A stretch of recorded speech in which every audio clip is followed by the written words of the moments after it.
Okay, good.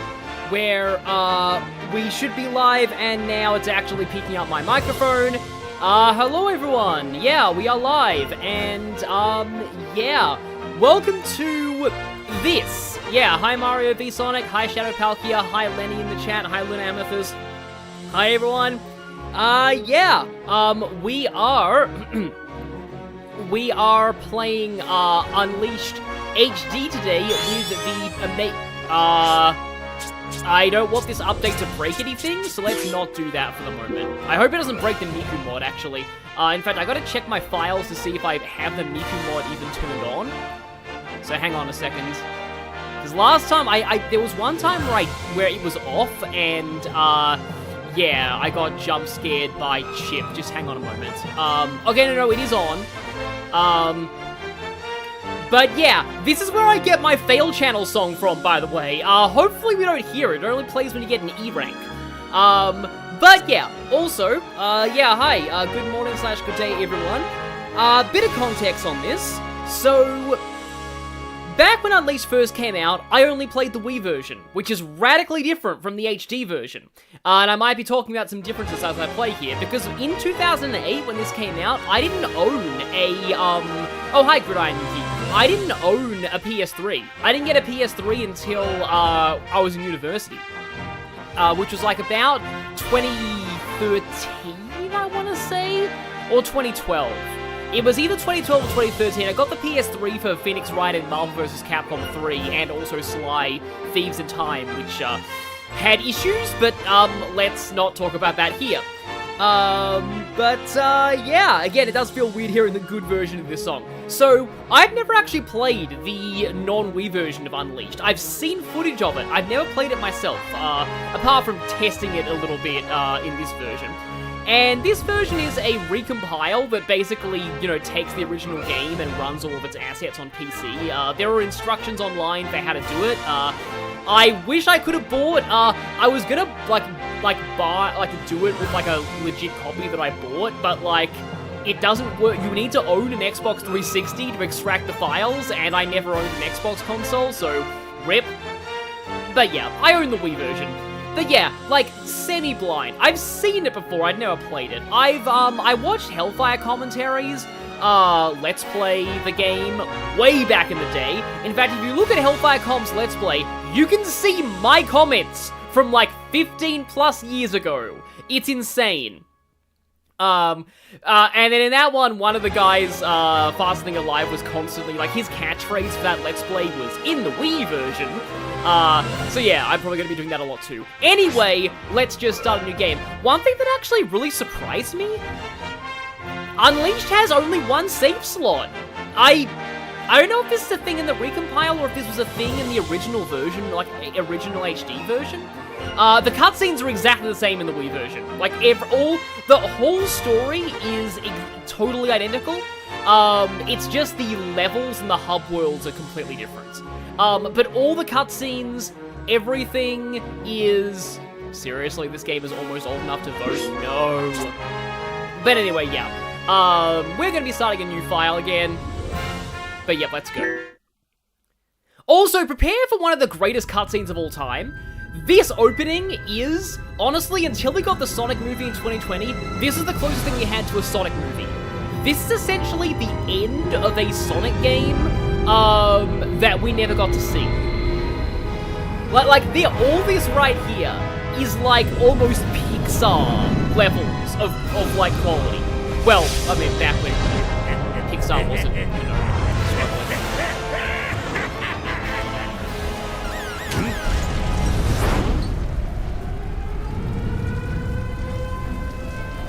I don't think this is even, the best, one of the best cutscenes in any Sonic game. It's one of the best cutscenes in any video game I've ever seen. Yeah, I agree, Lenny.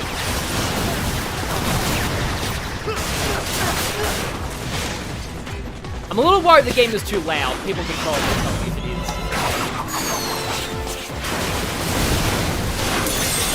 I wish I had the Xbox version too, but it's just also remember this Mech Eggman is using? It's gonna be relevant later. We probably won't see it in the stream though. You little...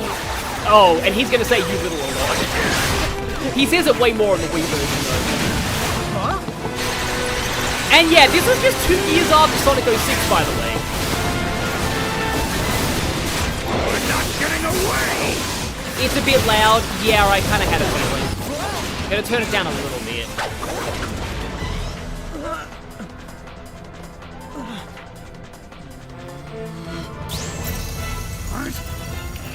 I have the mic up as high as I possibly can, so I probably need to turn the game down somewhat.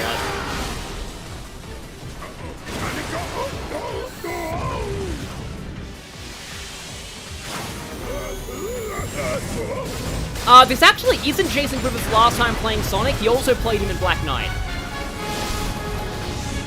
Man, this animation quality, seriously. This looked exactly the same on Wii, by the way. Probably because it's just like an, pre-rendered scene. Also, oh, I forgot how unfortunate Eggman's spaceship looks in this scene. Seriously, Eggman, please, you should have thought before you approved that spaceship design. Sonic! I'm sorry. Really, look, go easy on me. I'll turn over a new leaf, I swear. Just give me a chance. Well, this is new. Showing remorse, Eggman? If you played nice, I wouldn't have to break all your toys. Gotcha. Yeah, you can see the individual strands of hair on his mustache. Also, these devices look like Eggman's robots in the movie. They must have drawn from that. Huh, never noticed that before. Also, the face that launched 1,000 memes is incoming.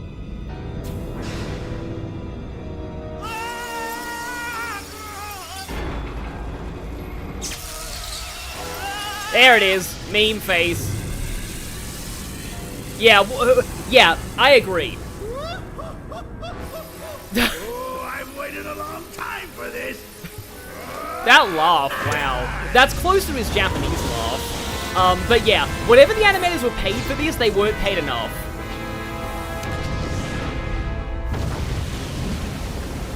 That was your Twitter profile pic for a while. Yeah, I can believe that.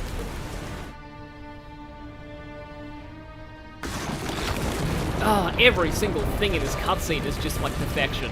Like they probably did spend a lot of their budget on this opening alone, but it's insane. Oh, hey, I remember when this was first shown off in footage, and people just referred to this thing as the unnamed serpent creature.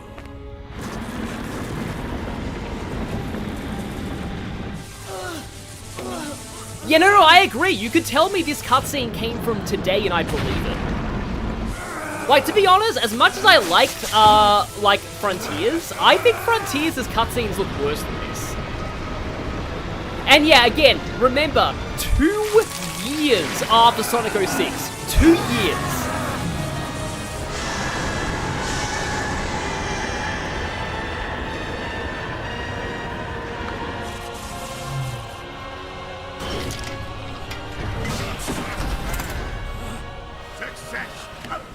Success!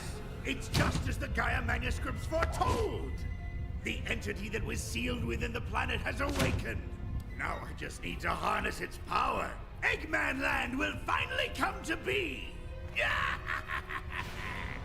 You've really gone and done it this time, Eggman. Ah, Sonic, that's a good look for you. Festive. So long, friend.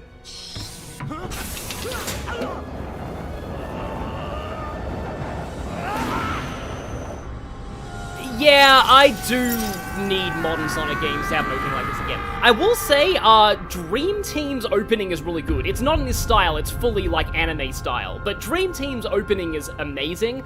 A shame that it's for an Apple Arcade exclusive game that is going to remain Apple Arcade exclusive for the foreseeable future. And despite the fact that everyone is like, please port Sonic Dream Team to modern platforms, there's probably some kind of exclusivity deal in play with Apple, unfortunately. But, like, yeah, that opening's good, but for different reasons. And yeah, no, one thing that I really love is that, Eggman's been wanting to make Eggman Land since the beginning, and spoilers, in this game, he finally does it. Like, that was a huge deal. I'll probably readjust the volume on my end after this scene's over because, like, yeah, it's like, I think it's fine for you guys. Does kind of hurt my ears a little bit. Also, this was kind of the start of,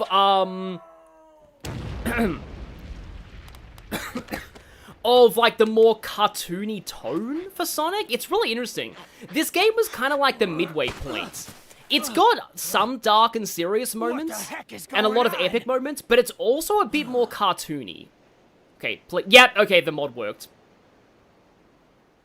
Huh? Hey. So meanwhile... Okay? I can't eat another bite. Hey, pull yourself together. Oh.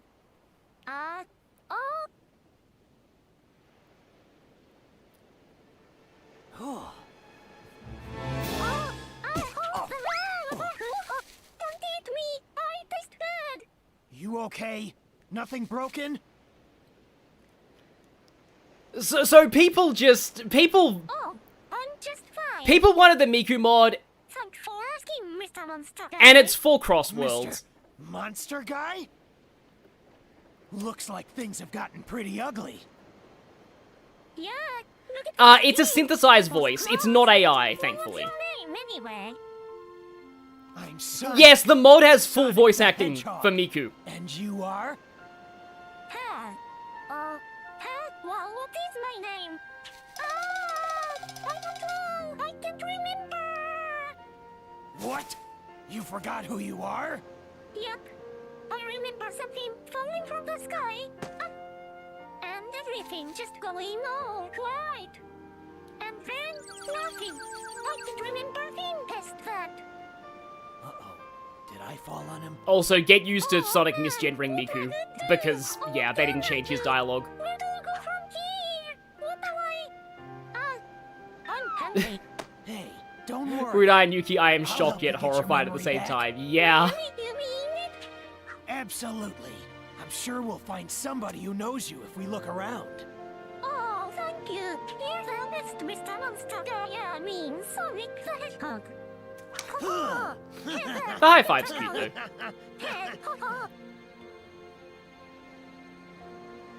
I love Chip too, yeah. I'm just doing this for CrossWorlds. Like, I know that this might be kind of controversial for some people. Like, again, people in my chat were saying this. It is pretty funny. I will say I do like Chip a lot. That was amazing. I like Chip more than most people do. So, I get why this would be, you know, also, that, yeah. I get why this would kind of be, you know, potentially an issue for some people. But, like, anyway. So, is there a way to, like, yeah, I'm gonna turn down the master volume a little bit. No, not that low. Just so that it's better on my ears. Wait, hang on, I didn't save properly. Now, there's also another option that I am going to... Okay, there we go. There's another option that I am going to mess with later, but for now I'm going to leave it on. So, yeah. Yeah, a bunch of rings fills the ring energy. Oh, okay, boost is the first tutorial you get. Interesting. So boost is actually on the square button in this game, which is not what I'm used to. I'm used to it being on R2, so that's a thing. This was the first, game in the boost formula, for better or worse. But I think the boost formula works fine here. Like, I think it's pretty decent. And also homing attack is square in this game, which I think is what it is in Frontiers. Pretty sure it's what it is in Frontiers. But yeah, basically, but boost and homing attack being on the same button is not what it's like in Frontiers at all, so yeah. Gonna take a little bit of getting used to somewhat. I forgot you could even boost in the tutorial stage. Cool. Okay, I got an A rank that time. So, here's one thing I also like about Unleashed. Ranks are actually not trivial. It's I think mostly based on your time, but also you need to score points for enemies and rings, and the speed score I think is a thing. But yeah. Yeah, boost and homing attack being on the same button will kind of screw you over at times. Yeah, I agree. So yeah, S ranks aren't actually trivial to get in this game, which I like, because a lot of the modern games, especially not Shadow Generations, Sonic Generations, I was originally going to, like make a video on, like, can you, S rank every Sonic Generations level without boosting? And I found out that, it's actually not hard. So, yeah, I do miss also, there's like an experience system in this game.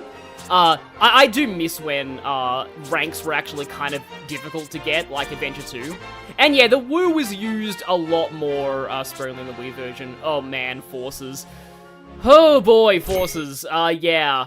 There's a video of, you know that level that's amazing in CrossWorlds? Well, the level that it's based on, you can literally beat that without touching the analog stick. What do you figure that was all about? The hair and those arms and look at the chaos. Well, at least his arms weren't blue. So, is this what you usually look like? Yeah, this is the real me. Pretty cool, huh? Huh? Where'd you go? Oh. And now, Miku obsessed with ice cream. Looks good, don't it? That there chocolate chip cream sundae supreme is the pride of the city. The whole world can come tumbling down, but they'll still line up for a taste. Hey! What about your memories? Screw memories. Chocolate chip sundae supreme. Embrace ice cream. Said it. Enjoy it, kiddo. Satisfaction guaranteed. If you don't love it, you get your money back. Hey! Oh, I love it. Oh, that's Dan Green? Seriously? As the ice cream vendor? I know Dan Green. This cheap whatever stuff is great. I know Dan Green is somebody else in this How game. about you give me a hand and help look for somebody who knows you, Chip? And now Miku gets renamed Chip. Cheap? Gotta call you something, don't I? What do you think? Yeah, cheap. Cheap. I love it. Yeah. Now, what do you say we start asking around and see if anybody here knows you? Okay. Oh yeah, Dan Green's not Knuckles in this game. I don't really think he's the best Knuckles. And yeah, also this guy does look like the guy from Zelda CDI. So how'd you like my ice cream? Best you ever had, right? Even if the planet were to crumble all around us, it'd still taste amazing. Also, my name is literally the Ice Cream Man. So yeah, Hub Worlds. These hubs are not in the Wii version, in the PS2 version. I saw somebody who grew up with the PS2 version. And yeah, it's funny, the Vocaloid does feel a little uncanny valley, but yeah. There are kinda hubs in the Wii/PS2 version, but they come later and they work really differently. Also, these NPCs, I gotta say, even though her eyes look a little bit creepy right now, I gotta say that these are way better NPCs. Also, again, everyone misgenders Miku in this mod. These are way better NPCs than 06. I mean, I know that's not hard, but, like, if you're gonna do humans in Sonic, you want to do them like this. Because, like, just the more Pixar, cartoony style of humans, they just go along with the cartoon animals so much better, especially with Eggman existing. So yeah, definitely props to Unleashed for, like, actually redeeming humans in Sonic. I mean, they were okay in Adventure, but, like, that was mostly because of Burger Man. So yeah, if we go forward, there will be an entrance stage. Entrance what?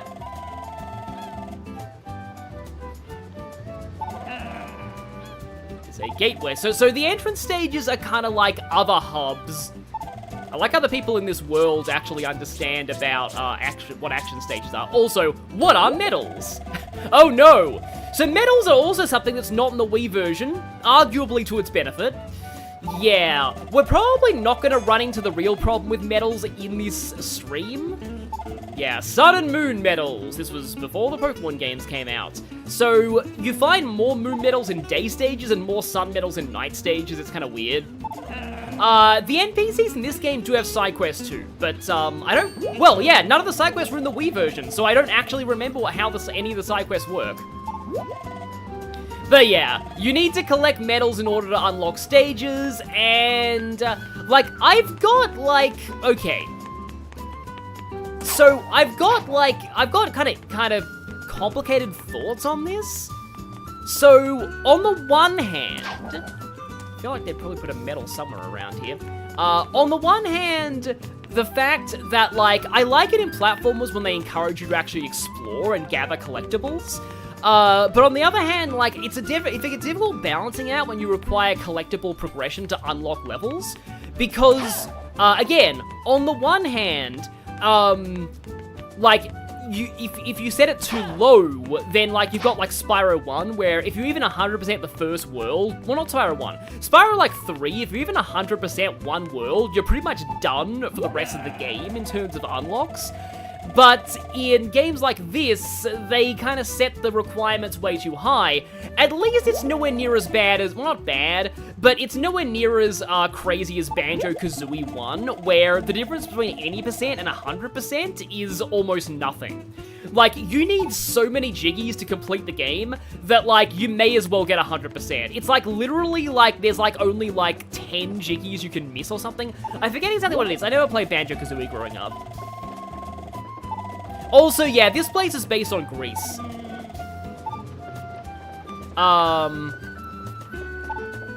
But yeah, in general, also this guy is, well, Waldo if you're American, Wally if you're not American. I knew that series is Where's Wally. So yeah, we need to jog Chip's memory by going here. Yeah, Adventure DX is actually really cool because, you, like, the NPCs have different subplots they go through over the course of the story. Also, Physics Engine! So a lot of people mistake the Hedgehog engine for a physics engine. It's actually not. It's actually a lighting engine. These games use Havoc, I believe. Correct me if I'm wrong, but I think it is Havoc. Keep getting the homing attack notification, but also, yes, keep out the magical anti-Sonic invisible wall. Oh, there's a crawl space there, it looks like. But again, we have the magical anti-Sonic invisible wall. So firstly, we have to play, this level. Windmill Isle, Act 2. I forget where you can even replay Act 1, but I think that probably comes later. But yeah, no, this is beautiful on PC. This looks really beautiful. Oh, the Wii version does have Sun and Moon medals, but they're rewards for completing stages. Yeah, that makes sense. Now, I want to say this is the level with the really crazy, like, weird medal where you have to, like, Also, there's something missing here. I wonder what it could be. Oh, perhaps the bajillion monster trucks at the start of the level. But anyway, yeah, we're in Apotos, Windmill Isle Act 1. This one gets referenced a lot in other media. I'm very glad that it is in CrossWorlds, even though the CrossWorlds version is kind of a rough stage at times. I think that hint's probably just saying something like, if you don't homing attack over these enemies, you will die. Oh yeah, another thing about the different thing about the Wii version is the way lives work, but I might explain that. Actually, I can explain that now. So in like the Wii version, you have like a basically like you increase your life cap by getting medals. That's kind of what they're for in that version, in the Gaia Temples. You unlock more lives, and it's honestly kind of. Speaking of unlocking more lives, well, okay. I think I'm actually going to restart the whole level. I'll lose my medal that I got, but it's fine.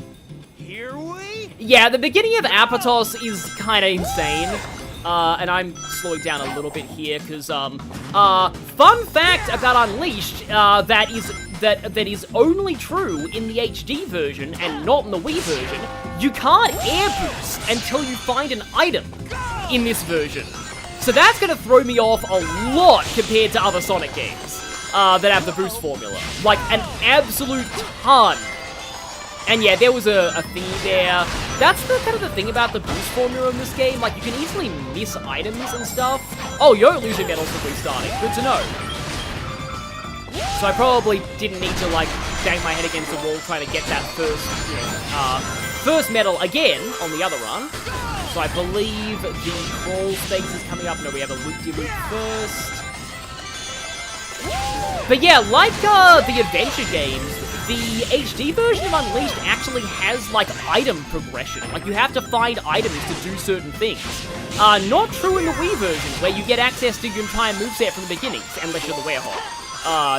You still have to unlock those. I think you still have to unlock those? It's been a while. Yeah, your lives auto-refill after every stage in the Wii version too. So it's really like, yeah, increasing the life cap is admittedly kind of cool. Also, I want to say that this segment was in Sonic Frontiers 1-2. No, I missed that. Yeah, it's kind of easy to miss the split paths when you're boosting, so I suppose that's a downside. It's kind of like you want to do like one run of the stage for ranks and another run for collecting all the medals. Here we go, we have those things. Yeah, those are definitely in Frontiers 2. Frontiers 2, that'll be the... We'll probably are getting a Frontiers 2 at some point. Slidey. If you don't do the slide, it's actually really funny. Sonic does this hilarious crawling animation. Oh yeah, you might be wondering why I didn't stop there. X square X. That's because stopping is also an item you have to find in the HD version. So yeah, the stomp, the air boost, the light dash, all of wall jumping, all of them are like items you have to find in this version. It's kind of interesting. I guess it adds a little bit of replayability to an extent, but like the earlier levels are made with the later power-ups in mind, so not exactly. Still, it is kind of interesting to unlock more moves as you go through the game. I do kind of feel like, unless it's like Banjo-Kazooie, most platformers I think benefit from just starting with all the moves from the beginning. Like, I'm kind of glad they're handling Yuka Replay-ly like that.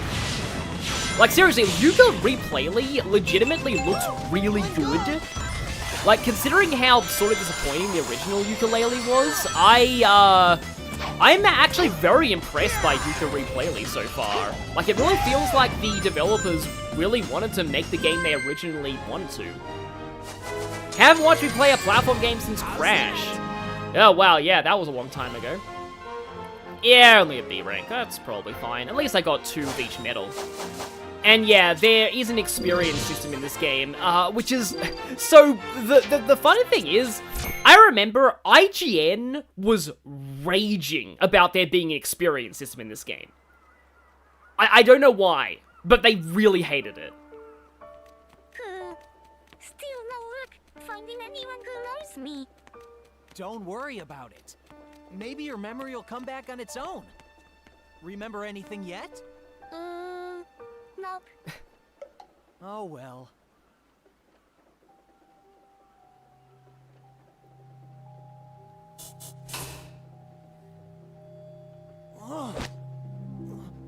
Sonic?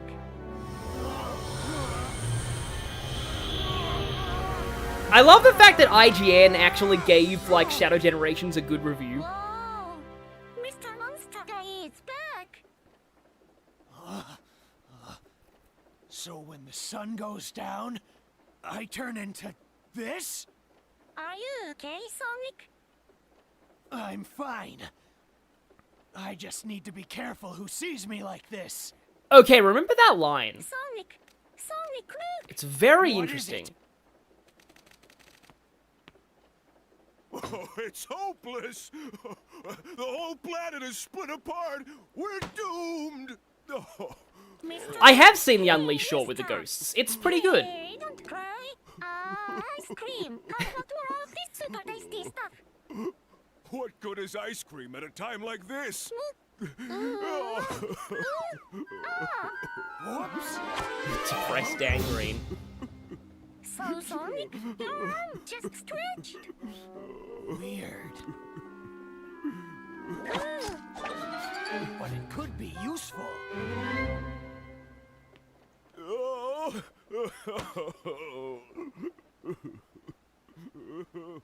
Oh, that guy's clearly IGN. He doesn't like, IGN was possessed by Dark Gaia, I guess I'll say. But yeah, we're now Werehog, and this is the kind of contentious part of this game. I feel like this gameplay these days would have been more accepted if it was like for Knuckles or like Omega, rather than for Sonic. It's like, this was back in a weird time when they were just like, people don't want playable characters besides Sonic, but we're still gonna give Sonic different gameplay because, yeah. The thing is, I actually think the Werehog is better than like a lot of people remember. Two-tailed fox fly past. Huh, okay, well that's your goal. Sorry, the chat has ruined me. I thought that she was saying he was a terrible furry. Yeah, let's just ignore that. Hello, Mr. Ice Cream Man. The planet's broken, it's over. There's no point in making ice cream anymore. So yeah, note the weird swirly things on his head. That's gonna be important later. Sort of. Well, actually, yeah, no, it is gonna be important. So yeah, I should mention, I actually have an action figure of the Werehog that was originally released with the collector's edition of this game. So yeah, I have the collector's edition, and I still have the Werehog figure. It's different from the Jazzwares Werehog figure, and I've currently got it in a display case, because it was, I think it was getting a little ruined by the sun, and that's really bad. Oh, I keep trying to press the square button to talk to people. I don't know why. Maybe it's a Claire Obscure muscle memory? No ice cream! What did you do to yourself? Oh, Dan Green was in Code Geass last year? That's awesome. Oh, yeah, no, obviously this is a better beating 'em up than Sonic Boom Wii U. Oh, boy, that game. Yeah, that game's a whole thing. It can be kind of funny at times, but, like, it's not nearly as so bad it's hilarious as Sonic 06, so it's just kind of tragic in general, but, like, it's got some of the cutscenes bugging out is funny. Also, the drowning noises are amazing. I wonder what, like, the recording booth was like that day. It's like, okay, so all of you have to do drowning noises, but, like, don't put much effort into it. Like, we know this game's gonna be, like, bad. So I believe it's circle to grapple. There we go, yeah. So you can grapple up here and get some stuff, but, oh, we got the stage clear feed, but not the E-rank version. And we can't go over there because it is blocked by keep out tape.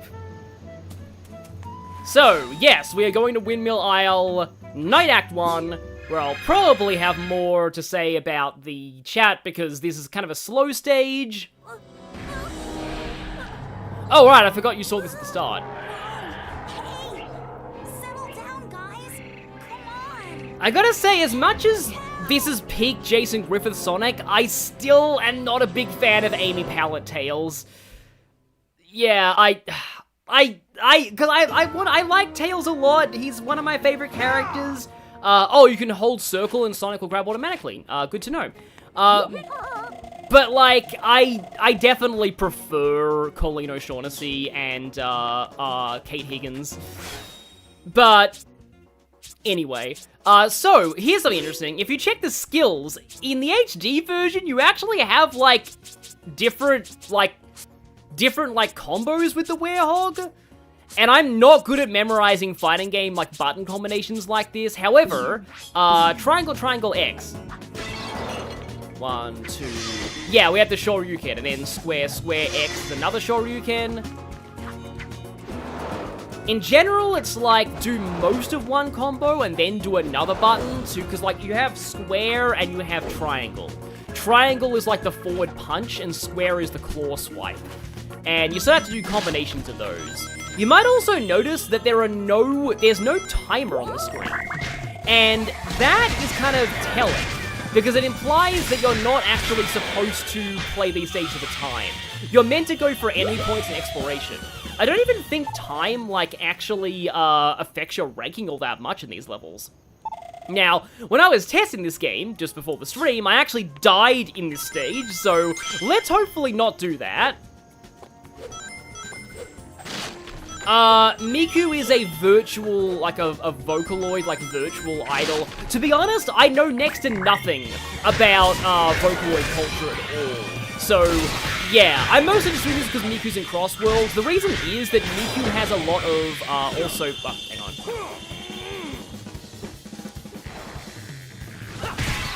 Okay, I thought I was going to do one of those, finish combos. There we go. You want to do a lot of these critical attacks on enemies to get, like, the best score bonuses. Sometimes you can mess up the button combos. And yeah, you get experience here. Experience is more important to the Werehog, and I believe experience wasn't in the Wii version either. Also, you want to smash objects. I didn't expect there to be a moon medal there, because there are sometimes medals in them. A Vocaloid is a text-to-speech program you can make sing. That's a good way to sum it up. All right, you can break these too. No medal in that one. Yes, Werehog is Reed Richards from Fantastic Four, exactly. Yeah, the doorbell sound effect is pretty hilarious. Can I even get through here? Knock, knock, who's there? Sonic who? Not Sonic 06, because that would be bad. And it's kind of fun to smash some things, but, I mean, it's not, you know, Donkey Kong Bonanza or anything. But yeah, that was like... Honestly, smashing is not as important to Bonanza as you probably think. I feel like later levels actually hide switches inside these. Oh yeah, this one hid an enemy. Oh right, by the way, so, you might notice the jazz music playing. This version, this port of the game has the option to turn that off. And I probably will once I get to a later level, but I'm going to be keeping it on just for the first level, because you all got to hear the jazz music. Because, you know, jazz. Yeah, the square attack seems to have a bigger area, whereas the triangle attack goes further forward. The one thing that does actually, that is legitimately kind of hard to get used to is there's no dodge button in this game. Yeah, press the wrong button there. They will knock your way through that. This is where I died last time, by the way. So I think it's you unleashes, like you press. There we go. You press one of the shoulder buttons, and now we can just go nuts like this.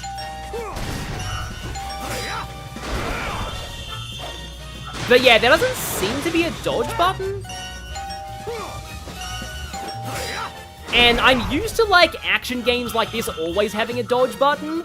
And normally I would say Sonic himself is the dodge button, but that's not the case as Werehog mode.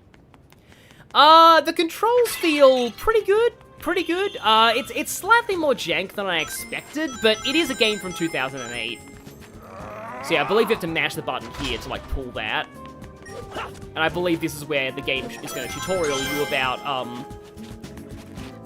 about like how grappling onto ledges works.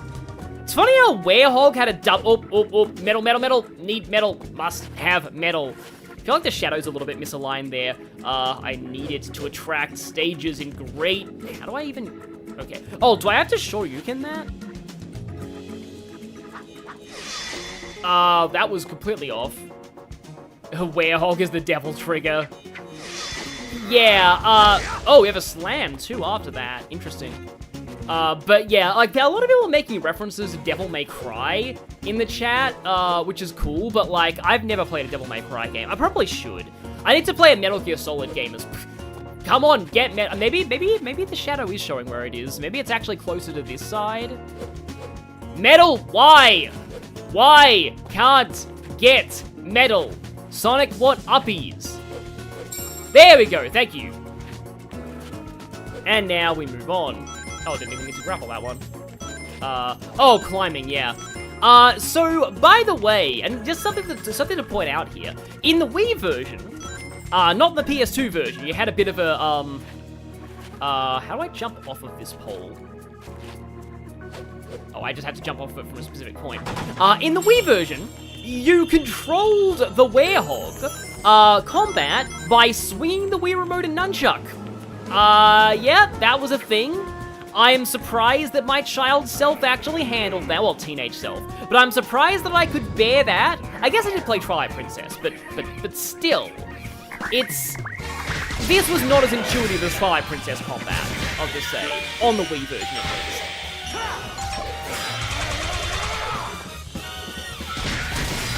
I'm actually kind of surprised that they didn't put,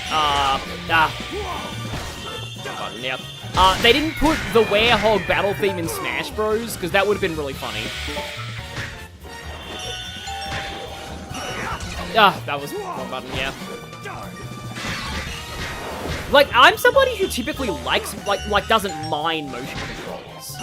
For example, Skyward Sword is my favorite Zelda, and I hate the fact that people hate on it just because it has motion controls. But I will say, when the motion controls are just like Skyward Sword is sophisticated motion controls. Like, it actually tracks the positioning that you're waving the Wii Remote.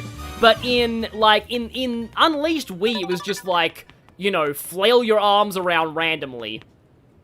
Especially, like, flailing the nunchuck as well. Like, that's seriously its own, like, yeah, can of worms. It's like, the nunchuck can barely register movements beyond just vibration. So let me just see if there's some other, if I go into skills, yeah, so that's Warehammer, double kick combo, triangle, square, square, okay. There we go. And I believe it's square, square, what's the other? So I'm on that page, and then, square, triangle, triangle, rolling kick combo. Rolling smash! Oh, that's really nice against big hordes. Good, okay. Square, square, square, square, oh, square, triangle, triangle, I think it was? Yeah, square, triangle, triangle, yeah. Rolling smash, rolling smash. Yeah, because, yeah, rolling kick is such a weird Pokemon move. Yeah, it's a little more intuitive than you would expect as well. Yeah, triangle, square, square is that big knockback kick as well. Keep trying to want to press circle to dodge. Oh, hey, I can grab the little guys and beat the big guys to death with their own brethren. That is something. That is like Smash Bros. Donkey Kong energy right there. It was always fun when playing as Donkey Kong to beat other players with other players. Just swing other people around as a hammer. Oh wait, no, I used to do it with Mario when I was fighting Donkey Kong in Smash Bros. Like, one of Mario's, like, backward throw, I always used to call that use Donkey Kong as a hammer, because I'd, like, swing Donkey Kong around and, like, whack people with him. Motion controls work best in the game that also don't need camera controls. Oh, yeah, that is true. I forget if these are called, I think they're just called Egg Robo, like, Egg Robo version something or other. Like, not Egg Porn. Or maybe they are egg pawns, just a different variety of egg pawn. Tree? Just saying.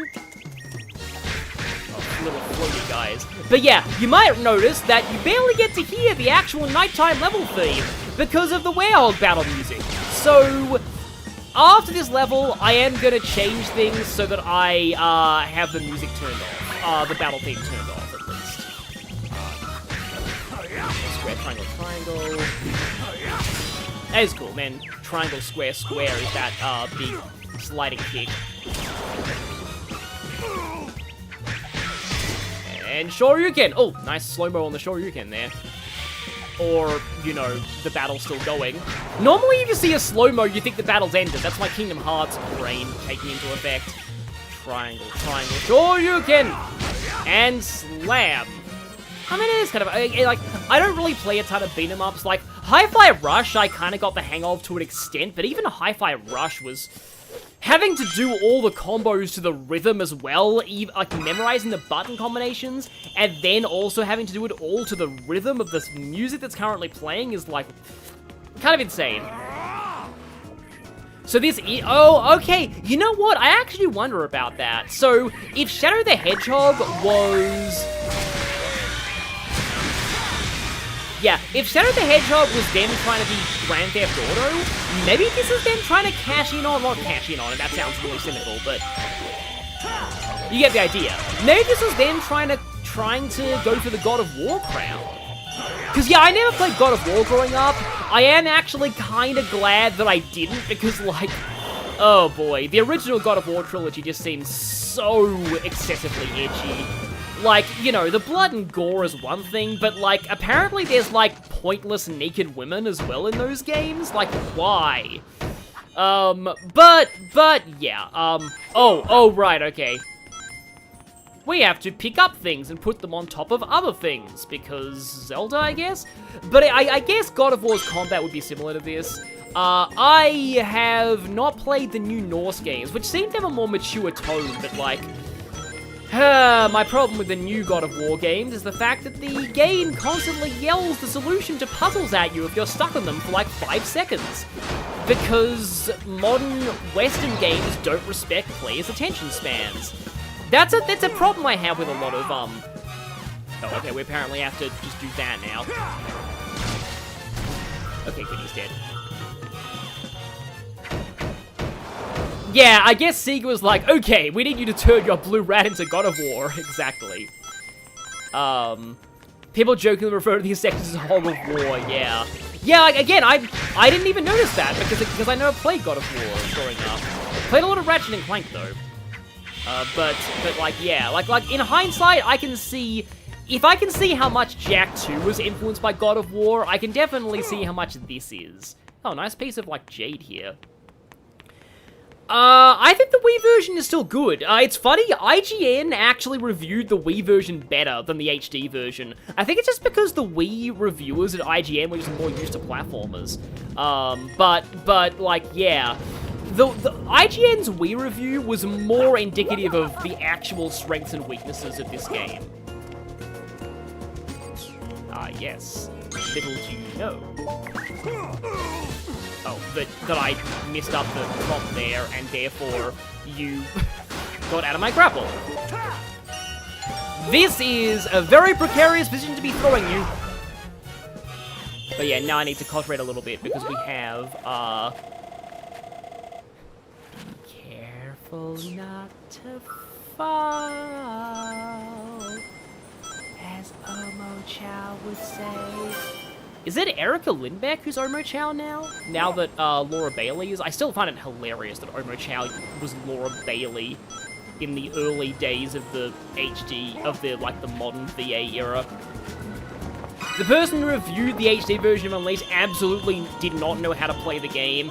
Yeah, that sounds about right. Okay, so we meant to, like, yeah, we're meant to hang off, and then we can go under this little platform thingamajig. And there, we get a medal here. This medal shall help us on quest. Okay, good, you automatically grab. Do you love the way that his arms just stretch around so far? Are you really not? Okay, no, that's fine. I thought for a moment Sonic couldn't climb up those boxes.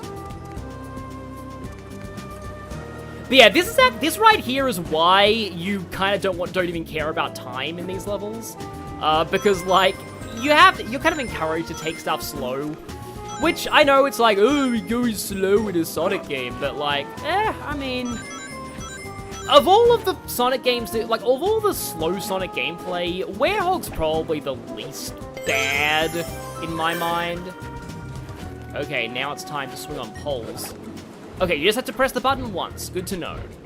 Can I jump backwards? Because I kind of want to see if I can get that thingamajig. Okay, so hold down the button. Also, yes, this is the Hatsune Miku mod. For those who don't know, there we go. Yes, we have to press it once. Hey, we get to hear the Jason Griffith Werehog scream for the first time. Oh, wow, yeah. Apparently he did have a cold the day that he came in to record for that, but it's still really funny. Oh, okay. There we go. Must risk life for medal. Oh, there's a respawning life here. I wonder if they knew. I'm gonna get a terrible rank here because I died, but yeah, like, seriously. Like, apparently, back when this game first, like, not first came out, but back when we first saw the trailers, like, people suspected that, that it was Sean Schmiel, like, Goku's VA, who was playing the Werehog. It's still Griffith, but that's definitely impressive if people mistook him for Goku. Sean Schmiel definitely does play Lucario in Smash Bros. Yeah, his poor throat, though. It's like, yeah. Like, people have said that it's like somebody killed his whole family in front of him. I mean, you shouldn't joke about that, but yeah. Still can't quite get the hang of how to jump off these poles. Aha! A shielded guy! Well, your shield is not much to my werehogginess, at least. Yeah, apparently he did have some kind of strep throat type thing, when he was recording this game, but still. Oh, this is the very end of the level, isn't it? So dying here is gonna set my rank back a lot, but oh well. That's the thing with Sonic games, it's all about replaying the levels to get better ranks, at least it is in my mind. Even the classic games, I kind of like to replay levels to get better times or scores. Yep, we have a big Gaia Majiki here. Oh yeah, we do have a different battle phase too, yeah. Oh, and they can do shockwaves. Interesting.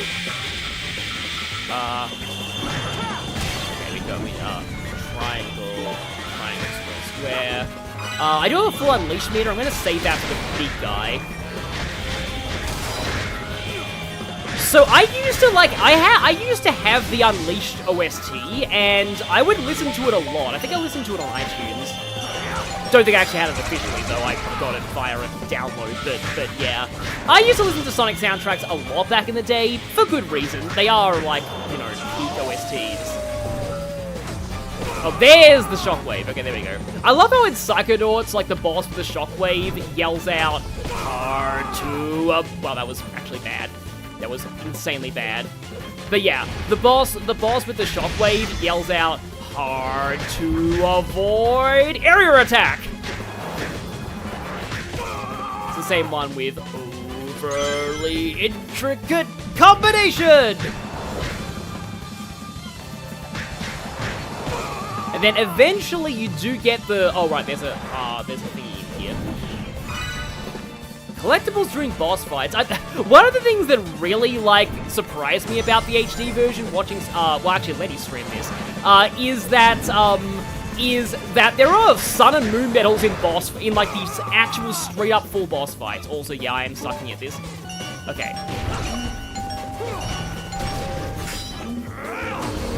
There we go! We got the critical attack kill on you, and, we're probably gonna get a terrible rank, but oh well.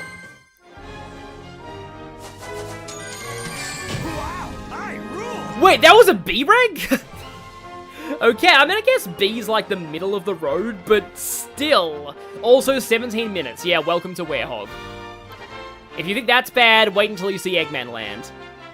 Eggman Land is like, well, I even had to split the opening movie. Eggman Land is kind of like, it's way different in the Wii version. Yep, Suplex the Giants. Yeah, Lungfish Obelisk boss quotes. So, from what I've heard, you kind of just want to level up combat, because combat gives you more moves. I like how one of these moves is called, oh yeah, my first achievement, is called, egg basher or something. Where clap. Yeah, I'm probably going to be terrible at actually using these moves, but oh well. Yeah, sorry, yeah, the chat's a little delayed, Letty, so yeah, I'm already doing it. But yeah, from what I've heard, leveling up combat is the best way to go. Sonic?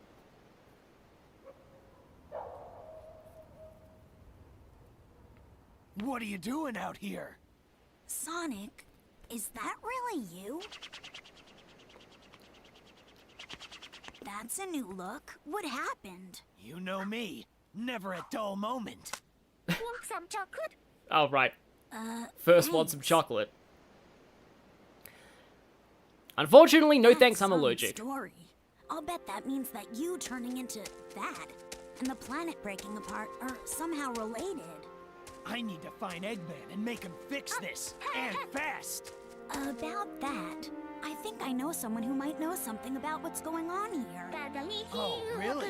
Professor Pickle over at Spagonia University. I came to this city to gather some data. What are these With Miku that noises? team's research findings, we might be able to get to the bottom of all this. Spagonia. That's a continent over. An easy jog if the planet weren't broken. No problem. My Tornado 1 will get us there in a flash. Let's get going. Yeah, this Tails sounds Leave it to you, Tails. Let's get moving. too much like a girl to me. Also, let's get moving! Why was let's get moving the catchphrase of the Sonic franchise at this point? I don't know why, but it was just like... Also, it says Tails' Tornado, and it says Tornado 3, not 1. So, was that a localization error in his dialogue there? I don't know. It's an actual Miku song she's humming? Okay, then. I will say that, like, I listened to the Miku songs for CrossWorlds, like, to promote CrossWorlds, and I'm not really into Vocaloid music. I'm glad they have a dedicated Amy song, though, because she often doesn't get that much love. It's usually just Shadow. Here comes the parade. Also, this song is just a great... This one, Sonic.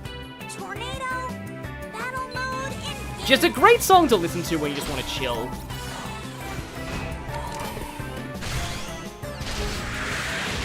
Hey, it kind of looks like the one from Adventure 2. Yeah, I'm not like a huge fan of like 4Kids Tales. Yeah, this is Hatsune Miku Fun How. It's a mod. It's because of CrossWorlds. Okay, so you have to alternate between pressing those to rebuild power. Okay. Golden helicopter robots will net you some bonuses. Oh, there's a new version of the Tornado. I know the Tornado...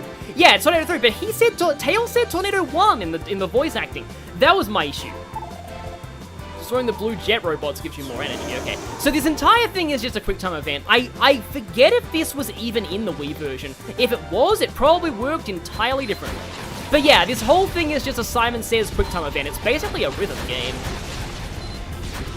So I believe... When Lenny was streaming this, he got an almost perfect combo. And I want to show him up, but this is my first time playing this ever, so I am probably spent to holy crap, these islands are beautiful. Like, wow, this water is just, like, I think this is even, like, upscale. This is just, like, fully extracting all of the assets and just running them on PC. So, yeah, let's see. Oh, I remember listening to this song a lot off of iTunes. Especially the Eggman Land version of this song, like, where it gets all dark and ominous, but yeah. So forgive me if I don't really pay attention to chat for the moment, but I'm trying to get a perfect combo here, which I may still fail. Circle, triangle.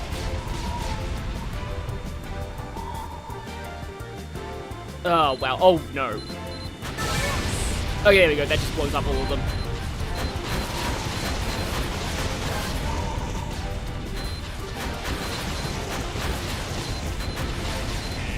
Oh no, I missed one! Ah! Press the wrong button. Yep, no full combo. Oh well.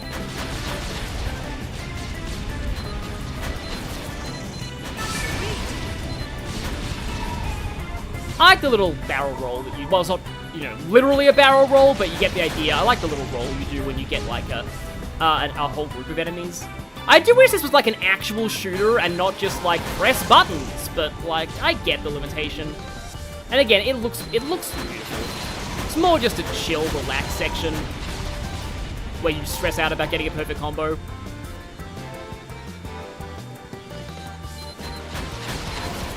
Yeah, like, the Eggman Land version of this reminds me of the gummy ship to Hollow Bastion in Kingdom Hearts, where they play, like, a way more ominous version of the normal gummy ship theme.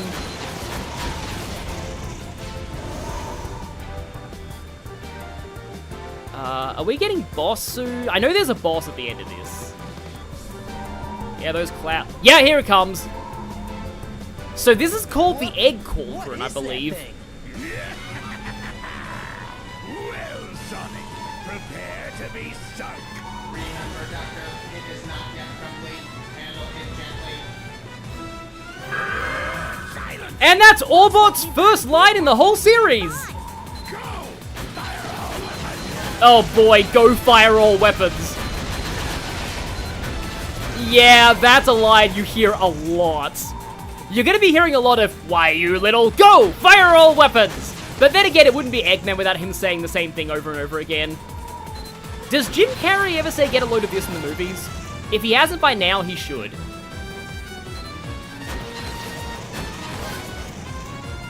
I do like that Eggman says get a load of this in, oh, we have a time limit too, huh?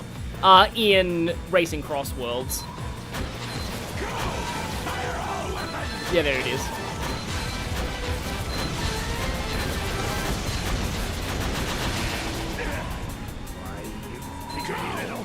Yeah, there you go. He interrupts himself. Why, you fidgety little... Go! Fire all weapons! Just like Sonic Adventure 2. Where it's just like, the whole scene is like, don't sweat it, Knuckles, and the characters just talking over each other constantly. I apparently dropped my combo at some point. Oh boy, time for a change of pace. Time for a change of pace!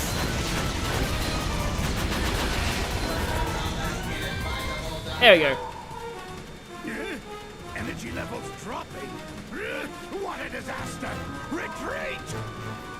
So yeah, the funny thing about, like, the Egg Cauldron is, it reminds me of, like, I was watching, it was an episode of QI, you know, that Stephen Fry, it wasn't actually Stephen Fry hosting this time, but, like, they were talking about a thing about how, like, in World War II, they actually tried, like, one country tried to make a circular battleship.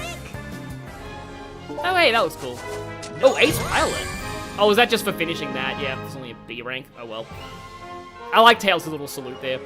But, like, basically one country tried to make a completely circular battleship. Like, because they're like, oh, water resistance won't affect it if it's a complete circle, right? There was just one problem. When you put guns around a giant circle, when you fire one of the guns, the whole ship spins around. And they were like, oops, okay. We didn't quite think that one through. Apparently, the circular battleship also went down a river and it just got stuck spinning in place. That sounds horrible to actually be on. We're in Rooftop Run. I forget if, like, because the order you do the levels in the HD version is kind of weird. You will, like, duck into a hub world for a bit and then just do cutscenes and then go to a different continent. And sometimes you do the night stage first, sometimes you do the day stage first, so I want to say there was like a... I want to say you do Werehog Spagonia before Day Spagonia. But anyway. Yeah, World War II was wild. Yeah, the battleship made of ice and wood chips. That's what the Pokemon, Avalugg is based on. Like, theoretically, it's bomb-proof. The problem is it's just kind of expensive and doesn't really, you know, work out that well. Yo, I ain't seen you before! My dialogue is really big to emphasize that. Yeah. Then there was, like, the Russian bomb dogs, which, they actually mentioned that in Metal Gear Solid. So many people are like, wait, that's such a Metal Gear Solid thing, right? The fact that the Russians trained, strap bombs to dogs and then trained them to run at tanks and explode. Except they trained them on Russian tanks, so whenever they released the dogs in a real battlefield, the dogs would run around and blow up their own tanks. People are like, that's clearly just Metal Gear Solid craziness, right? Nope, that literally happened in real life. That straight up was how that went down in real life. So, yeah. This is why, in general, wars are stupid, but yeah. Anyway. Oh, that barber looks kind of... I forgot there was like a barber there. Love what you have in your hair, that windswept looks suits you. Dude, this is how Sonic looks all the time. I think Sonic, like, cuts his own hair. Like, I think that's a canon thing, because I know, well, it's not, again, I said in the last Sonic stream, the Twitter takeovers are canon in my heart. And in one of the Twitter takeovers, they actually established that, like, a lot of people were, like, wondering why Shadow and Silver have chest fur, but Sonic doesn't, and they find out that, like, well, not they find out, they just said that, like, Sonic shaves his chest fur. That's the Twitter takeover explanation. Again, the Twitter takeovers aren't explicitly canon, but they are in my heart. So yeah.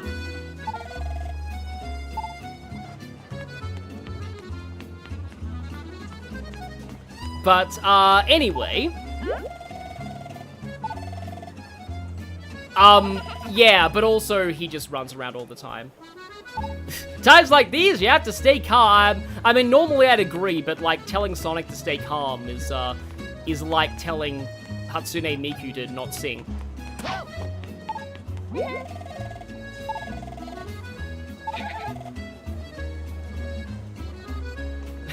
Not that I go much. I'm cutting classes. Yay! Oh no, it's the American. Of course the businessman is American. Yeah, like, I like how it shows you, like, a little flag, to show the nationality of, like, NPCs. Yeah, of course, the crazy businessman is American. Well, Empire City. Oh, it's this guy! Is this the guy? Is this the whole pack of robots guy? He has the same model as the whole pack of robots guy. I used to quote whole pack of robots guy all the time. I'm so looking forward to... I think we actually are going to see whole pack of robots guy really soon.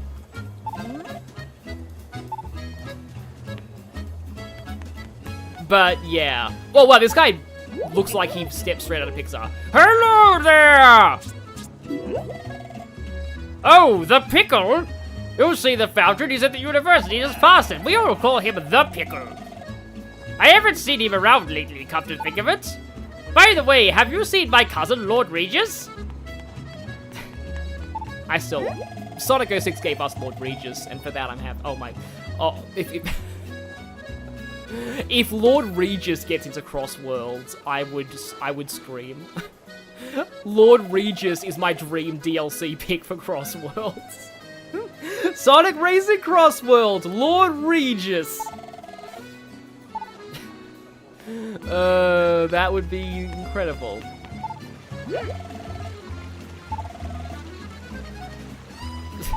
Why is nobody here wants to learn? The Spagonia education system, there's something clearly wrong with the Spagonia education system. How you doing? Okay, well, there's a moon medal here at least. Also, I do like the music of Spagonia a lot. This is another song that I used to listen to all the time, like on iTunes back in the day. And yeah, there's where the levels are in Spagonia, but we're not actually opening that. Yeah, I wonder if Gun is trying to help out during this. Professor Pickle's been It's him. kidnapped? It's him. It was a little bit before the tremors hit. This old man showed up with a whole pack of robots. Whole pack of robots! Professor Pickle off, lab data and all. It can't be. That's Jason Griffith, by the way. That sure sounds like Eggman. What a horrible thing to do. We've got to go help the Professor Gaia first. If he got kidnapped that long ago, he's got very hungry by now. and if I wasn't hungry, I don't know how long I would last. I'd really be dead. Hey, it's Ghost Miku. Oh, she looks like a Japanese ghost. Yeah, normally it's Ghost Chip here. But they actually made a Ghost I'm Miku sure model, Eggman even though you only see it in that scene. He's not that cruel. Okay. Let's go and find the professor. Yeah, Whole Pack of Robots guy is voiced by Sonic's VA. That's why he's such a meme. It was from the Hellfire Comms playthrough. It was a little while after those tremors hit. This old man showed up with a whole pack of robots. Me and my sister used to have whole pack of robots as like a code phrase between the two of us. I still remember that. There's actually another code phrase we used to have that's based on this game, but I don't think we'll get to it this stream. It's the Shaman Night Boss, so yeah, that's gonna take a while. But yeah, like I said, Unleashed is weird in the sense that, like, sometimes you drop into a hub world for just a little bit, and then you just go to another continent. Oh, hi, Tails. Oh, was this the first game where the Miles Electric appeared? Apparently the staff of IDW hated drawing it so much that in one of the arcs they smashed it. And they found it very cathartic. I don't think it, like, seriously, I don't think it's that bad, but apparently it's really hard to draw. Wait, hang on. But that is the weight of the professor. Oh, we have to talk to NPCs, right. Okay. There's been a kidnapping. Well, you're too scared by the earthquakes.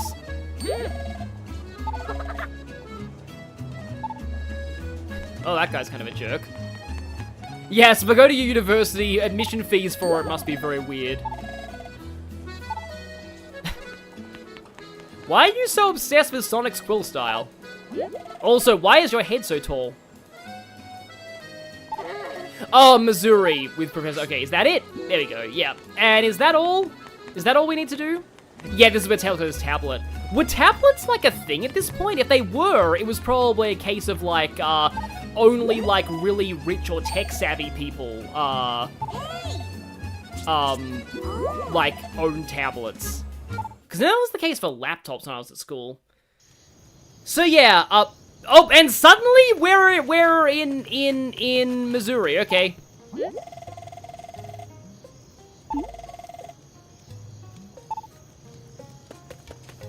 It's kind of sad if your first thought was just vacation or salesman for, like, the only people who visit here. What? Spagonia? Yeah, some of the NPCs... Wait, is this the NPC who falls in love with somebody? Like, I know that there are some There's surprisingly a lot of NPCs who have matchmaking side quests in this game. There's a whole achievement for it called Hedge Hunk.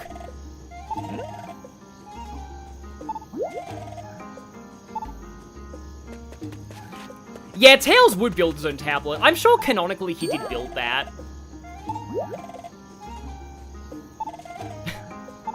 It's like, hey, I have no control over my fingernails at all. Oh, she's scared. I think the medals are all in the stage here. Yes, you ship NPCs in this game. Let's not break everything in that house. That would, yeah, not a good way to be introduced to a place. Oh, right, yeah. This guy's name is Kwame Acting Really Strange. Yeah, his parents were very creative in naming him.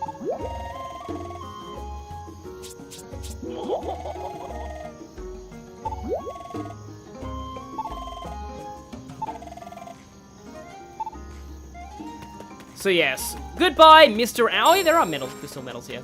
Goodbye, Mr. Acting Really Strange. I hope you get to legally change your name one day, because it must suck to have your name be, Kwame Acting Really Strange.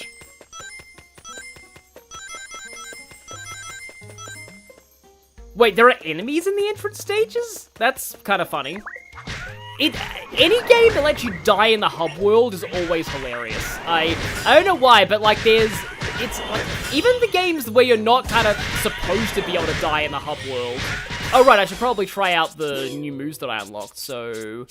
I read that as Donkey Kong combo. Triangle, triangle, mash, square, okay. 1, 2... Okay, 1, 2, mash, square. Okay, oh yeah, that's the kick combo. Oh boy, yeah, Pikmin fan. That guy would name his child something like that. Triangle, triangle, triangle, square, square, double axle combo. 1, 2, 3. Oh, okay, interesting.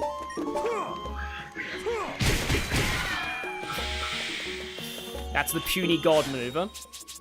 Which we're going to be doing to Dark Gaia one day. Square, square, square. Egg scrambler, there it is. Square, square, mash, triangle, where clap. Okay. 1, 2, 3. Oh, that's cool.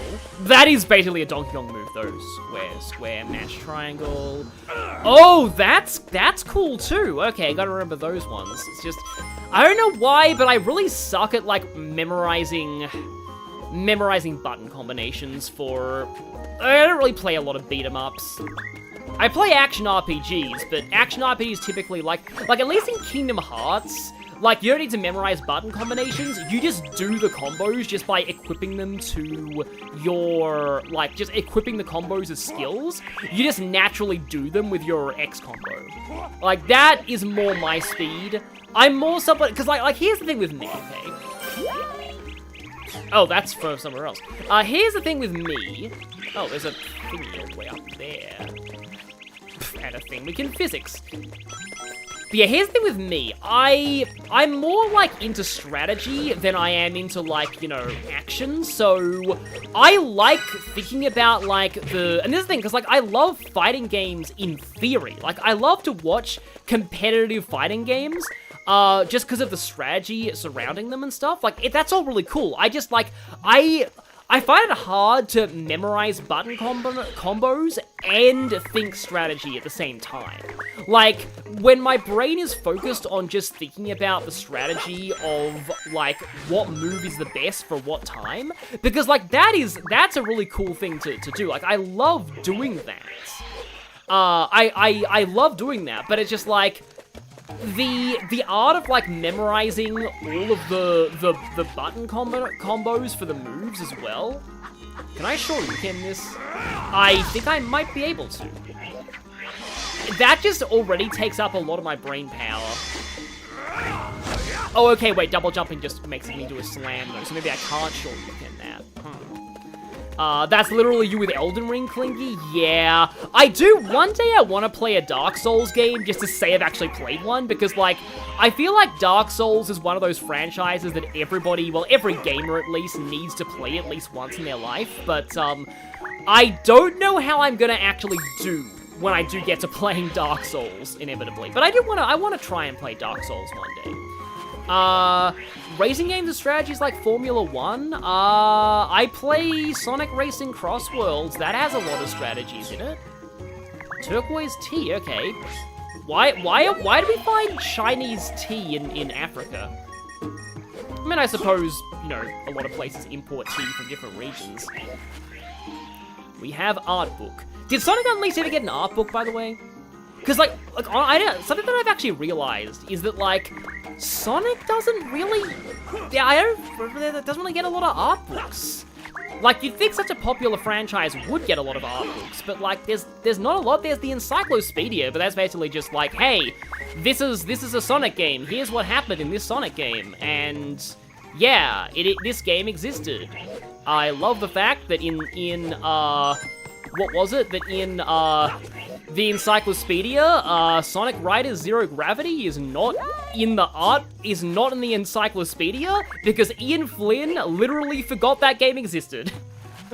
And that says a lot about Free Riders. Free Riders is the Kinect one, by the way, that had the worst writing for the entire cast of all time. Like, seriously. Free Riders Amy has an entry on something called the Loathsome Characters Wiki, which should tell you something. But Shadow and Rouge are also awful in Free Riders, like, horrendous. If you think that, like, Boom Shadow is bad, you have not seen Free Riders Shadow. Free Riders Shadow is something. Free Riders Shadow is just a straight-up bully.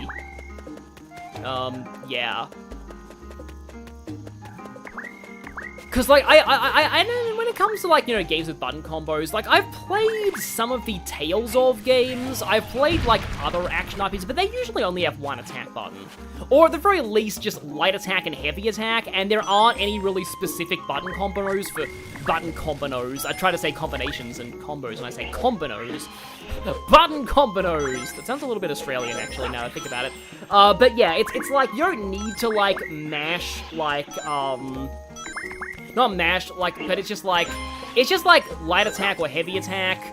No, like, press light attack 3 times and heavy attack once, and then you do this attack that's good for specific situations. But yeah, kind of wasted a little bit too much time in there, because now we've got, yeah, a second back-to-back night stage, and this is going to take me a little bit. Note to self, never look into Free Riders. You can look into Free Riders if you want, just to see how funny it is. Oh, the flowers! I remember you guys. You remind me of Enemy in Trails, actually. Like Trails in the Sky. Yeah, I'm kind of hyped for Trails in the Sky remake. The problem is that, like, it's not even available to, like, pre-purchase where I live. I'm kind of worried about that because, like, I know that, like, like Daybreak, Trails Through Daybreak actually skipped releasing in Australia, and I don't really want to say why, but it skipped a release in Australia, which is like, oh, I think the enemies recover health if you fail the grab. I need to stop talking live, doing the grabbies. Okay, yeah, I actually have to hold circle for this. You literally fight Lingering Will as a way to pass the time, Shadow Palkia. Yeah. Basically, Bandai Namco, which distributes them in Australia, said, like, Daybreak's content was not, like, in line with their company policies, and, yeah, again, this is a kid-friendly game, so I can't say why it is. I know why, but, again, kid-friendly game, I don't want to talk about that kind of stuff when I'm playing this game, or even really on this channel. When I play Trails in the Sky first chapter, I might talk about that.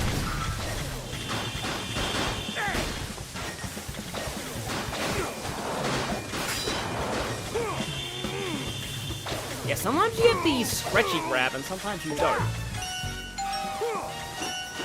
Yeah. That's the experience is taught. Also, I am, like, dying here. I need to be careful. Okay, that's just the big kick combo. Yeah, I don't know why you sometimes have to pull them up and sometimes you don't. Oh, right, I promised that I would turn off the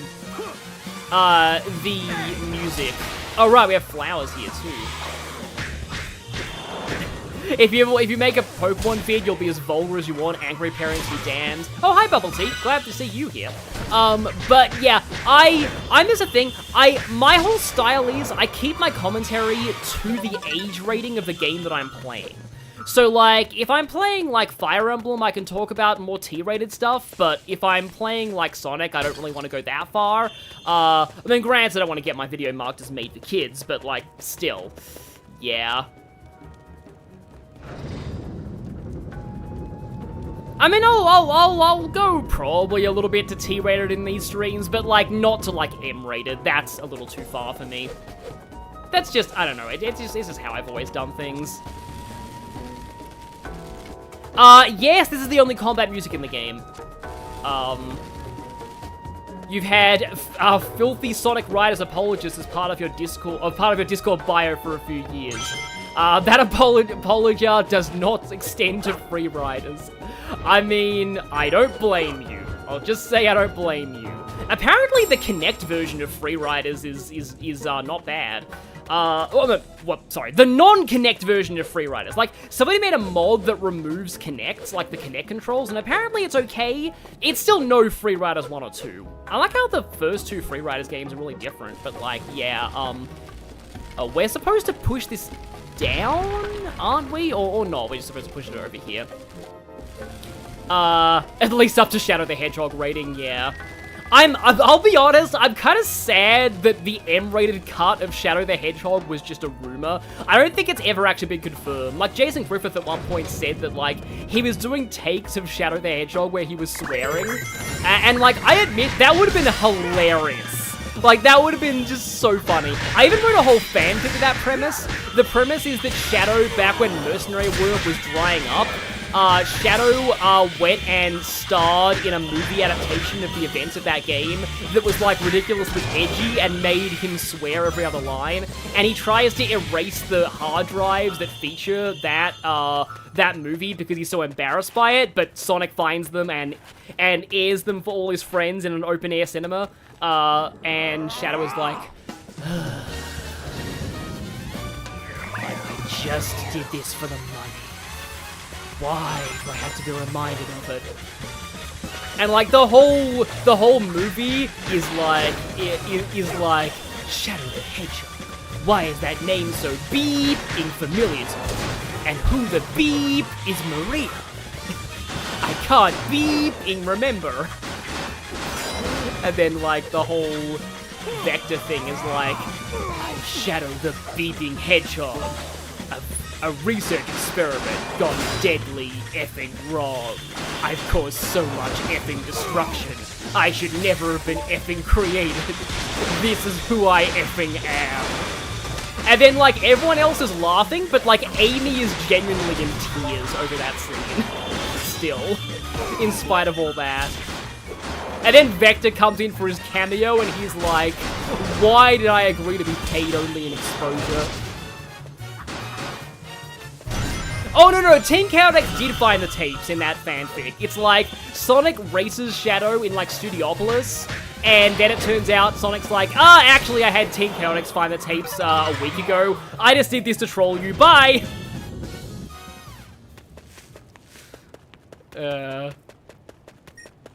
I mean, yeah, Shadow probably doesn't need money, but still, I just thought it would be kind of funny if he just, if he was in a, yeah, hilariously bad thing. And then, like, at the very end, like, he would give the final speech, and, like, that's the one time where it would actually sound cool, because he'd be like, I will effing destroy you, Black Doom! And then, like, everyone watching cheers. Okay, I think I need this tutorial here. Miku, what do I need to do here? Oh. Oh, I have to throw something at it! Okay, that makes sense. I hope I didn't break everything that I can throw. Also, the battle theme is still going? Is that because, like... Is that like a bug, or is there meant to be like an enemy that... I'm meant to throw an enemy. So, I need to find something that I can throw at that switch, and... That just breaks. Uh-oh.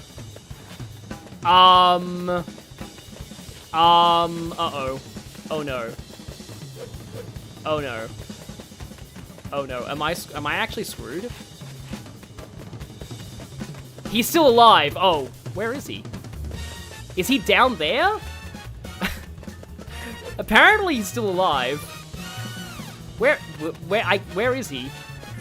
Oh, there he is. Hi, enemy. Okay, and then I have a targeting reticule. Right. Nope, that's a slam. Nope, that's a throw in the wrong direction. Now he's oh, he does respawn. Okay, right. Again, I have never, oh, hi, Becca. I have never played this version and it shows, as you can tell. But, you know, it's a learning experience. Yeah, one day I do want to go for, like, this is the kind of game that I probably will go for all S ranks in one day. Probably not on stream, but, like, I don't know, I could make videos on, like, guides to how to get S ranks in Sonic Unleashed, because, like, again, the ranking system in this game is, like, genuinely, like, really, like, deep and interesting. It's like, I do get, like, the modern games ranking systems, but, like, I do sort of wish that they made it more challenging. Although I do still think it's hilarious that in Sonic Frontiers, the expert difficulty raises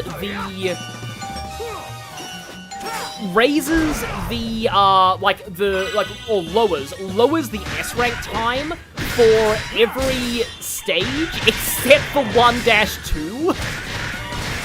It's the one level that doesn't actually have increased,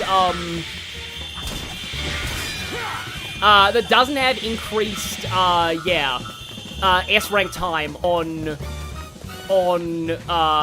expert mode, which I can't believe that's a thing. It's amazing.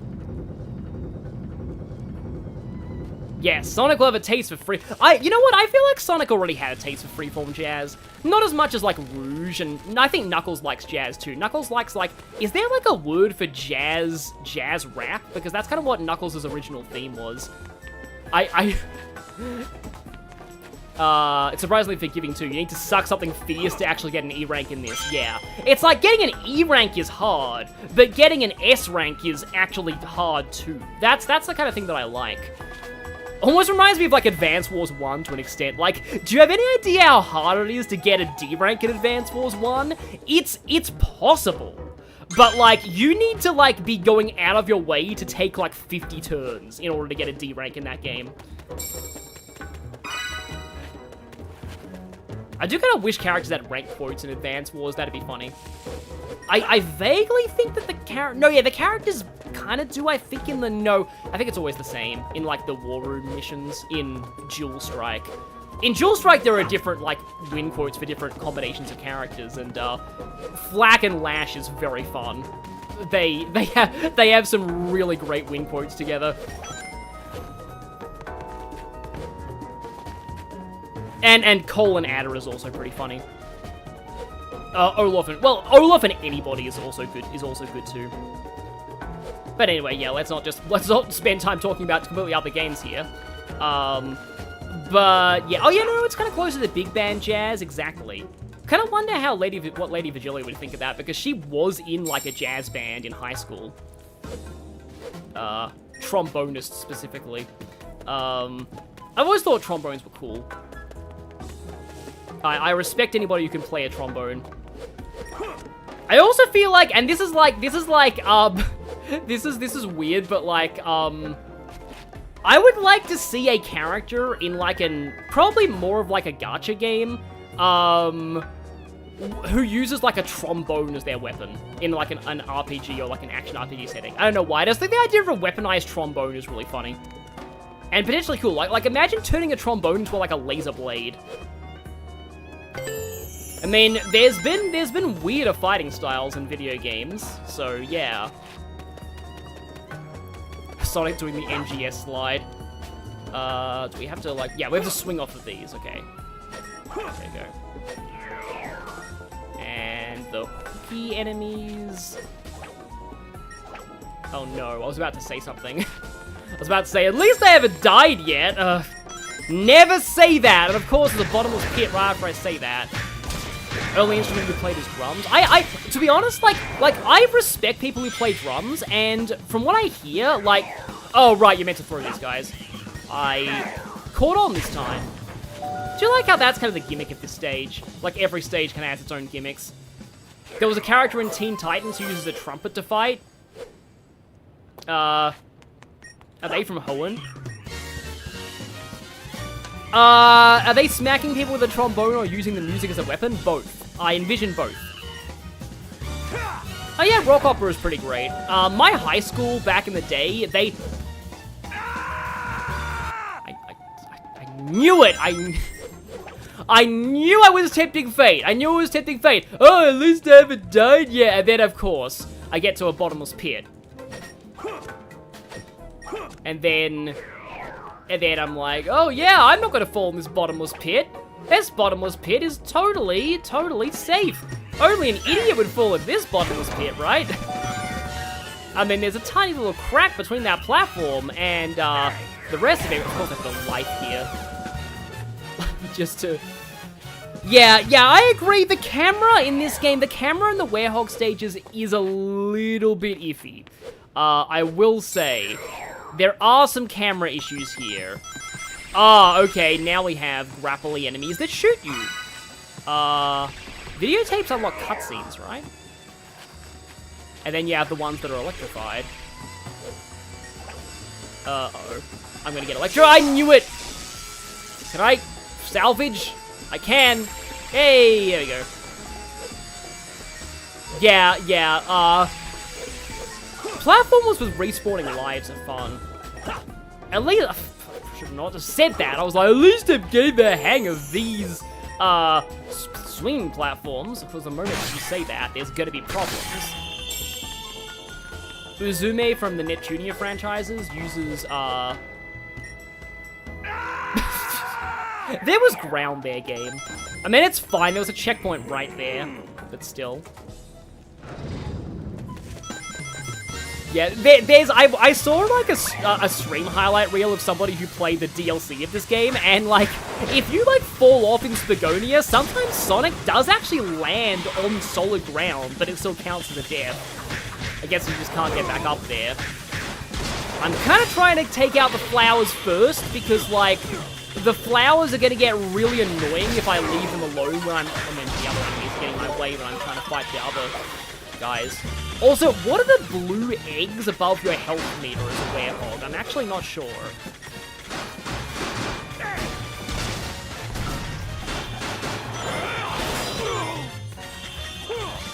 Can I actually...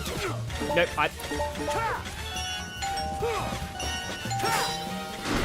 Werehog is allergic to that specific patch of ground. Yeah, that's a good way to look at it. I was watching somebody do speaking of stream highlights, I was watching, I press square instead of circle. I was binge watching. Oh, wow, yeah, I was like, oh, at least I haven't died in combat yet. Yep, okay. Wait, you have a guard button? I have a guard button! Oh, that makes things easier! Well, thank you, Shadowcoin. That advice came at the right time. Oh, no, the robots are still here. Yeah, just don't spawn in until later. But yeah, I have a guard button. Who would have thought that that was a thing? Yep, there's a block button in this game. So how quickly can I transition from comboing to using the guard button? Fairly quickly? But that is good, because like, the thing that I like about games like this is when they actually have a way to like react to enemy attacks. Oh, that didn't expect it to be in the whole circle. Oh well. Well, at least I had iframes over that flower. Probably the reason why I didn't know I had a guard button is I skipped the tutorial, so hey kids, Sonic says, don't skip tutorials. Also, I have not upgraded life, so that could also be a problem. It's like in Claire Obscure, most of my characters ended up as glass cannon, because I was just like, oh, this is Mario and Luigi, right? I only need to upgrade attack and speed, because those are the only stats that matter, because you can dodge any attack. And like, you can dodge any attack, whether you have the skills to actually dodge every attack is another question. Overall, though, I still think Claire Obscure very much encourages, like, aggressive play. Like, I tried to make one of my characters a tank build in that game, and it didn't work very well. So I ended up respecting them into attack and speed. Okay, so... Right, I think I remember what you're supposed to do here. Oh, when you die in combat in the Wii version, you lose a life, but the enemies stay where they were, and you respawn, like in their health stays? That is cool. As long as I have Minoko in Expedition 33, I can somehow lock in. Yeah, that's the thing! Minoko was the one that I had to respec. Because I'm like, oh yeah, he's the big furry guy, I want to make him a tank, because that sounds cool. And then I'm like, Minoko has some really good attacking skills. So I'm just like, I feel like I'm wasting... And I spec'd into attack because I got to the mime... That optional area where it's oops all mimes. And you've got like the... Oh, I need to leave one of them down here. I think this is how it works. So that I can actually get back up to this platform when it's raised. So that I can push the other one over. Yeah, I did the first romance route in Claire Obscure when a certain somebody was wearing the Get outfit, and that was funny. But yeah, Minoko in swimsuit is incredible. Minoko doesn't have a lot of outfits, but what outfits he does have are all pure gold. I also love how Minoko is literally just Kimari from Final Fantasy X if he was actually good. Like, I'm sorry, I like Kimari in FF10, but like, there's... Oh, actually, hang on. Wait. Okay, so... Oh, wait, no, I think I see what they want here. I think I see what they want here?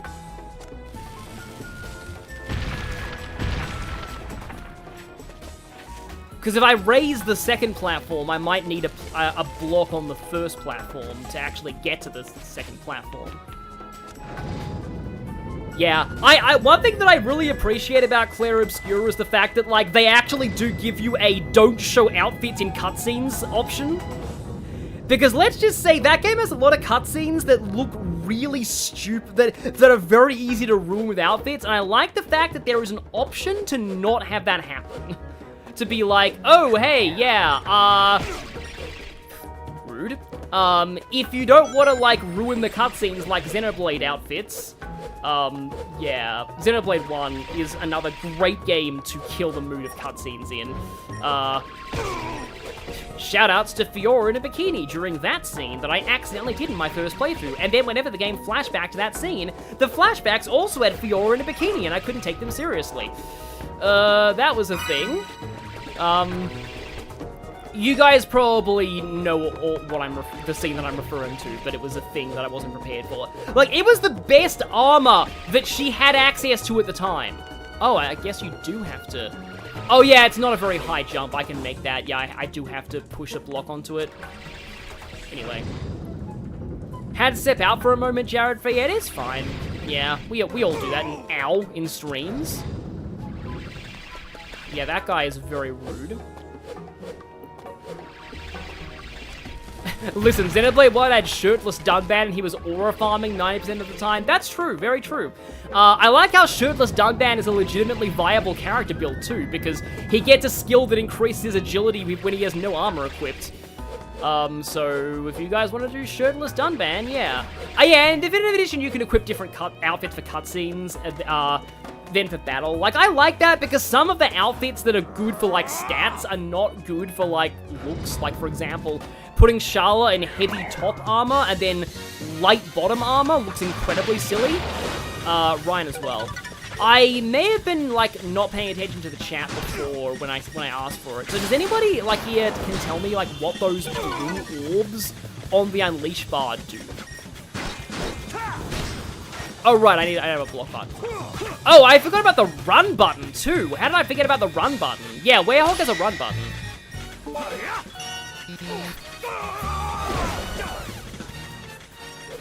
Ow. Okay, I gotta lock in here.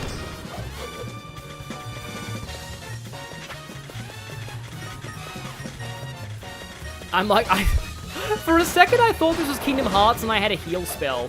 And I'm like, I need to heal now. Yeah, I probably need to... Ah! I pressed square instead of... Yeah, I deserve that. Also, he says darn. Oh, if you run out of those blue eggs, the shield? Oh, okay. So that's your guard break. Oh, I go back here, of course. Oh, well, at least I know how to solve the puzzle this time. But yeah. I do appreciate it in games where checkpoints actually matter. But that does become a whole thing in Eggman Land. And the, oh boy, the hot dog missions in this game. Oh, well, yeah, that took 3 shields off me.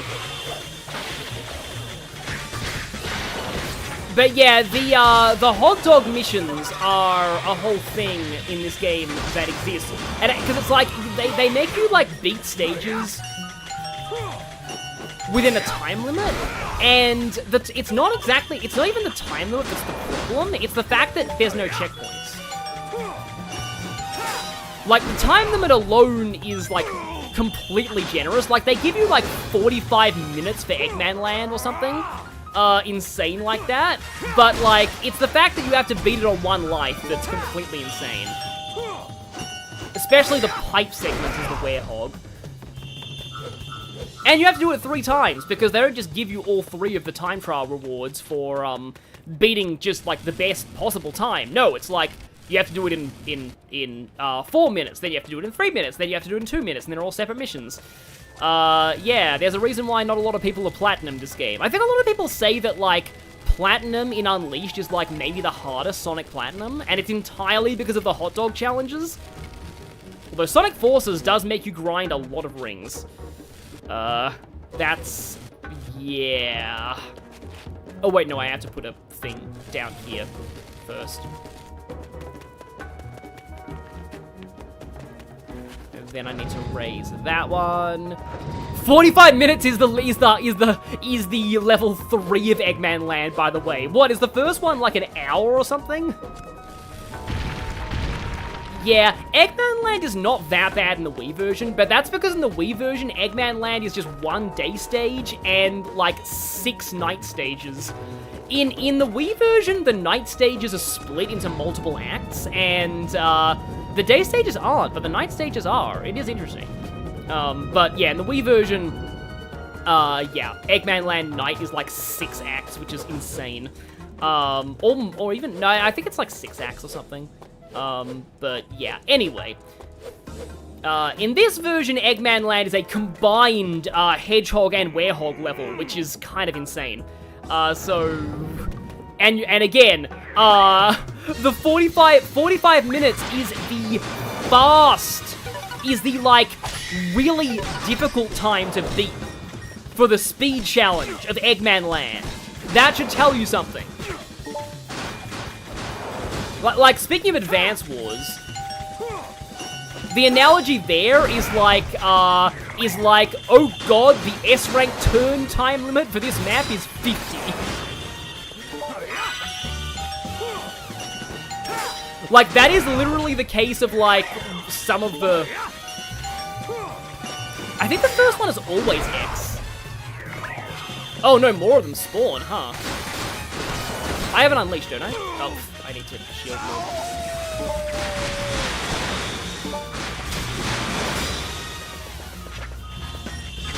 Yeah, Unleashed helps a lot. Yeah, the first one's always X, the later ones are sometimes other buttons. No, the first one is not always X. Ah. That happened at the worst possible time. Oh, wow, a lot of them spawn in, huh? See, I would use my new combos here, but I'm just too focused on not dying.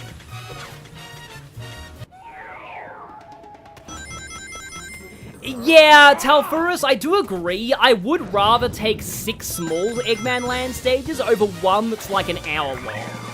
Because, like, as much as, like, these night levels, like, alone are quite long, like, I think the Werehog gameplay itself is fine. I just feel like maybe it's the levels that are a bit too long. But, like, a Sonic level that takes an hour is insane. Like, the older games straight up killed you for taking 10 minutes in a level. Which you are kind of likely to hit in the, Sandopolis Act 2. Oh boy, yeah. Sandopolis Act 2 is... Sorry, I had to lock in for the quick time events. Sandopolis Act 2 is the entire reason why I don't like Sonic 3 and Knuckles as much as Sonic 2. Well, not the entire reason, it's most of the reason. Like, Flying Battery is really good, Ice Cap is really good, but, like, there's some very long and kind of rough stages in 3 and Knuckles. Like, I think Sandopolis Act 2 is fine as a Knuckles level, but because, like, he can climb. And the climbing takes a lot of the edge off of some of the rooms, but, like, as a Sonic stage, it's a little long. And plus, Sandopolis Act 2, like, makes sense the Knuckles level because, you know, he's afraid of ghosts, and that's, like, a whole ghost level. It's also where the Egg Golem first appeared. Like, Egg Golem is straight up from Sonic 3 and Knuckles. So it's funny how that game's official name is Sonic 3 and Knuckles. I know it's, like... Sonic and Knuckles and then Sonic 3, which they were split into 2 games literally because of McDonald's, which is funny. They had a McDonald's promotion they couldn't delay, so they're like, I guess we'll just split this game in half and sell the first half as its own game. I'm glad the Origins version not only, like, makes it so that Big Arm is still a boss in, because, like, originally, if you combine the games, I think you skip Big Arm. But, like, it makes it so that Big Arm is still a boss, and it adds a proper cutscene for, like, after, going from Big Arm to Mushroom Hill, because that didn't actually have a cutscene in the original game, from what I heard. Well, I mean, it makes sense it wouldn't, because, like, Big Arm was straight up the end of the first game, but still. You know what? As much as upgrading combat is cool, I might have to upgrade health next time.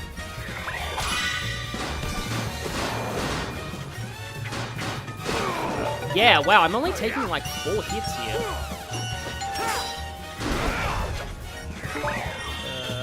Don't hit me, please. Active up!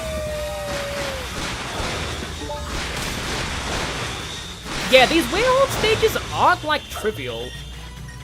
I seem to remember them being way easier in the Wii version, but that's just because they were probably designed with motion controls in mind.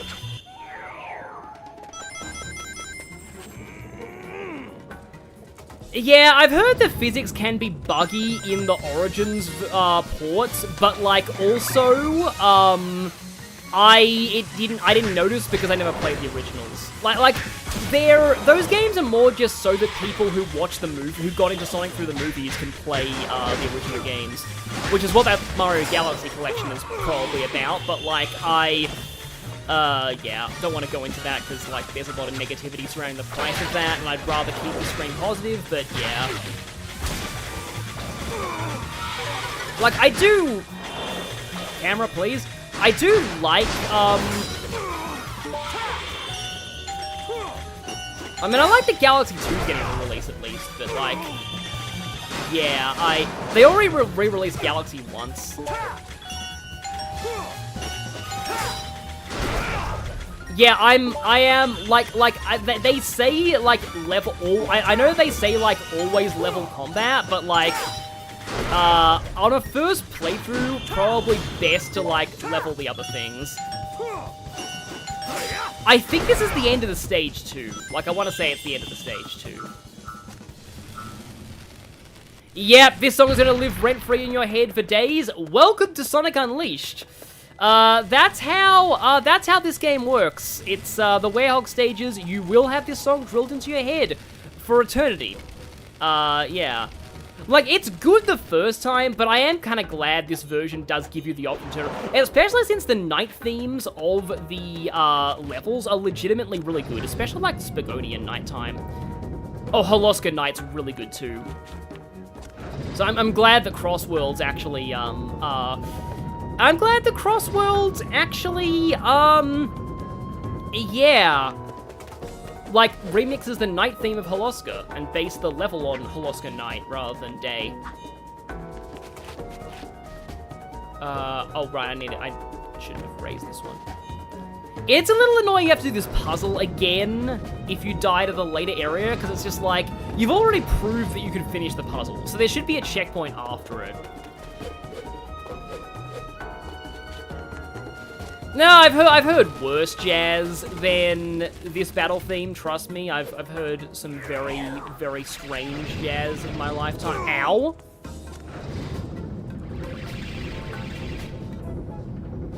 Oh, Tunan Night's really good too. There's a lot of the night themes are really nice. Oh, Shamar Night is, I don't describe songs as a bop often, but Shamar Night is a bop. So like, I hope that there are rings in the next room, because I only have half life going into this robot fight that's killed me a bajillion times. Oh boy. Oh boy, this is actually really, really bad. I'm not used to block being on, like, the R1 button.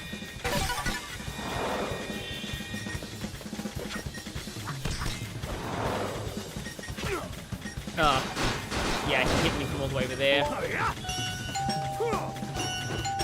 There's a lot more of these guys who spawn in. Please don't hit me while I'm recovering from my other thing. Okay, I do have Unleash now.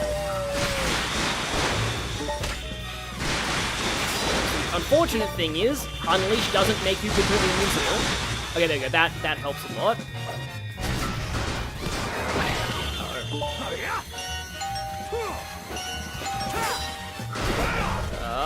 Yeah, that was a good time to block.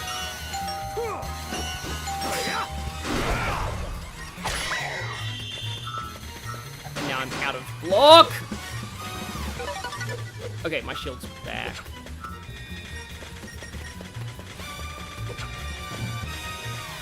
I think I should, like, go for the block and then go for the attack after they've tried to hit me. I was ready for it not to be X that time. Oh, nice timing on that block there. Okay, you actually have more time on those QTEs than you might expect. Oh no, oh no! So don't just immediately, like, guess what you think the reaction will be. It's... You do have, again, you have more time on those QTEs than you might expect. Yeah. Unless the game is like having mercy on me. Oh, great, there's more of them!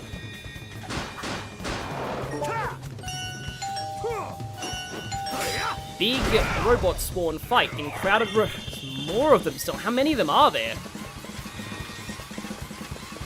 And at least there's only 2 at a time now, but still.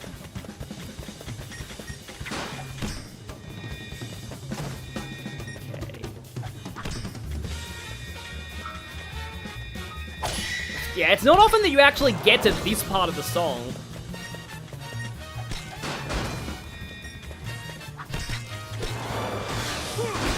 Oh, there's the wear clap.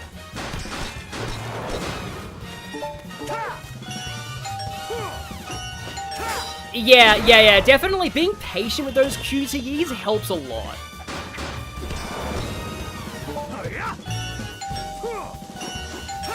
Please let that be the last one.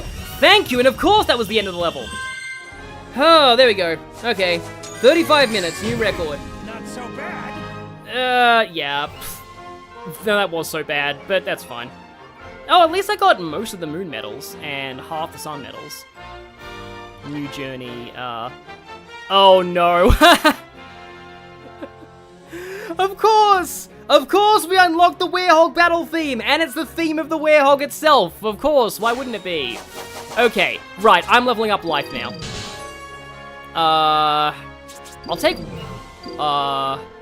one more combat level? Yeah, I'll take another life level. I believe there is an achievement for, like, maxing out the Werehog's level, and I think it requires a bunch of grinding. Anyway. Surprise wasn't an E rank. If I wasn't... Oh, this scene. Professor Pickle! Are you alright? We got here as fast as we could. Professor? Hello? How dare they call this culinary concoction food? It's angry. Here, do you see this sorry excuse for a sandwich? The bread should be no less than 3/4 of an inch thick. Upon it, 1 tablespoon of mayonnaise and a pinch of black pepper. The contents, fresh cucumber, sliced thinly, if you please. Am I quite right, Tails? I learned something here today. Professor, it's good to see you haven't changed. Tails Tell me, prefers what mint brings you sandwiches, here? I guess. The menu is hardly worth the trip, if you ask me. No, Professor. We came here to rescue you. Getting a few I see how stream rudely. hiccups, Right but then, seems to be first fine now. things First. It's about time someone taught the chef here how to make a proper sandwich. You can file a complaint later, Professor. Let's get out of here before Eggman's welcoming committee shows up. Oh, yes, quite. But let us be sure to collect the contents of that vault before departing.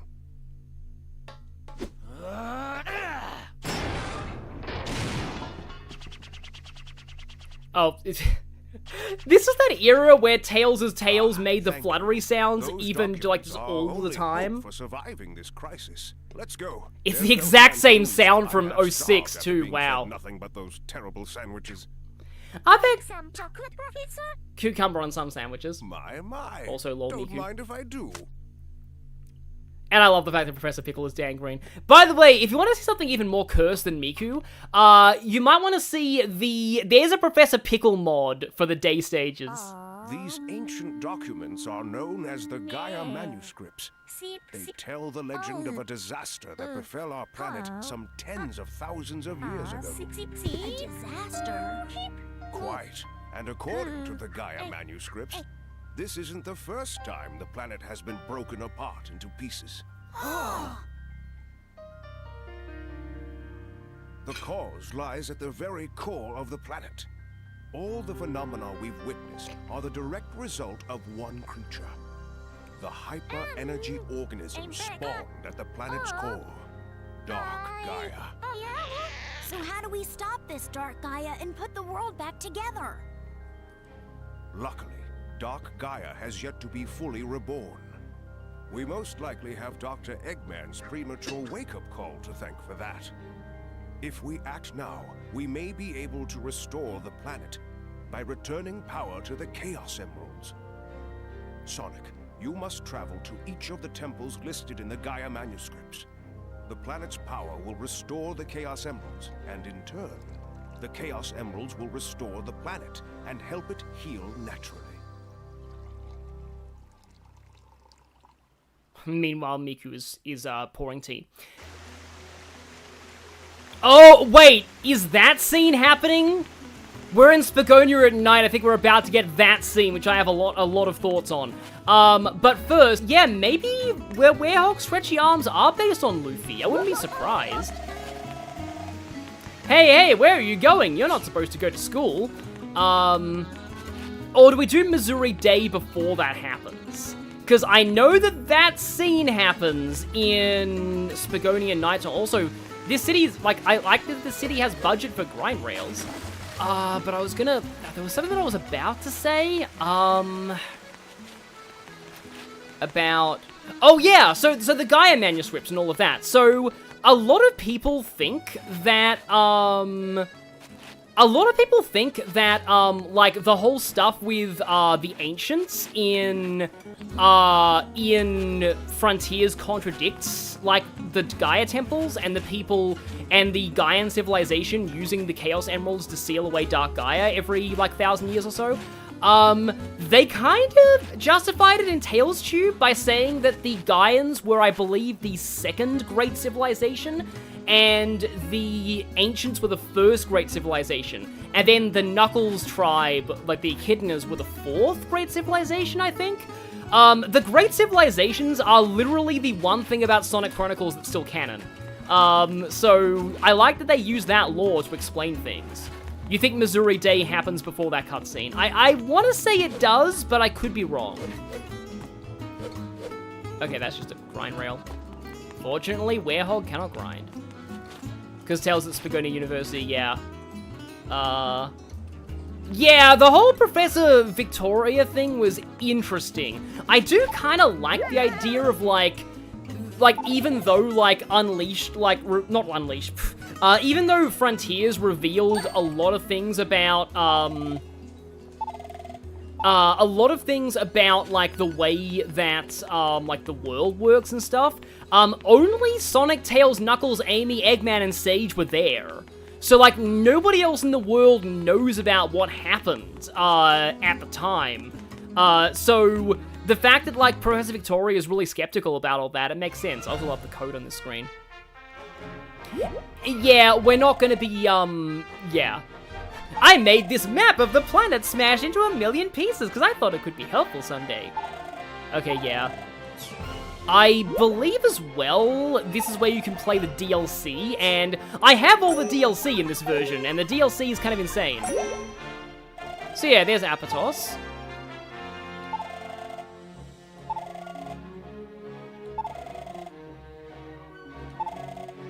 Yeah.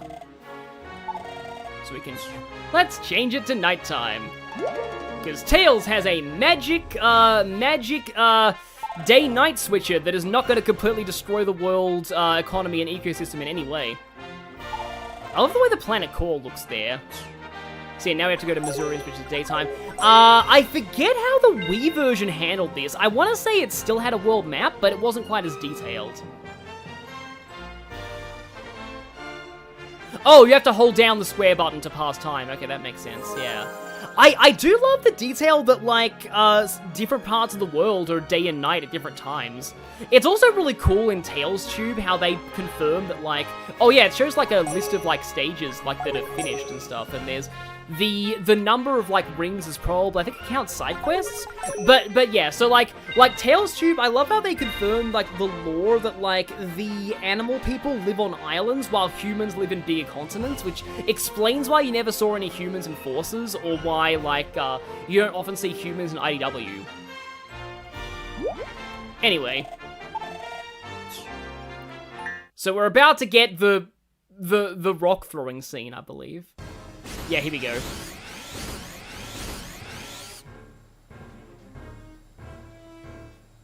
Also, Eggman's theme from 06. Nobody expected them to keep that theme from 06, but they did. Who are you? Fear not, my good villagers. If you all behave, I won't have to do anything nasty. All you need to do is tell me where the Temple of Gaia is. We're not telling you anything!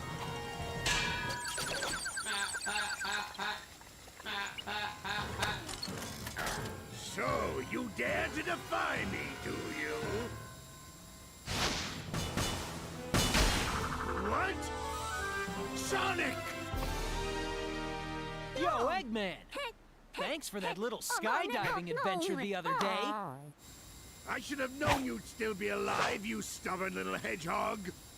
What are you doing out You here? fought him on the plane! No reason to tell you. In any case, I'm busy. Farewell! Did you not see Sonic on the tornado? Did you think you were just fighting Tails that time? Hey, Morty, come back! Just ignore him. Is everyone here all right? And yeah, so this is Proto Orbot. Orbot's name is like SA55 or SAS in this game. I remember people used to call him Ergo because of a cutscene we'll be seeing in a moment.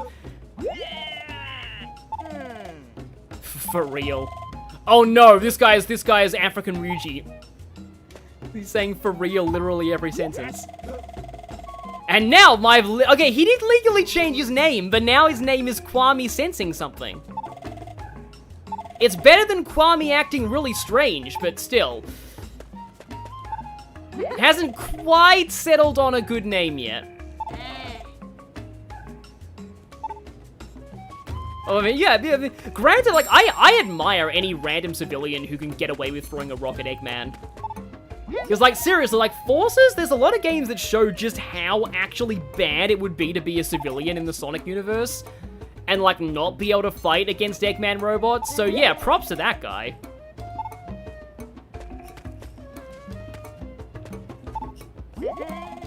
But, yeah, so, Orbot, like, it's kind of cool that, like, that, like, in this game, they kind of took some cues from, like, Sonic, the Sonic cartoons, which tended to give Eggman two, like, dumb robot sidekicks to sort of play off of.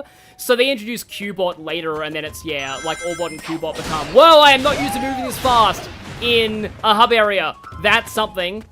Yeah. Also, now I should be able to get this.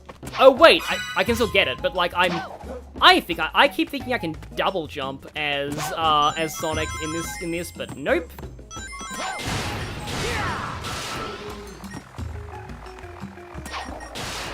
I want to lock onto the other guys, but yeah. No, okay, that's how you get that sun medal.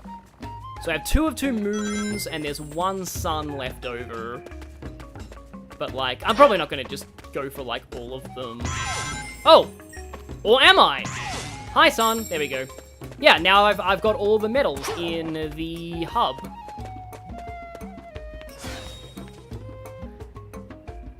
At least some people tried to take on Eggman that wasn't part of the main cast, yeah. So, okay, we're about to enter Savannah Citadel, so something that people in the chat have pointed out that I was saving until now, Missouri, this entire continent, is not even in the Wii version, or the PS2 version. They completely cut out this level. So this level is HD exclusive. Well, technically Missouri is there, but just the boss fight. Because the boss fight is part of the plot. Oh, is this drifting? Hang on, this is drifting, isn't it? Okay. Drifting isn't as bad as it is in Frontiers, at the very least. Ugh, that one Frontier stage. Apparently drifting was meant to be in every Frontiers stage, but then they realized, you know what, that sounds like a terrible idea, let's not do that. And they were right. I'm so sad that Mystery of the Woods video is, like, no longer on YouTube, because, like, it was done by this really snarky British guy, and he gave, like, one of my favorite, like, lines I've ever heard anybody say is, it's like the designer said, hey, I've got a good idea for a puzzle, and it turns out they were wrong. I mean, that's really harsh, but it's also hilarious.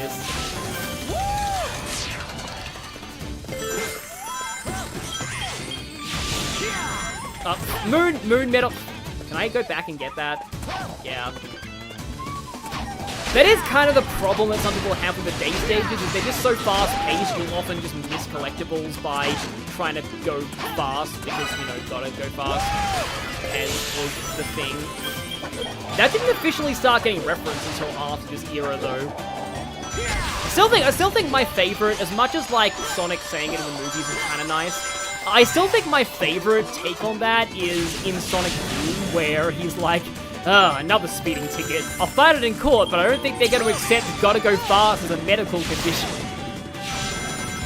Yeah. The Sonic Boom game is terrible. The Sonic Boom cartoon is really great. And it has Tropical Twin in it, being awesome. And, like, Cindy Robinson's Amy's pretty good as well in Boom. The cartoon, at least. Like, she even wrote one of the episodes. I know I've already said this on another stream, but I'll have to say it again because it's just so great. The episode where Amy adopts, like, a buzz bomber is amazing because she tells it to play dead and it explodes and it self-destructs. And it's just like, no! And it immediately cuts to Tails repairing it. That's one of my favorite scenes in that show. Circle L. Oh, you failed!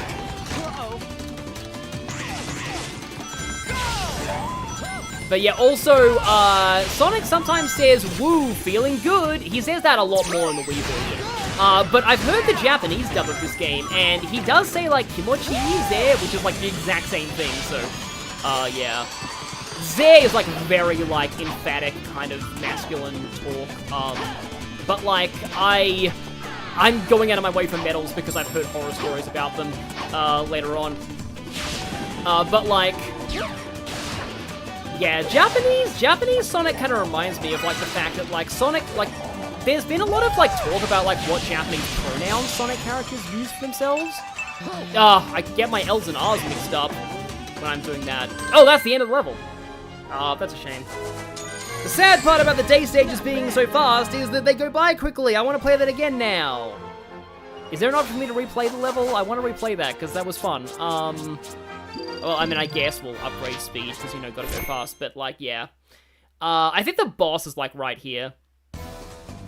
Oh, yeah, no, that's another great line from Orbot and Kubot. He's pretending to be Sonic again. Well, I'm not gonna be Amy this time!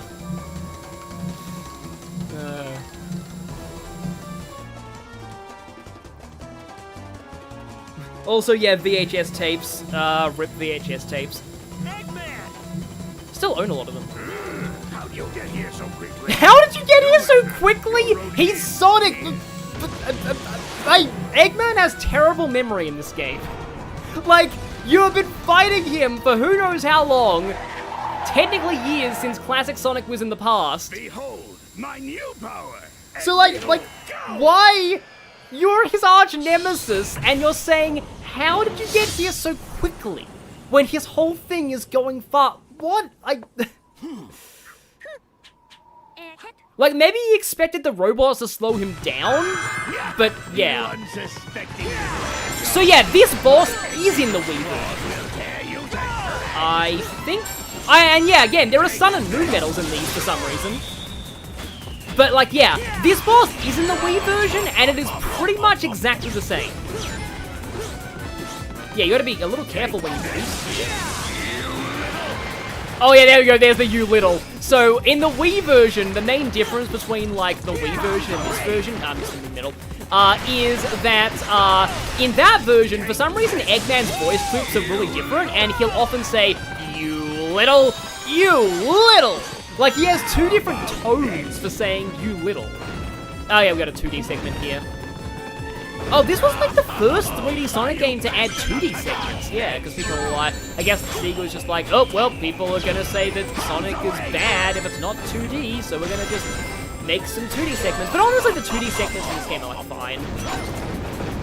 I actually think, like, recently I was... Oh, right, you're meant to jump and homing attack when he gets close there. Or that, yeah.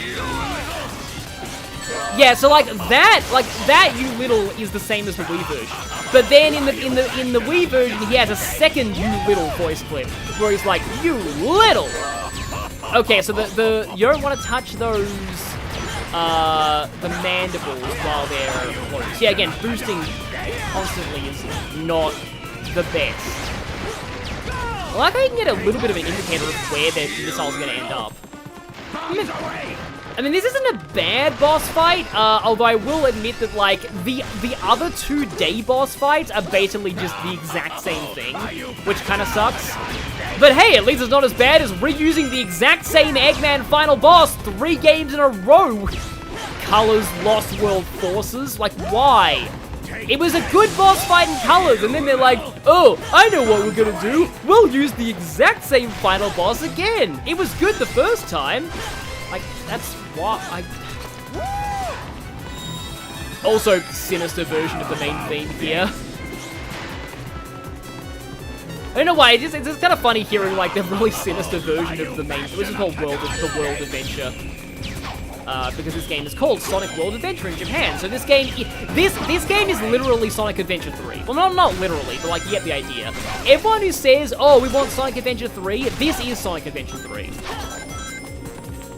I mean, 06 tried to be Sonic Adventure 3, but it wasn't very successful. I think you can hit him there if you're good. He does eventually show up in the front, doesn't he? Yeah, there he is.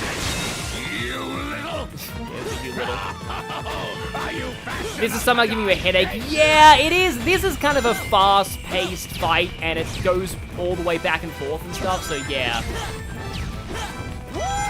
It's like you gotta kind of sort of boost, but not like really boost. Because, yeah, to prop them to do the mandible attack that explodes.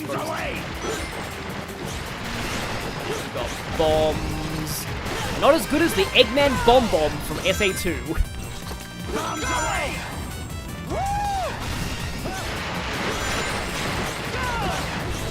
Okay, good.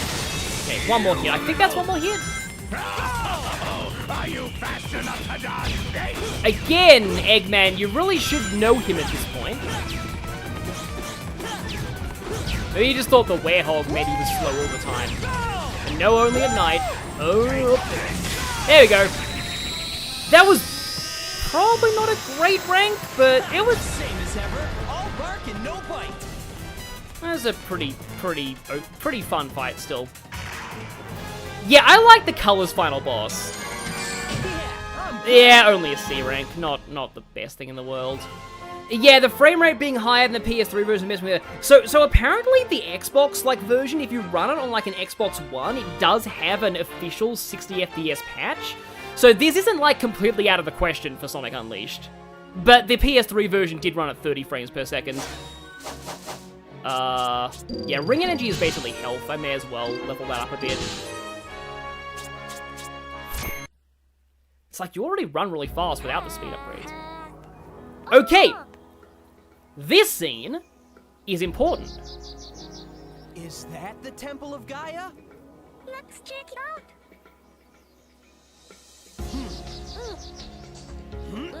The music playing now is the Gaia Temple theme from the Wii version. That cutscene is the one place it plays in the HD version. Awesome. What is this place? In the Wii version, the Gaia temples are, like, hub worlds that have their own little puzzles and access to levels. Hey, Sonic. There's something weird here, right in the middle. Oh, a Joker mod for this game would be pretty fun. But yeah. Hey, what's this called? It's really weird that, like, they have that song in this version, but it only plays in that cutscene for a few seconds.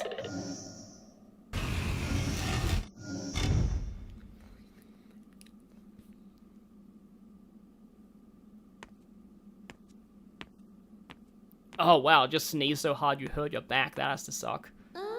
Okay, that's great.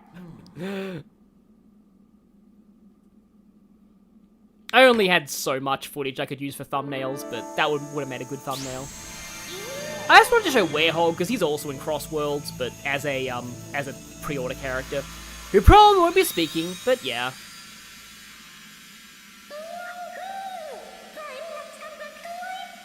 This was the Temple of Gaia. That's got to be why Eggman was so keen on taking the place over.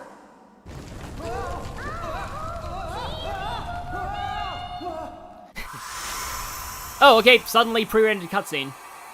Yeah, like, one of the things that I've just realized recently is I miss the days of pre-rendered cutscenes. Like, these days, like, yeah, the fact that graphics have got to the point where we can have cutscenes that look just as good as pre-rendered cutscenes when they're in-engine is fine. But, like, back in the day, pre-rendered cutscenes used to feel really special. Like, whenever you saw one, it was just like, oh, wow, like, we're getting a pre-rendered cutscene. This must be a great moment. The planet! One of the broken pieces of the planet moved back into place! All right. Nice job. Take a look.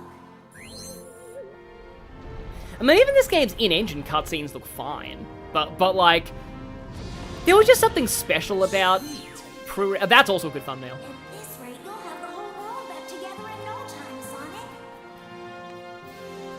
A planet-sized jigsaw puzzle? Sounds like a great excuse to see the world. Yeah, and yeah, that's a classic Sonic line. Like, that's good characterization for him. Achievement unlocked, still broken.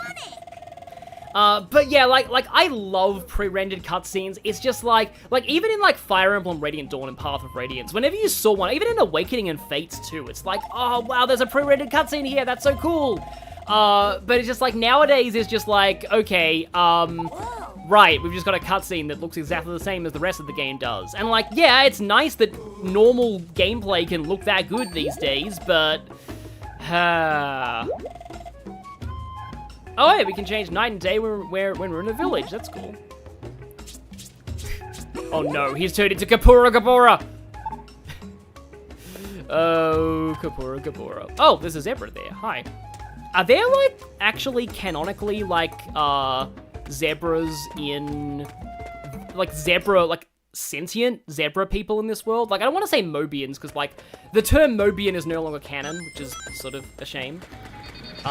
Is this locked off by sun level? Oh, that's the boss. Okay, then. I feel like that horn symbol there. Because, like, I do know that, like, the post-reboot Archie comics, and, like, okay, I'm kind of sorry for not making progress. I want to play this again.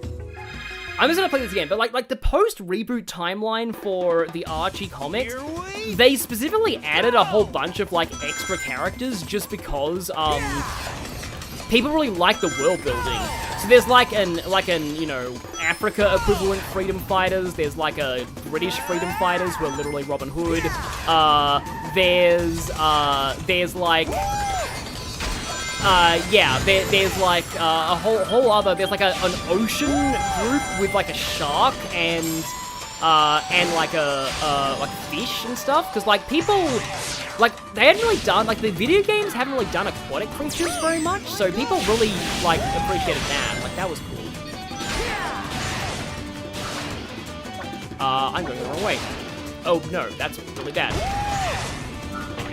Well, this is not an excellent run, second run of the stage, but oh well. Oh, this is some metal, but okay. Monster Hunter also has, like, in-engine cutscenes that look as good as pre-rendered. Yeah, that's cool.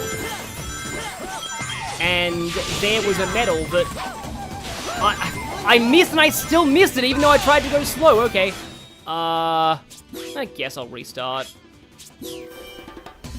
Yeah, most Sonic doesn't have a level up system. Like I said way earlier, IGN was, like, mad that this game had a level up system. It's kind of insane.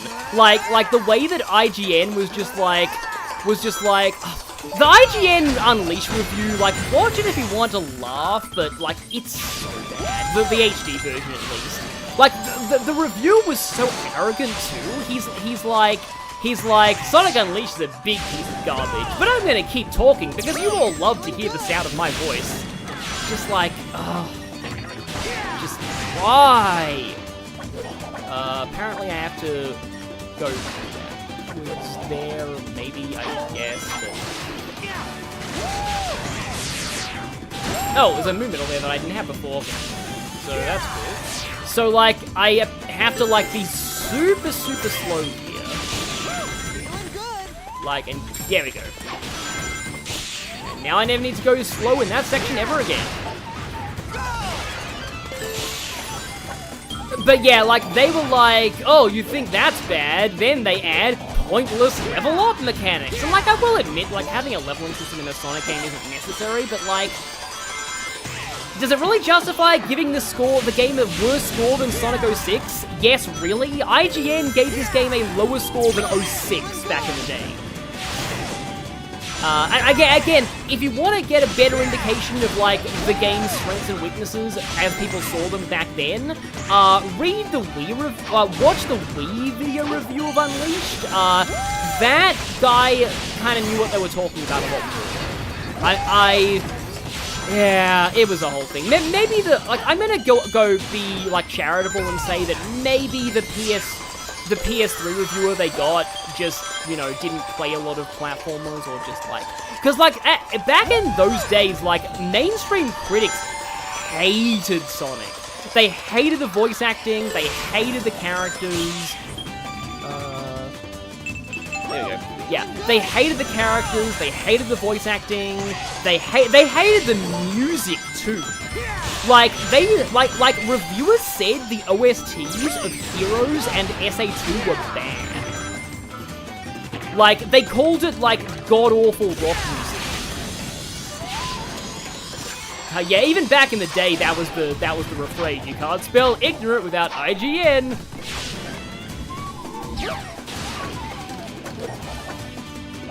I think the version of that statement that I prefer was like, it's called Internet Gaming News, not Internet Gaming Reviews. I think I just looped back on myself there.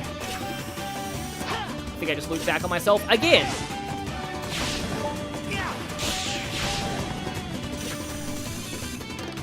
Some people apparently really hated Mega Man.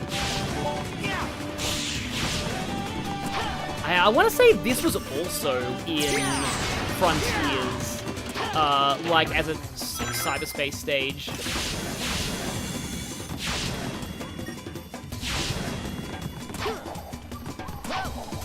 But I just didn't realize because I'd never played the HD version of this game. So, like, I think I'm actually doing worse than I did the first run of this stage, but it's fun still. Oh, I didn't get that last time, and it's not worth any medals, but oh well. Yeah, that's worse than the last run, isn't it? No, it's an A rank, okay. Right, I'll take that. Didn't even get any sun medals, but oh well. G4 also liked SMT3, so who knows, yeah. I don't really know how many, like granted, like, SMT3 Nocturne was like, it was really niche back then. I don't know how many people actually reviewed it back in the day. Oh no, it's him! It's Don Faccio! Yeah, this is the guy who's responsible for all of the hot dog challenges. He's the reason why the platinum in this game is so evil. I watched, like, an achievement hunting channel that joked that Don Faccio is actually Sonic's nemesis. Like ultimate nemesis, even more than Eggman. Yep! Oh, there's still a thing. Oh, I should have done this! Because this would have made me replay Missouri as well. Oh well, I guess I can do this for Rooftop Run once we unlock it. But yeah, beat over 20 foes, grab 100 rings. And yeah, there are 3 tiers for these every time.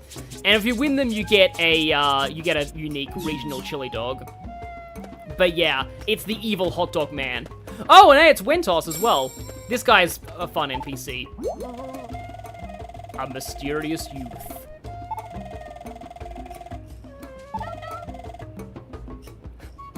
Why does this Chow talk like Mario?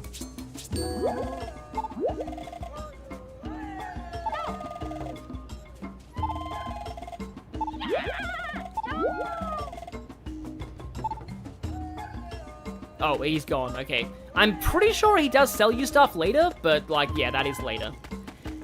Yeah, the main issue with the hot dog challenge is the Eggman Land one. The rest are fine, but still, like, you basically have to finish, like, the stage with no checkpoints.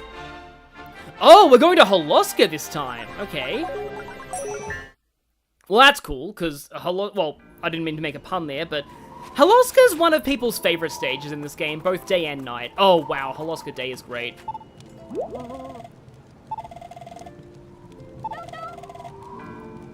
Yeah, again, I don't know why the Chow sounds like Mario.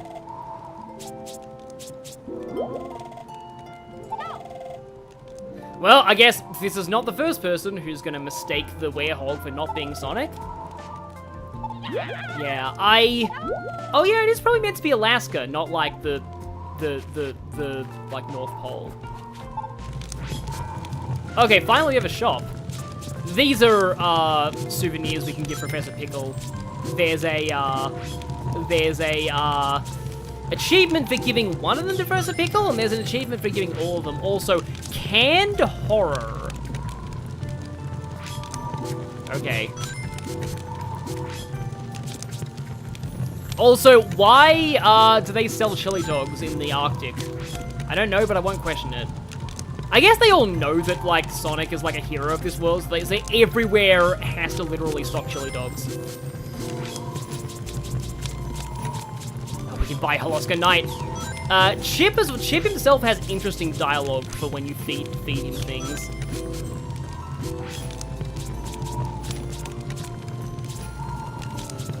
Oh, I guess I can buy the cookie and the candy as well. Oh, yeah, that kind of cream-filled cookie. There's a recipe for one of those in the cookbook. There's also a recipe for the Apotos ice cream. And it references Chip, which is really, really nice. So... is it in status? I forget how you feed Chip. Or maybe that doesn't unlock until later? But I know that Chip has some interesting comments on certain things. I think it's like random, but there's one comment that's a particular, you know, note to certain kinds of people, but yeah. No, so the weird thing is, the first game where Japan canonized the chili dog, I think the icon for Unleashed switches to the werehog when you go into a werehog stage. That is actually really cool. But yeah, apparently the first game to, canonized Sonic's love of chili dogs in Japan was Sonic Advance 3's manual, of all things. I don't know why, but yeah, that's when Japan made it canon. It was always a thing in the, you know, like the Western cartoons, which were their own whole thing. Yeah. I honestly, I will say, like, Adventures of Sonic the Hedgehog is pretty fun. The cartoon with all the memes, like the snooping as usual I see, which they actually did have Eggman say in Sonic Boom, he does say it. He does say, well, well, well, Sonic the Hedgehog, snooping as usual I see. Because they had to do that at least once. And then in Sat AM, or... literally, it's just called Sonic the Hedgehog, but people call it Sat AM because it aired on Saturday morning. That was the more serious one with, like, a darker story, and, like, the world's been, like, taken over, and that's the one that had Princess Sally Acorn, forever sparking shipping discourse with, it's, like, it's kind of, like, the sad thing is, because, like, one thing that I've noticed is that, like, as much as I don't really want to go into, like, shipping discourse, I've noticed that, like, Sonado fans don't really seem to hate Amy, but, like, the war between Son Amy and Son Alley fans is legendary. I think it's mostly gone now, but even now, I've noticed that that at least a few Son Amy fans really don't like Sally or any media she's in, like the Archie comic. And meanwhile, a lot of the Sally shippers really hate Amy. And yes, oh yeah, then there's Sonic Underground where they drop a baby at Mark 10. This is gonna be one of those things where one of these switches summons a billion enemies and only one of them opens the door. Or maybe we just jump all of them. Yeah, Sonic Underground, oh by the way, I promised I'd turn off the werehog battle theme. Yeah, here we go, battle theme off. I hope it takes into effect here, because the Holoska Knight theme is great. Yes, that's the Sat AM dialogue.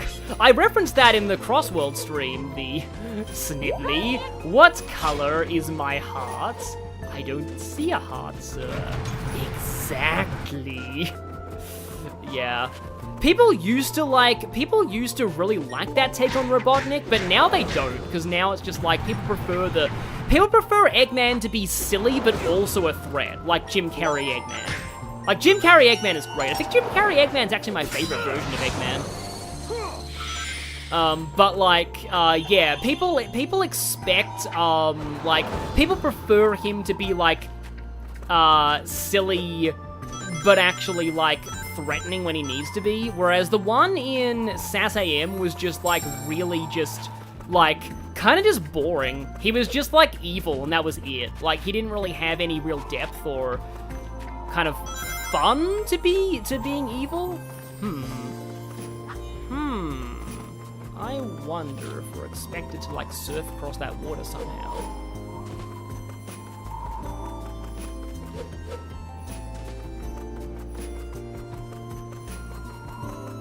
Also, this music is kind of nice. I didn't expect Holoska Night to sound like this. I remember it being like da-da-da-da-da-da-da-da, like that one.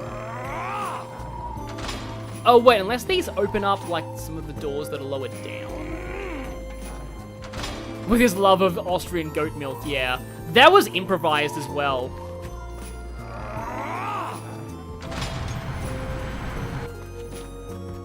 Yeah, Archie Robotnik was also silly evil too, but yeah, it was like, it was funny that way. And yeah, in the first 50 issues of Archie, then he straight up died. And I did talk about this in the CrossWorlds stream. Yeah, rip off a chunk of ice and surf on it. Oh wait, this isn't Bonanza. Oh, I'm dumb. This is just the intro stage. That's why that's why I'm so dumb. Of course. That's why I can't progress, and that's why the night theme I recognize isn't playing. It's because this is just the intro stage. I am so stupid. But yeah, Soniku Zaheji Hogu can run on water by boosting, which is cool. I like that there's some ring gravity. But I cannot believe I was that dumb. Just like, oh yeah, I get... So yeah, now we have the stomp move. Oh, stomp is circle in this game? Huh. I'm used to stomp being a different button to that. I'm not sure how I feel about this. This could take some getting used to. Because like, the thing with the stomp is that it's like a way to correct yourself in the air if you make a mistake, because like stomping will like guarantee that like Sonic goes straight down and like ends exactly where, oh right, went to stomp on those, yeah. And like ends up exactly where you are. Like it pretty much entirely halts his forward momentum.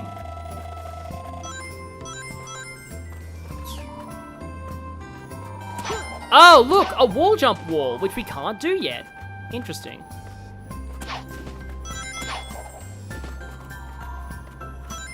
Okay, yeah, this music's pretty nice. I thought there'd be metal up here. Oh, hey, I've already maxed out the metals in this area. What's this? Why is there a button here? Maybe it's so we can get out. But oh yeah, you play Holoska day before night. Also, yeah, we need level 2 in Sun medals to open this, so if we weren't diligent about collecting medals, wouldn't have been able to unlock this. Oh, wow. Why are you saying that I should take a nap? It's morning. Also, owl spikes. But yeah, I am very glad that, like, we're playing the day stage for the night stage, because Holoska Day is so good! This music is incredible as well. I'm glad that it came back in, Team Sonic Racing. Even if Team Sonic Racing wasn't the best thing in the world, I'm restarting for that. It's still, like, the fact that it brought back this theme. But yeah, so the thing that's being referred to in the chat right now is there was one of the editors for the Silent Hill wiki, like, went completely off his rocker and started to edit really ridiculous conspiracy theories into all the pages. And like, I get that Silent Hill is a franchise that's like ripe for like speculation and stuff, but like, not like that. Well, that's not good. Oh well, at least I restart the whole stage. I like how in the Wii version, whenever you boost at the start of a day stage, you get, here we go! go! Hashtag here we go go. Okay, X up here. So yeah, here I need to be a little bit more precise with my jumps because otherwise, literally rip. Okay, that's not rip, please. Ah, this song is so good. Yeah, I do like Holoska Day a lot. I'm kind of glad that I think this. Wow. Okay. At least this level in the Wii version is pretty much. It's not the same. Oh, it was really about Walter Sullivan? I didn't know it was about him specifically, but it was weird. Like Walter Sullivan does canonically have mummy issues, but like, that's all. And that's like explicitly spelled out in canon, that it's like, yeah, he has a serious mother complex, and like, yeah, that aspect of him is definitely true, but like, I think he meant to like drift here. No, I am not flying off the side a second time. Yeah, I guess boost to win is like not quite the way to go all the time, especially when there are death edges to continue. Okay, there's the stompy here. Oh, those things are just like those like beak enemies in Mega Man that like pop out and shoot you. Team Sonic Racing introduced you to this level with good IND. Well, that's cool. I forget if you can boost in... Oh, yeah, that was just a record. That wasn't a medal in this. Is the whale going to show up here? Hey, whale! That whale should have a name. Chat, give your best suggestions for that whale's name. But, because that whale should definitely have a name.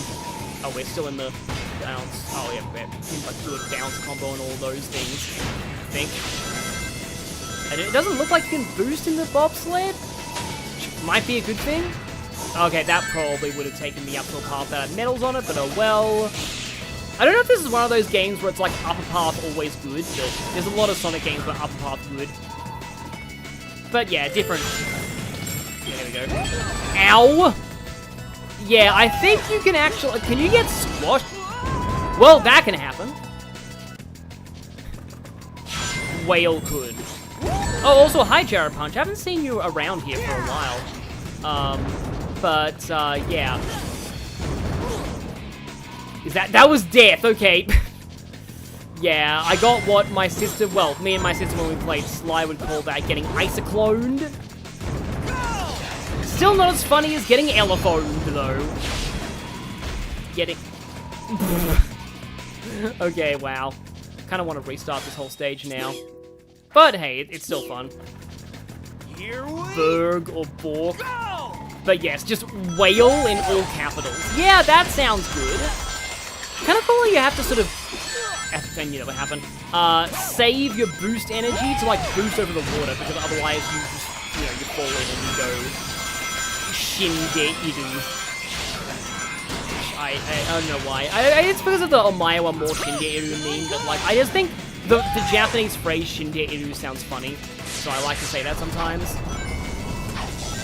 Roses are red, violets are blue. Omae wa mo Shinde-iru.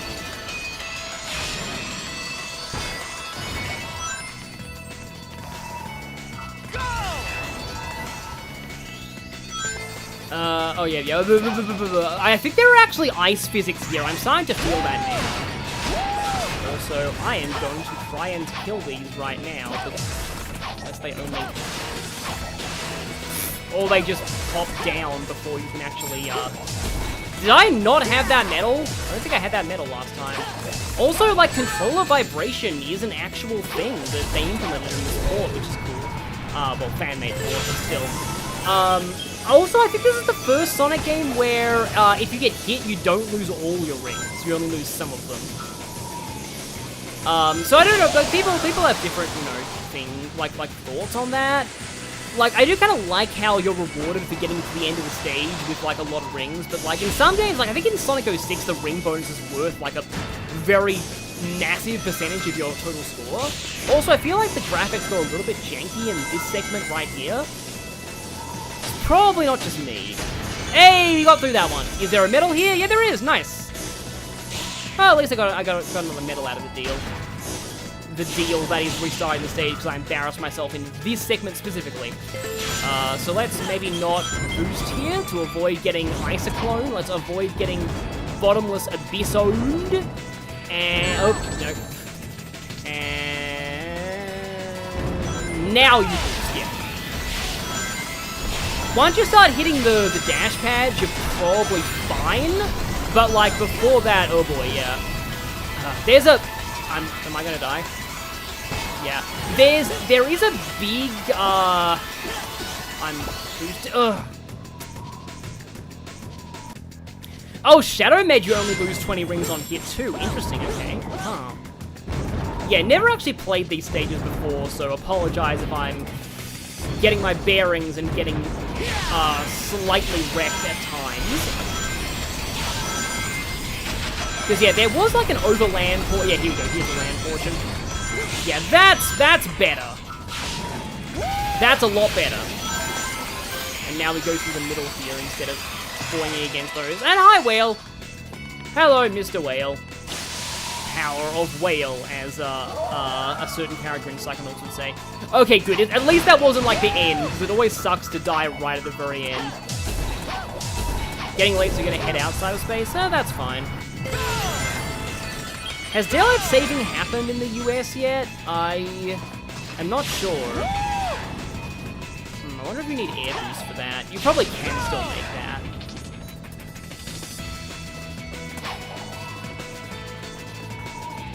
This is also really good Christmas music. As much as, you know, I don't like Christmas being always portrayed as snow, because in Australia, Christmas is in summer. In fact, it's actually getting kind of hot right now, and it's only spring. We have those, okay, Eggman Spring.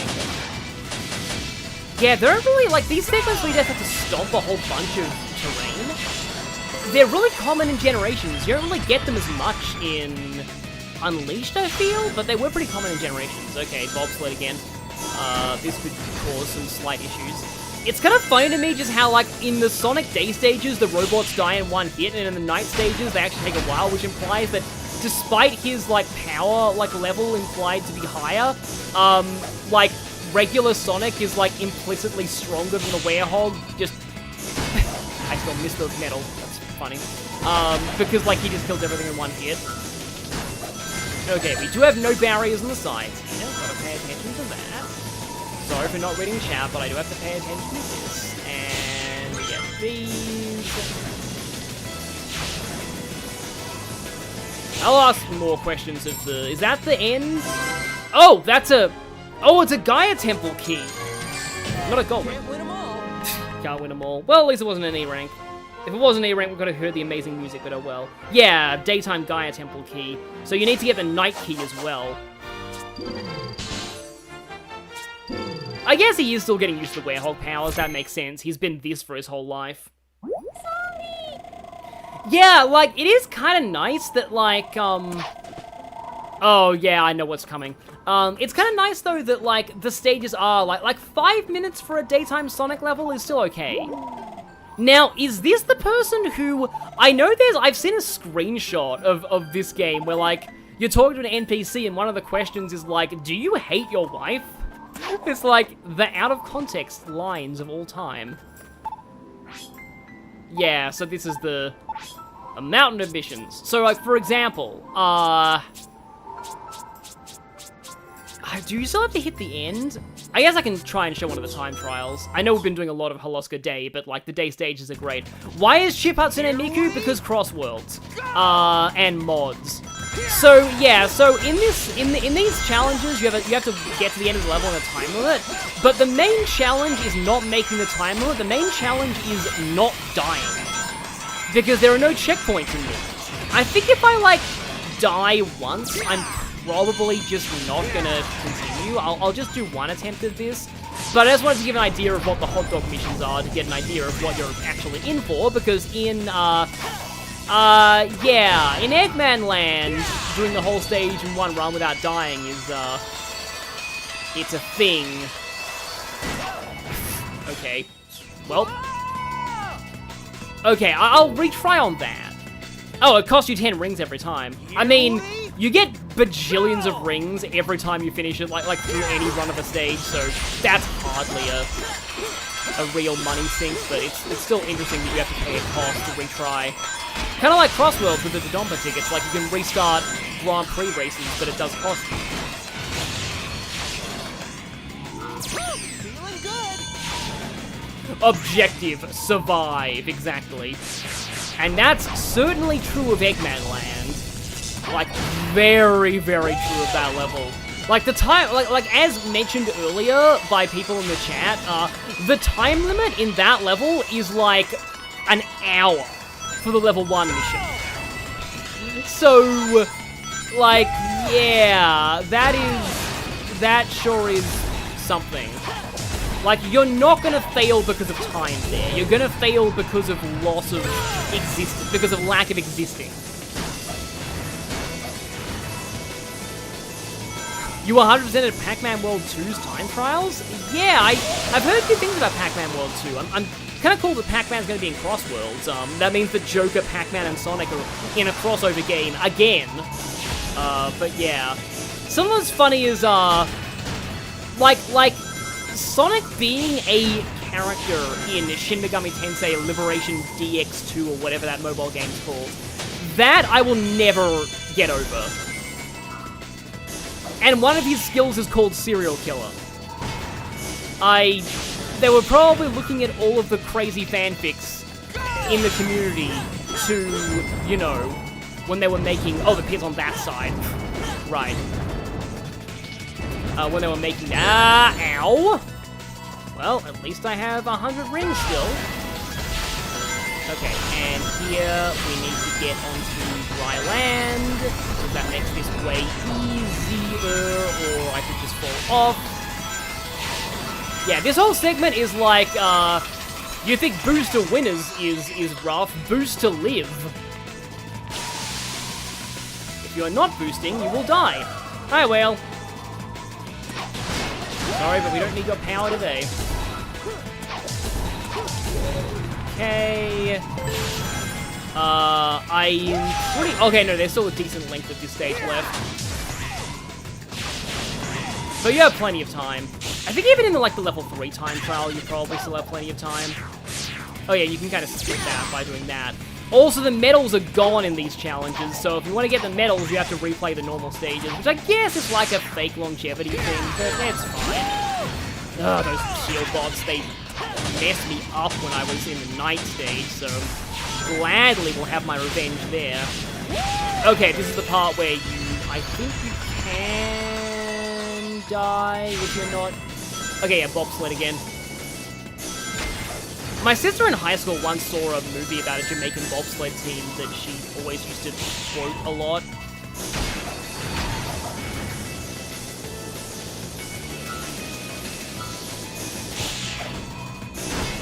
And then this other, like, Japanese movie that she would quote a lot. Of course, that was probably the right angle to hit the medal if I was playing the normal version of the stage. But I'm not playing the normal version of the stage. I'm playing the death version of the stage. Like, I'm reminded of that, Nichijou quote, death or die! Oh, hey, I actually did it. Nice.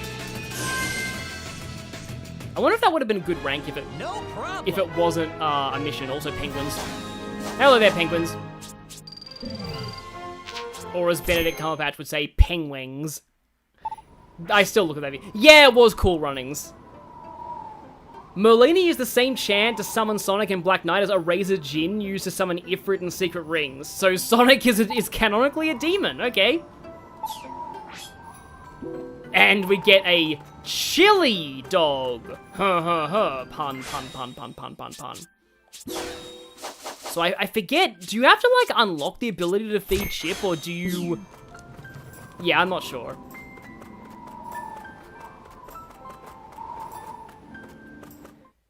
Who holds a hot dog like that? I guess this guy does. But yeah, the moment that we go back to Spagonia, there's gonna be something happening. I'm gonna get myself a little bit of water, so I'll be right back. Because it is, again, like I said, it's actually kind of hot here.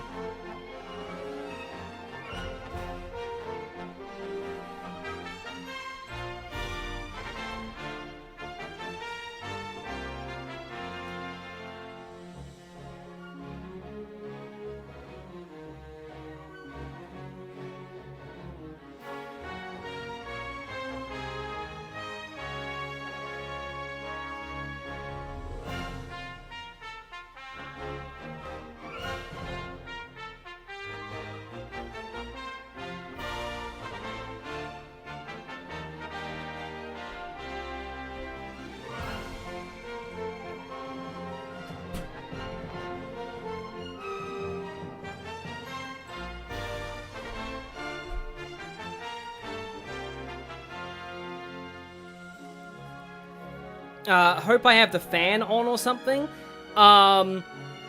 Unfortunately, the fan in my room doesn't work anymore. The fan in my sister's room is good, but are we gonna see... Is this gonna be the scene? It is! Found you, Sonic! Oh, Sonic, I've been looking for you forever. Hey, let me go. You're crazy if you think you can get away from Amy Rose and... Who are you? Oh my gosh, I am so sorry! I just completely mistook you for someone else. That is so strange. I could have sworn it was him. Anyway, I'm really sorry.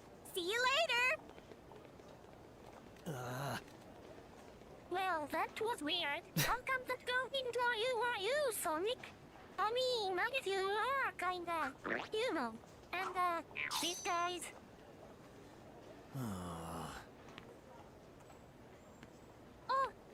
I mean, dude, don't worry, hey! You only look really scary, Sonic. Inside you're the same as ever. Here indeed, okay? Sonic, cheer up. Chocolate. Want some chocolate?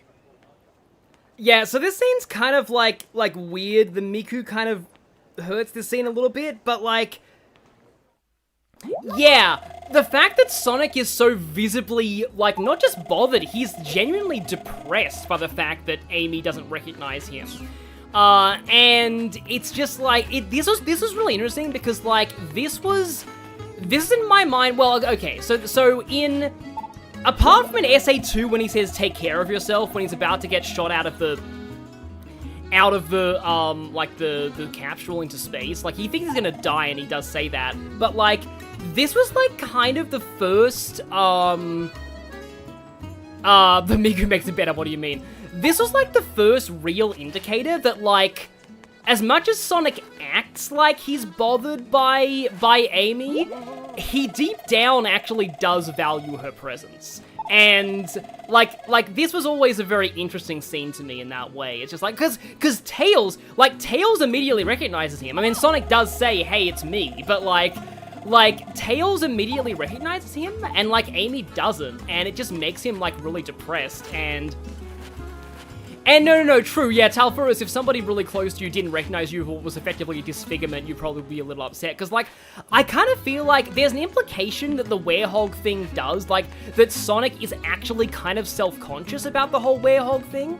Like, he, like, how others see him does seem to mean a lot to him, because he says, I have to be careful who sees me like this at the start of the game. Like, he like, genuinely doesn't like the way that he looks as the werehog, and he actually does seem to be kind of embarrassed to be seen like this. Like, it's like the antithesis of, like, who he is.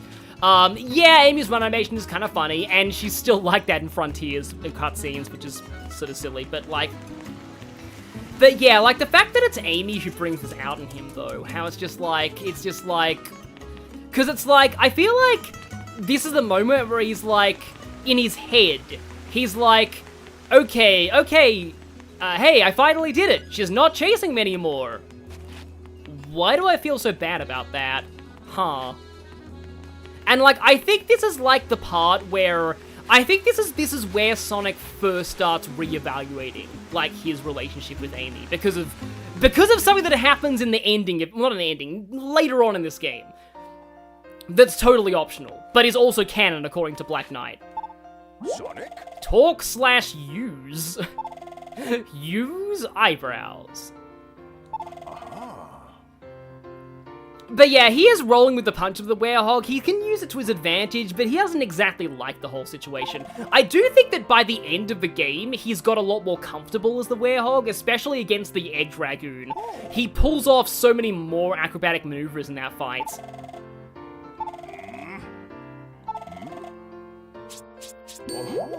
It's about souvenirs. Yeah, so I believe you get an achievement for the first one you give him. Yeah, oh, you shouldn't have. And then, like, the achievement for giving him all of them is like, really, that's enough. Please stop. Yeah, he didn't know what he had until he lost it with Amy. And that's a theme in Frontiers as well, when he says I should have made up my mind sooner. Because, like, that's the thing that I kind of feel about, also, yeah, Gyro Punch has it right there. Like, Sonic loses everything that makes him who he is as the Werehog. Like, that's a thing, and, like, this is one of the things that I really like about, like, Sonic as a character. It's like, he's deeper than a lot of people think. Like, while a lot of people act like he's just this totally cool, confident, you know, guy all the time, I feel like deep down, Sonic is actually a lot more complicated emotionally than, like, people realize. There's a lot to unpack with him, and I like how the movies... I know that movie Sonic is definitely a lot, like, you know, sillier in many ways, but I like that movie Sonic does make some of that emotional complexity a little more explicit, especially with, like, his family and with, like, you know, his surrogate mother dying and with everything that goes on there, especially the baseball scene. Like, the baseball scene... Also, hi, Bike. I don't like you, die. Sorry, Bike. The baseball scene is amazing. Like, it's just, I cannot, there are no words to describe how much I love the baseball scene in the first Sonic movie. Like, because the trailers made that, oh, is that the, oh yeah, it's the sky level. It's cool that it's over here. But like, yeah, the trailers to Sonic Movie 1 made it seem like he was totally joking around in the baseball scene, and that he was just, goofing off, and also that he caused an EMP just for lols and giggles, and the government is like, that took out, like, the power to 3 cities. And then people were literally calculating how many babies in hospitals Sonic's EMP must have killed. So, like, yeah, that was it. But then when you actually see the scene in the movie itself, it is absolutely nothing like what the trailers imply. Like, it's all like, hey, I'm Sonic, I'm playing baseball, all positions at once, isn't that zany? And then it's just like, he then starts, like, going, like, the crowd goes wild, and then it pans out, and there's no one there. And, like, he just realizes that he's completely alone, and just doesn't have anyone. And it's just, and it's like, and if you look really closely in that scene, when he's running, and like, because the other thing that makes the scene a lot better in context is that, like, one, Sonic doesn't actually mean to cause the EMP, it's a total accident, and he is, like, if you look at his face, he is horrified once he realizes that he did that. Like, once he realizes that he cut off power to the whole city. Like, again, it was a total accident. But if you look very closely, in that scene, like, you can actually see that he is crying. It's not obvious. You have to look very, very closely. And maybe, like, pause it. But he actually is in tears when he's running there. And this is in spite of the fact that Sega has, like, a mandate saying that Sonic can't be overly emotional, which is something that, I mean, like, it's like, I don't want Sonic to be, like, sobbing. There was a panel of Archie that, like,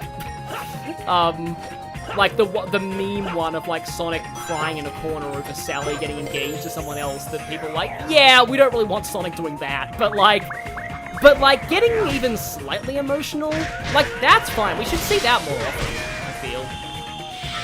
That's why I like this sort of the range of emotions that you can show in, like, Frontiers and stuff. Also, yeah, we've got the No More Battle themes, I turned that off. So we have to hear the night themes in all their glory. Whenever you watch any of the Sonic the Hedgehog moves, it feels like he's on the verge of emotionally collapsing, yeah. Like, that's the thing, and the thing is, I've always felt, and this might be, like, don't take this the wrong way, because it might sound like, you know, people think that I'm calling, like, Game Sonic weak or something, but, like, I always felt that Movie Sonic was just saying the quiet part about Game Sonic out loud. Like, I do feel like Game Sonic has, like, he's not as put together as he acts like. And in kind of a way, that's why I like, sort of, that's one of the reasons I like Son Amy a lot, because like Amy brings out like Amy is one of the few people that he's comfortable like genuinely expressing like sort of sadness around, I feel. Like he doesn't even really get that way around Tails very much. It's just, it's sort of interesting. Like the way that like, yeah, there's that whole scene in like, you know, Frontiers where like the two Coco lovers are like dead. Yeah. Anyway. Did Marvel actually put... I'm not going to read what that is, but if Marvel actually put that in a comic book, I have questions. Then again, Marvel's put some pretty dumb things in comic books, so I'm not exactly surprised.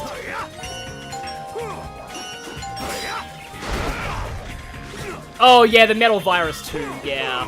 Like that's also, if you want to see Sonic getting legit angry at Eggman, the IDW comics are a source for that too. Like, if you want to see everyone giving a whole range of emotions, like, by the start of, like, the last part of Metal Virus, Amy is straight up ready to murder Eggman when she sees him. And I don't really blame her. I really do not blame her at that point. Because, like, that's the point where, like,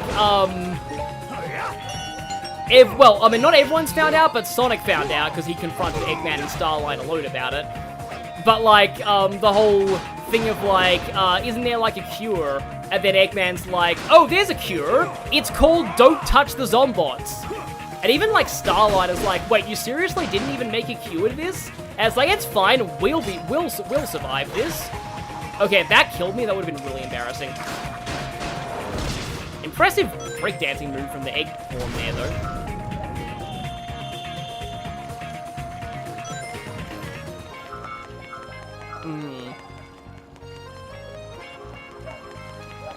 Oh yeah, this music's pretty nice. I know the Wii version of this stage is mostly set in like a wine cellar, and there's a whole bunch of barrels. I don't remember that, like, this version of the stage going that way though. Like the Wii version actually has some pretty solid nighttime stages. But yeah, anyway.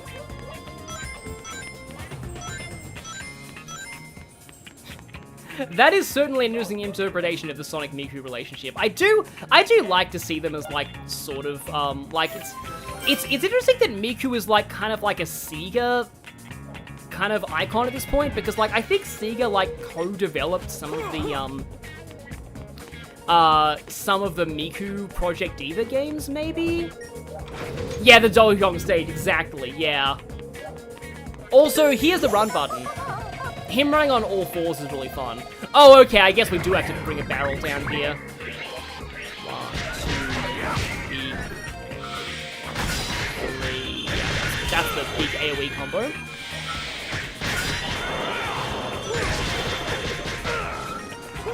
Ow. Again. Be patient on the QTs and I still press the wrong button. Don't talk during QTs, that's another thing.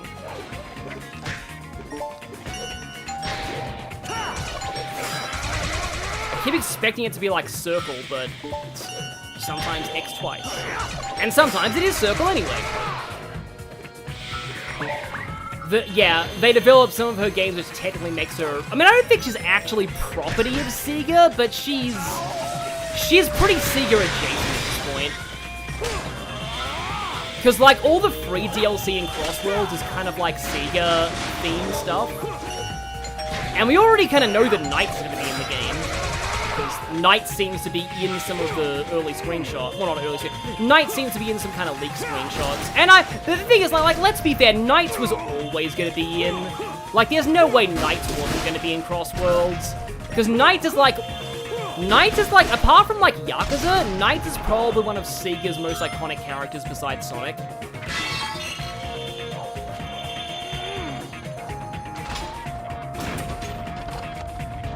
Yeah, there we go.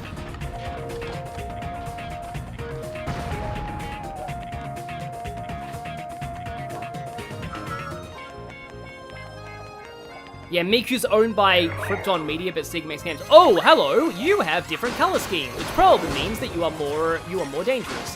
However, you still get affected by the circle attacks, I think, and also I can still pick you up. Oh, you can shoot! Interesting. Oh, yeah. I do like this sort of, like, it's kind of hard to tell whether Spagonia is more like France or... It's like France, Italy, and Spain at the same time. Mostly Italy and Spain, but there's a bit of France there too, I feel. It's just like generic, and also a bit of the UK. It's like generically Europe.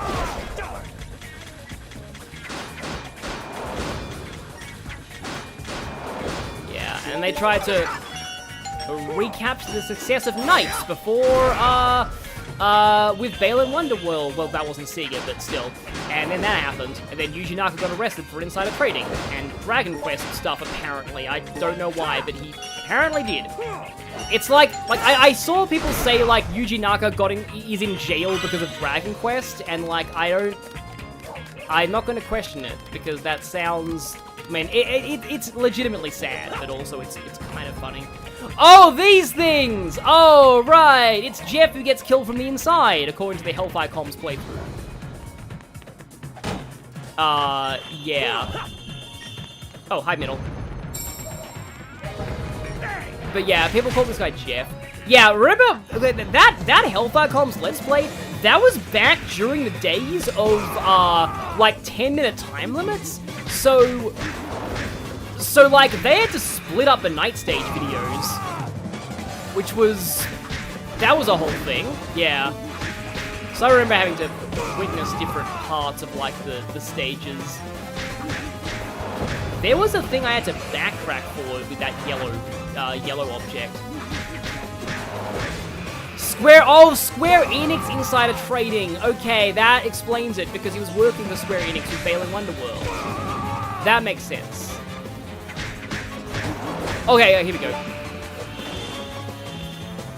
Because I believe... Yeah, here we go.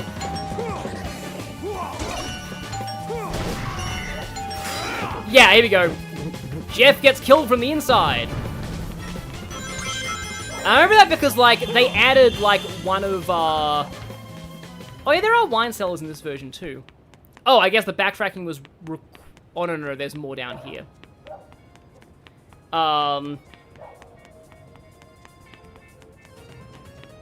Apparently Naka was not nice to work. Yeah, that's the thing. Like, I've always seen... Oh, wait, no, you can't actually go back there. Oh, here's the yellow one, yeah. But, like, I've always thought of, like, as far as, like, the Sega Japan people who make the games, I've always kind of had more respect for Naoto or Shima, and, who is the kind of... Iizuka, I think? I think Iizuka is, like, the main director of the Sonic franchise. Oh, right, no, the barrel. That's just where the barrel ended up. Iizuka seems pretty decent. Why is his name Jeff? I don't know. But that's just what Hellfire Commentaries called him. But... Yeah.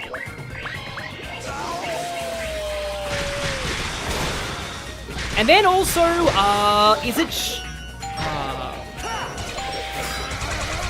the name Shiro Mayakawa rings a bell. I want to say Mayakawa is one of the writers, and I want to say that they wrote... I know that somebody wrote S8 Adventure 2 and Unleashed, and then... Or Black Knight. No, wait, no, it was like, there are two writers that I know of. One of them's a woman. I think it was the woman who wrote Unleashed, and Mayakawa, I think, wrote SA2 Black Knight, and they co-wrote 06. So, yeah. 06 was written by the writer of Adventure 2 and the writer of Black Knight, who's typically considered one of the best Japanese Sonic writers. So that's proof that, like, all those people who are like, Ian Flynn sucks, we should go back to the Japanese writers. Even the best Japanese Sonic writers have their misses. And those misses are called Sonic 06. I mean, granted, Shadow Story in 06 was really good, and Silver's stuff was pretty decent too. It's just Sonic Story in 06 that was bad, and the final story. But like, yeah, I mean, I guess the good aspects of their writing were the Shadow parts, but like, yeah. I want to do my, like, ranking every Sonic game story video one day, and I'm not going to put 06 at the very bottom, just because the Shadow Story is legitimately that good. Like, Sonic 06 was the best writing for Shadow until 2024, I will maintain that. I do generally prefer movie Shadow to game Shadow, but still, like Shadow is great in 06. Oh, great, just grab.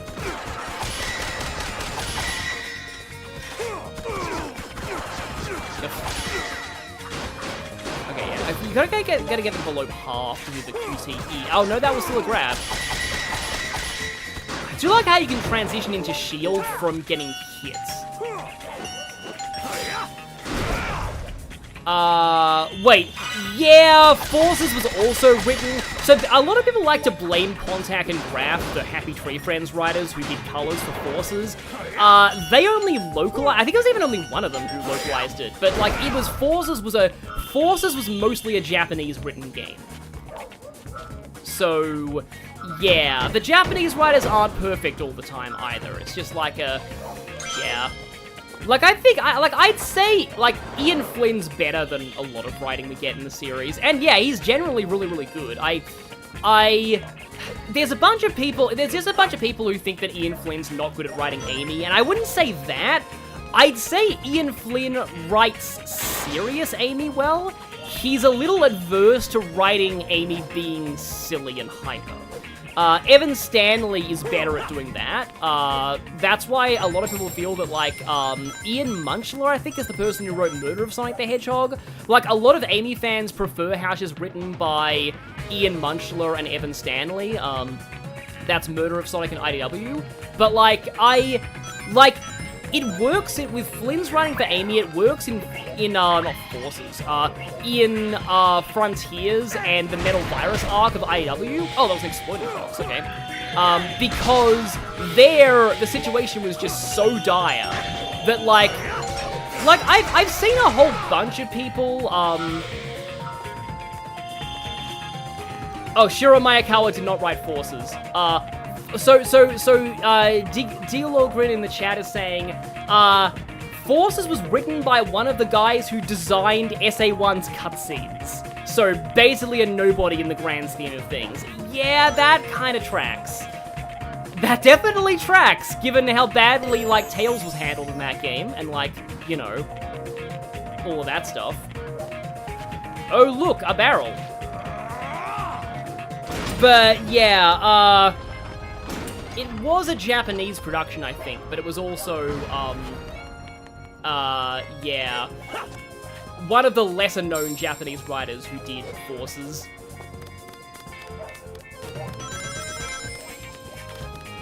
Yeah, yeah, Ian Flynn really does, like, he prefers Adventure 1 Amy, according to a tweet that I saw, and that does explain a lot.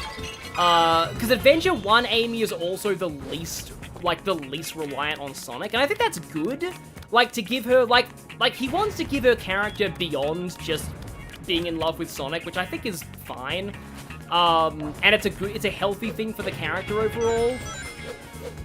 And I do like that, but I do just, sometimes I feel like, I think Evan Stanley writes the dynamic better, if you've seen, like, you know, yeah. But honestly, the thing about Ian Flynn and Amy, though, is, like, it's like, okay, there's a bunch of people who think that, like, he's influenced by Sally, and I agree, but not for the reasons that people think. And it's something that I realized when I was watching all Bumblecasts. Like, I was trying to do research on Sally, because I wanted to, and I was like, okay, who better to get, like, you know, info on, like, Sally's characterization from than a guy who wrote her in the Archie comics for years? Because, like, basically there's a video idea that I've got, and I talk about, like, I want to debunk that the IDW comics turned Amy into Sally, because they are very different characters. I wanted to see if I could find, like, Ian Flynn's take on that, and I did find a Bumblecast answer where he basically said, no, Sally would have handled Metal Virus completely differently to how Amy handled it. So, like, yeah, that's fine. Like, he said that Sally would have done such a good job of organization with the Metal Virus that he would have needed to infect her just to raise the stakes. Like, that's really different. Like, meanwhile, like, it sounds bad to say, but, like, Amy was breaking down with, like, panic attacks during that arc, because, like, I think Amy's a good she has good people skills, she's a good organizer of, like, people, but she's not good at desk work the way Sally is. She's not good at just sitting in a command room and giving people orders. Like, that's not Amy. She prefers to be in the action, and the fact that she couldn't be during the Metal Virus for most of the arc, like, and she had to feel responsible for, like, the entire world's evacuations, like, anybody would kind of crack under that pressure. Like, that's why I like the Metal Virus arc, in the sense of, like, and it's true that, yeah, Ian Flynn cares about the characters he writes for way more than most people in the comics industry do. But, like, but yeah, like, that's why I like the Metal Virus. It just brings out just so much in so many characters, like, that you wouldn't really see. Like, the Chaotix got completely... Like, the Team Chaotix in Metal Virus are insane. The Deadly Six are good characters in the Metal Virus arc. I cannot stress enough how insane that is. But yeah, so the point I have about Ian Flynn's Sally influence with Amy is, again, I don't think it is the characterization. I don't think he's trying to write Amy like Sally. But listening to a lot of early, Bumblecasts about him talking about Sally, you can hear the intense, and I don't want to be like, oh yeah, it's a clock, I remember this place is cool. The electric sounds are pretty loud in here though. But yeah, so, I don't want to feel like I'm psychoanalyzing somebody that I have never met, but like, you can hear the frustration in his voice at one specific detail. So, Sally was written to be Sonic's love interest. However, Sega also mandated that Sonic can never settle down, which means that there's this relationship that is always teetering on the brink of being allowed to be written like an actual couple, but they never can actually make them a full-on couple, because if they do, Sega is like, we don't want romance in Sonic, please stop. So Ian Flynn was like, we have to develop Sally in other ways, because it's not fair to the character to have her tied down by a relationship that, like, by legal mandate can never go anywhere. And when I heard that, I suddenly had an epiphany, because I was like, that is literally the exact same thing he feels towards how he writes Amy. Exactly the same. It's like, he's kind of like, it's like, why bother focusing on the romance when it's never actually gonna happen because of Sega? Wait, that kills you? Huh. That's interesting. Okay. I guess Werehog has fall damage. But no, it is really interesting to me that it's just like, as much as Sonic Amy and Sonic Sally shippers, kind of go at each other, both of their ships run into the exact same problem when it comes to writing. It's really fascinating to me that, like, it's kind of the same there. But yeah, at least we got to hear the Werehog scream again. That's exactly what happened to me. Yeah, exactly. Like, wait, that's death? There's a kill plane there, even though there's a clearly visible floor? Like, I thought you just have to fall down. Maybe they just don't want you to have to redo this whole climb again. Of course, they made you redo the, you know, the Missouri puzzle all over again, but yeah. That makes sense. The writing, not the death. Because yeah, that's kind of why I prefer to think of that's why I kind of prefer the way that, like, Evan Stanley handles the dynamic, which is, like, they like each other, but, like, we're never gonna see any obvious affirmations of it in canon, because that's just not, like, the person Sonic is. Like, Sonic isn't really the kind of guy, well, to quote Evan Stanley, he's not the kind of guy to make goo-goo eyes or grand romantic gestures. Like, I feel like the closest thing to him making a grand romantic gesture is just, hey, Amy, I see you're really bored with the, all that desk work. Let's go and smash Eggman's base. Like, I think that's his idea of a date. Like, that's kind of why I headcanon Sonic as, like, kind of on the ace spectrum, but probably demi-romantic. Like, I feel like Sonic's idea of romance is fundamentally not the same as, like, the traditional idea. And, like, part of why Amy was such an, he had kind of a bit of discomfort with that at first was because she was very much all in the, yay, let's get married and have babies phase, and he's like, but, like, now they can just be chill and, like, casual about each other, around each other. So it's like, it's like, another way I've heard it described is like Son Amy is endgame, but it's an endgame we're never gonna see. And, like, that's fine.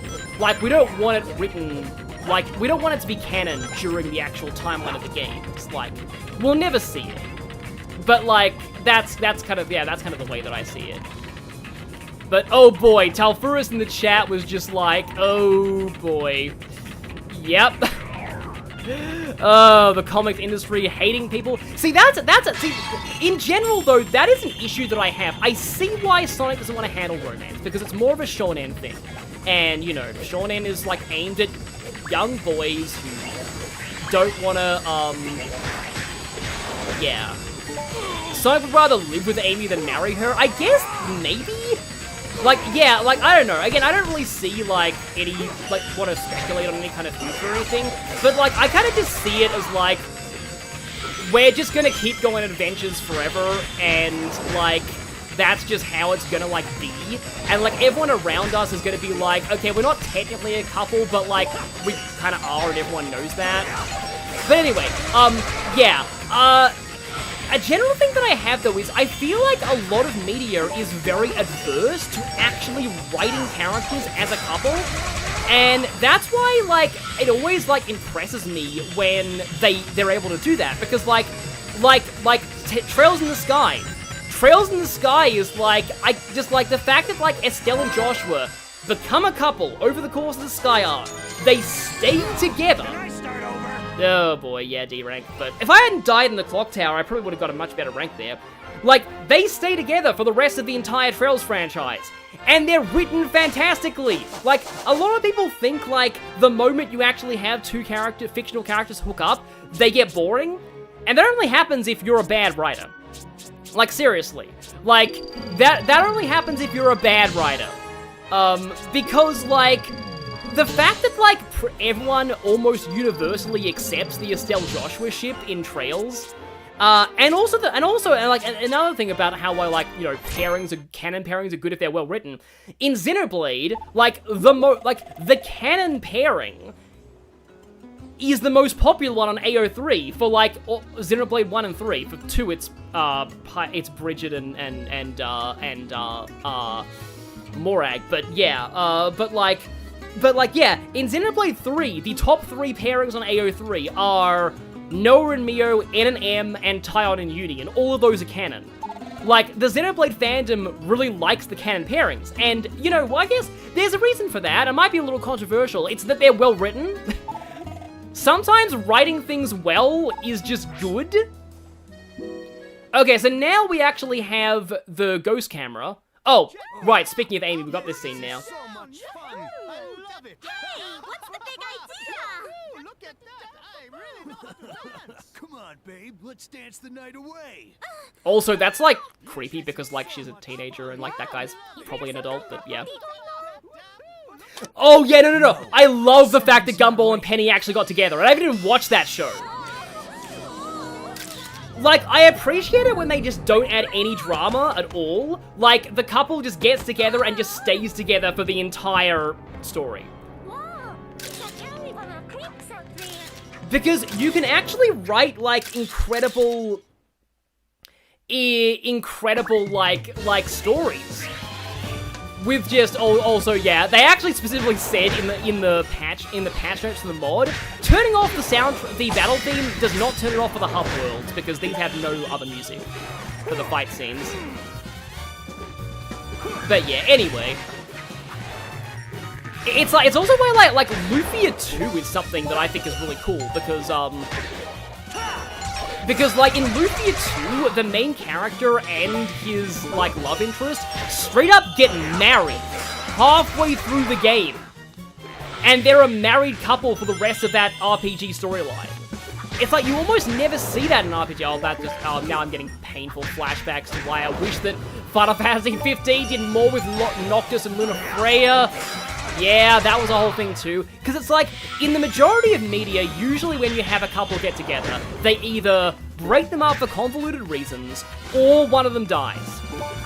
And it's just because writers are... In a way, it's kind of similar to why villains often die after redeeming themselves. Because it's genuinely hard to write a good redemption arc, so the shortcut is just, oh, they're dead. And that's why, I guess, because it's just like, it's hard to write like a good romance arc, so a lot of writers are just like, oh yeah, they're together, right, okay, it either breaks down or one of them dies. Because that's just how it works. Yeah, it's just a... But Spider-Man in particular is insane. Like, what they did with One More Day is like, oh, guys, we want Spider-Man to be young, hip, and single again. Well, then they immediately gave him a new love interest, so they rejected that. What was I just doing? Oh, yeah, I like this too. So, like, look at that. He runs off before she can see him as the werehog. Just now, was that Sonic? Ah, that should calm things down a bit around here. Chalk another one up for Sonic. You know Sonic? Well, of course. He was here just a moment ago. Tell me what's happened to him. Please, tell me everything you know. I'll happily explain everything over a plate of cucumber sandwiches. Oh, Brothership also had a couple get married for real and the bros help. That's interesting. Wait, I forgot that in the Wii and PS2 version, that fight was just a bunch of QTEs. Now I remember, though. But yeah, like, look how Sonic just kind of, like, looked down there. He looked embarrassed.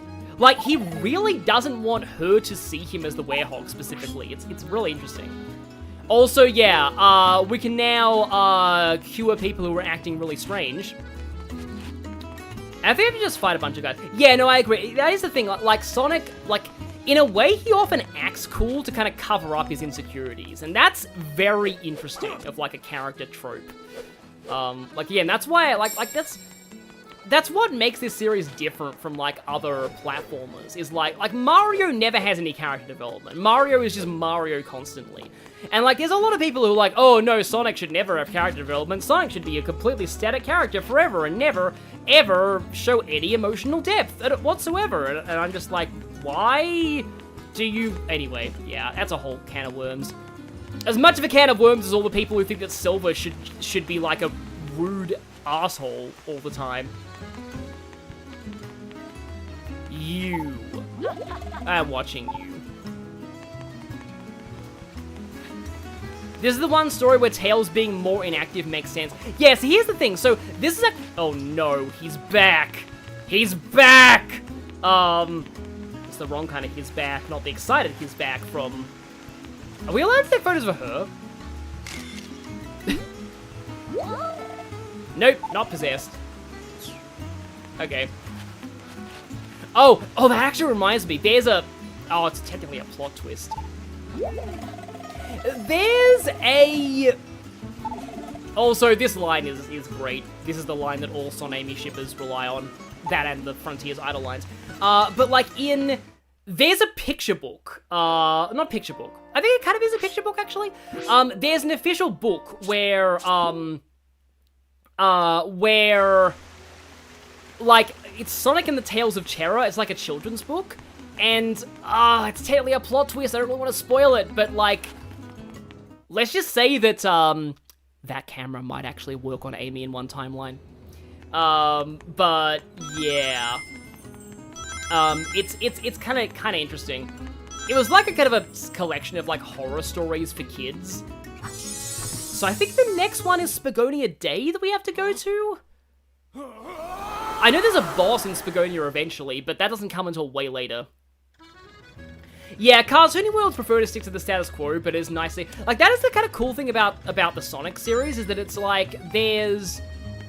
It's a cartoony platformer, and for the most part, it kind of has the same status quo, but also, it's, Oh, unless we go to Tunan this time.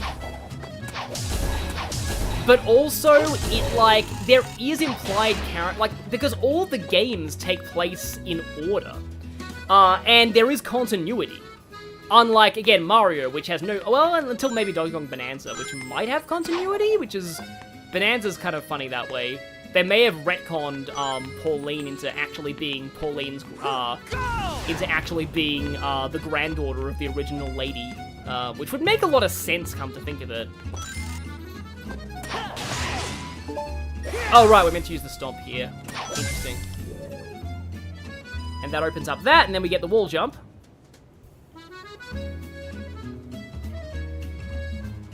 Oh, right, sorry, the Tails thing. Okay, yeah, I was about to say something. So, this is also about Ian Flynn. So, Ian Flynn is like, at one point he was like, which Amy do you want? Like, and he was describing, like, all of the different takes on Amy across the series.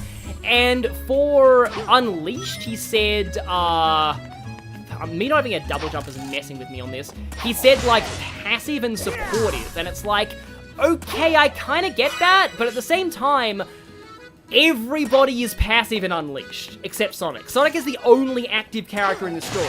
Even Tails, he just flies you places. That's the most he ever does. So, it's just like, I think I meant to use the wall jump to get that medal, actually. But yeah, even like Tails, he just flies you places. So like, I don't actually think Amy being passive is a problem with her in this game. It's more a problem with, okay, that's the light dash, which we're gonna unlock until later. It's more a problem with with this era of Sega, because this era of Sega was like, hey, people don't like them being multiple playable characters, so let's just have only Sonic and everyone else is a literal NPC. And except also we're gonna be doing different gameplay styles with the Werehog, because we're gonna have our cake and eat it too, I guess. Okay, that's cool. That is, and I bounced off of it, of course. But yeah, my point is that like they thought, and it was partly because of IGN, they thought that people were allergic to the other characters at this point, except maybe Tails and Eggman. So they were just like, let's just have only Sonic playable, and they made that a selling point for yeah. I don't know what this is. But they made it a selling point for, Sonic 4 as well. Like, oh boy, Sonic 4. The main thing that oh yeah, everyone, Sonic, you're doing great. I'm doing everything. Yeah, the main thing that's kind of like, okay, hang on, sorry, I lost my train of thought for a moment. Oh, there you go. You're actually telling me that I need to stop here. Oh, and we can't get in here anyway. Right, okay. I guess you need to go to... I think it's Tunan we need to go to next. Or we just whack this and, pull that lever. Oh yeah, these loading screens are kind of interesting. In the PS3 version, it's a sun and moon medal spinning. So no Werehog transformation. You can actually, like, this Werehog transformation is an artificial load time in this version. Why is there an elevator here? I guess we'll find out. Yeah, Sonic Team in general has a very bad habit of learning the wrong lessons from everything. Because it's like, yeah, Sonic 4 Episode 1 is like, hey, we heard that you didn't like multiple playable characters. So how about only Sonic playable and no other characters? Because, like, oh yeah, that was the thing that I was going to mention. In the marketing for Sonic 4 Episode 1 was straight up, like, they were listing, like, all of the other characters one by one and having them get, like, have a rejected stamp. And, this really says something about the era, that Amy got rejected before Big. Yeah, that is an actual thing that happened in the marketing for that, but it's just, like... And then the whole thing was, like, Sonic's new friend, Mr. Needlemouse. Because that was the other thing. People hated new characters, too. Like, they hated Silver, they hated Chip, even Shadow was divisive at the time when he first debuted. It's just like, we only want Sonic, Tails, and Eggman, and no other gameplay styles, and it was just like, and then Sega was just like, okay, yeah, we'll give it to you. And then, like, when then people played Sonic 4 Episode 1, and it's like, no, wait, we take that back. The problem wasn't the alternate gameplay styles, the problem was the fact that they just played badly.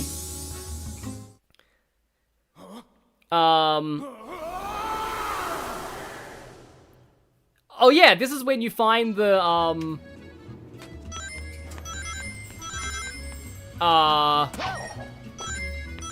you can boost over this, can't you? There you go. And it leaves something that we can't do. Right, okay, yeah. Yeah, again, this is something the Wii version didn't actually have. There was a little bit more obvious progression in where you had to go for that version. Are we allowed? Yeah, we're allowed to use the elevator as normal daytime Sonic, I think. Yeah, Sonic Team has a knack for making sure people are careful that we should. But here's the thing, though. They're doing a much better job now. Yeah, glad companies are willing to listen to fans, but they should know when now sometimes fans don't know what they want. Exactly, yeah. It's like, there are a lot of times when fans, yeah, they kind of overcorrect things to the fans, and then it also happened with, like, you know, with, like, Amy's characterization as well, where it's like, oh, you don't want her to be like a one-note Sonic sim. Fine, we'll just make her have barely any personality whatsoever besides being vaguely nice. And it's just like, oh, we didn't want you to go that far.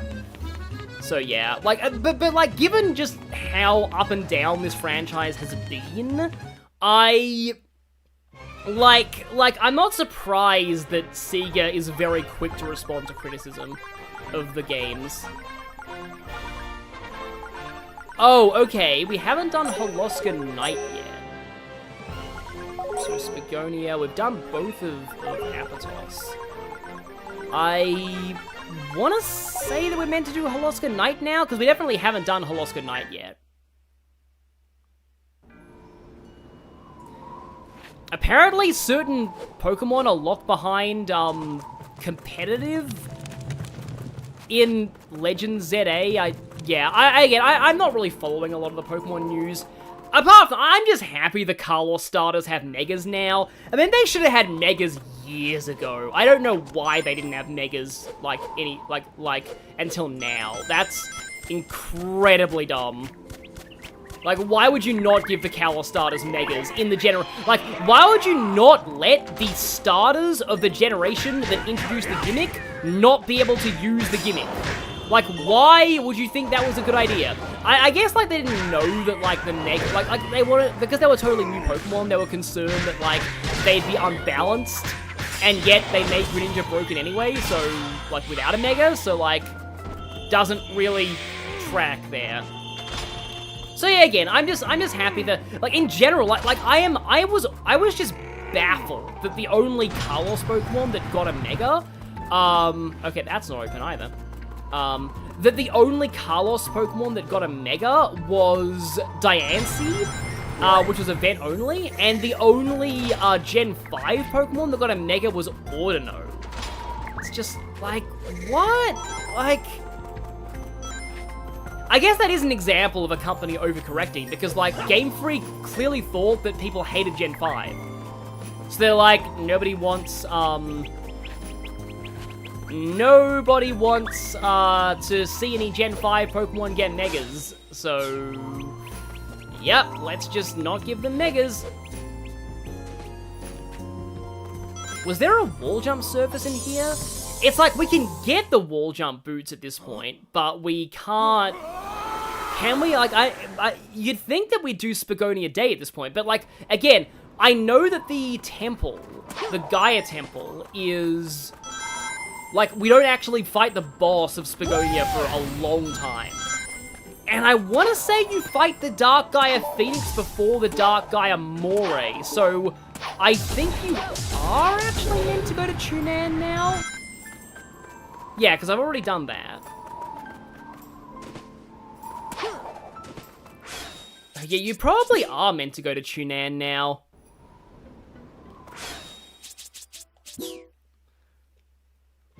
Again, this was an issue that wasn't in the Wii version. Or we need to talk to Professor Pickle, maybe. We have Missouri. We've done both day and night there. We have Spagonia. We haven't done day there. Lost, we haven't done night, but I don't think that's until later.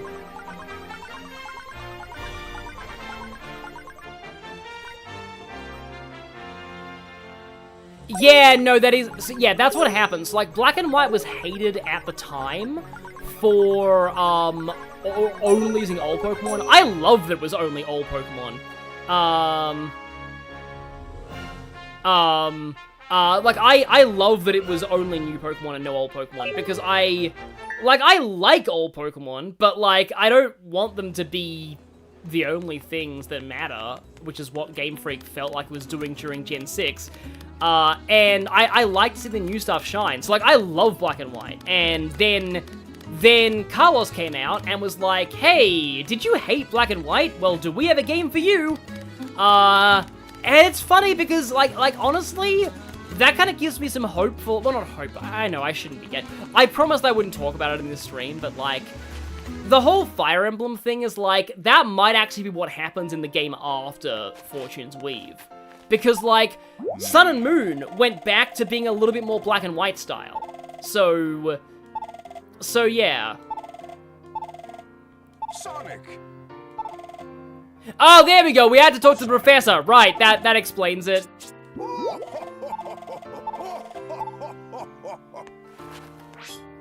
Yeah, that is a convenient aspect of this channel not being monetized, and so there's no ads. It's more convenient to watch. Like, I don't control... I set the ad frequency to medium. I guess YouTube was just being really greedy last time. But, yeah, it's just...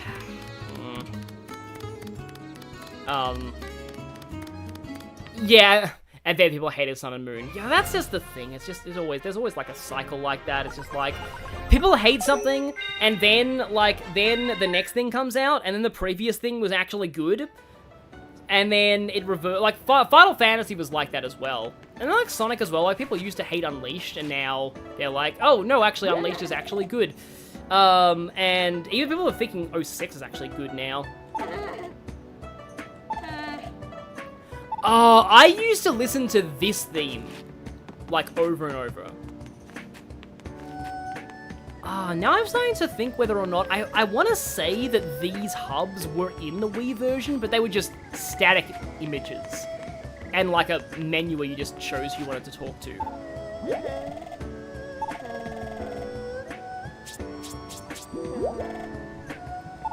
Village's treasure is missing, okay. I'll find your elder.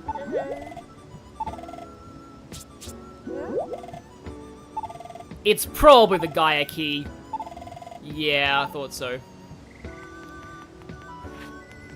Yeah, my whole weird take with Pokemon is that, like, a lot of people, like, think thought some of the designs were weird.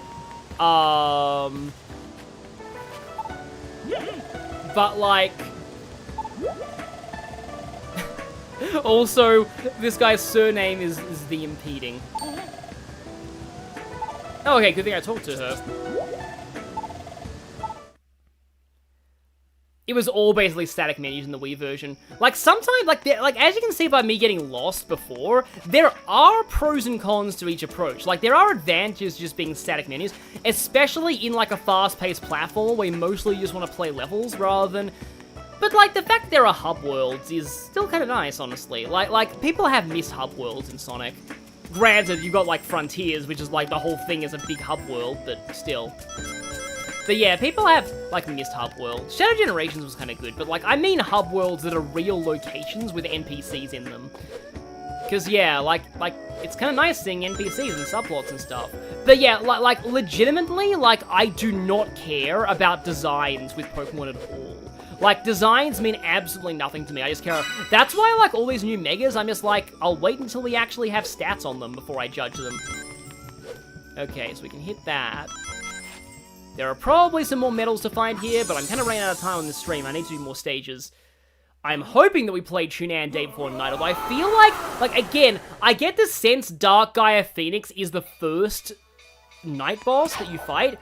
I know, I'm sure that you fight Moray later.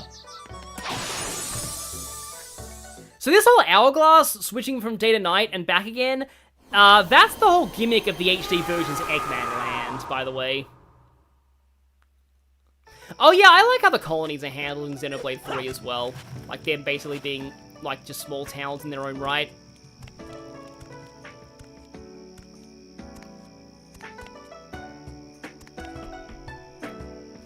See, that's the thing. I'm kind of like, on the one hand... Oh, it's circle, it's circle! Oh wait, good. At least I didn't die in the hub world. On the one hand, I'm a little iffy on some of the Pokemon in Gen 5 being, like, exact, well, not exact, but being, like, copies of older Pokemon, like in the Rock and Roller line, to the Geodude line, the Timber line, and stuff. There's a reason why I am okay with them, though, and that's because most of the Gen 5 lines are just better than the Gen 1 lines. Like Timber and Girder are so much better than Machamp. Machamp just wastes points on special attack that it doesn't need. Conkeldurr is just like, hey, I got a lot of attack, I punch things really hard, and that's all I need to do. And Rock and Roller I like more than the Geodude line. Mostly because they actually get Sandstream, but, like, also it's just like, but particularly Conkeldurr. I really like Conkeldurr, as just as a Pokemon. I bought a plush of it in Japan.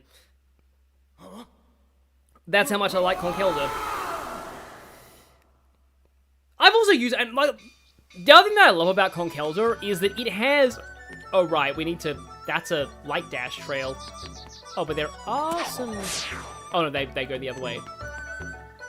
Also, the Day Tunan Hub is also amazing.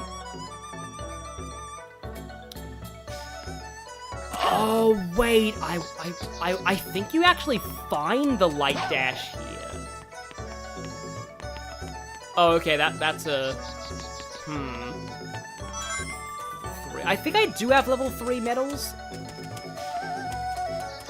But yeah, I want to say that you do find... Yeah, there we go. I think that's the Light Dash. Oh, but they do require you to get the wall jump from Spagonia first. So yeah, you do, like, part of the hub. Oh, no, it's Air Boost, not Light Dash. Interesting. Yeah, no, Light Dash is later. Yeah, there you go. Achievement unlocked, Air Devil. Hi, Sun Metal. Okay, can't get in there yet, but... And that just bounces in here. Clearly, there was a reason why we picked up the air boost. Okay. Okay, you're gonna leave, Kwang. Yeah, I've noticed that a lot of people are leaving before, like, just, like, the second to last hour of my streams, but if I streamed any earlier, that would be 9 AM my time, and I'm not really a morning person. So, I'll have to figure out how I handle this then. But anyway, yeah, good night.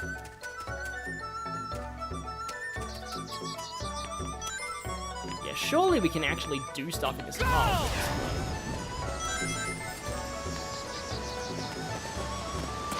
At least we got a videotape.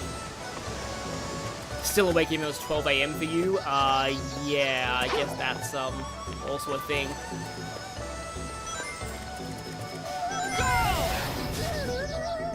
Yeah, maybe it's the where... Yeah. Again, this is kind of why there are pros and cons, because... Actually, yeah, maybe we can just walk right in there as the werehog. Over in the States, it's currently 4 minutes to 11 PM. Yeah, 11 PM's not that bad.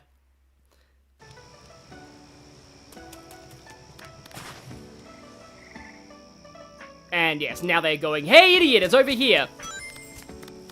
So yeah, it must be night stage first. Yeah, I do kind of wish the order that the stages unlock was a little bit more obvious. Again, the Wii version's better with that.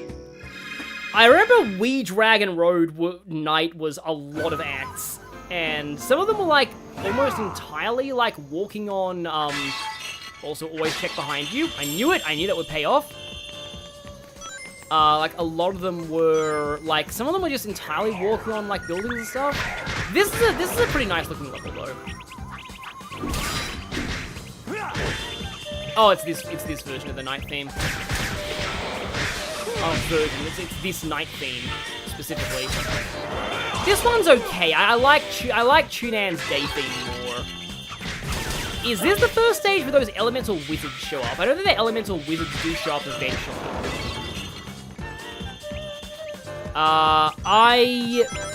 The thing is, I think my analytics does say a good chunk of my audience from America. The thing is, that's true of, like, literally everyone on YouTube. I mean, not literally everyone. Maybe if you're... Most English speakers on YouTube, I'll just say. You know, I once actually... I think I've actually mentioned this as well, in another video. I found an Italian Let's Player, like, who does full, like, classic-style Let's Play videos. And they just play, like, platforms. I found footage of them playing Astrobot, and, like, it was really just, they have such awesome vibes. I actually love watching them, even though I could barely understand the language. I eventually, like, I could turn on, like, the auto-generated subtitles, which was kind of funny at times. I know at one point he was quoting from, like, Disney films. I think he was quoting Monsters, Inc. in Italian, which is funny. Yeah, the I'll kidnap 1,000 children before I see the company die. He was quoting that in Italian, but like, and sometimes he says things in like English as well. Like there's one time where he was like saying a whole sentence in Italian, and then he just said Chad. And then when he did Sonic Superstars, he started the first level with Bridge Island, Act Uno, rolling around at the speed of sound. So yeah, it isn't just Japanese that uses like random English words sometimes, or phrases.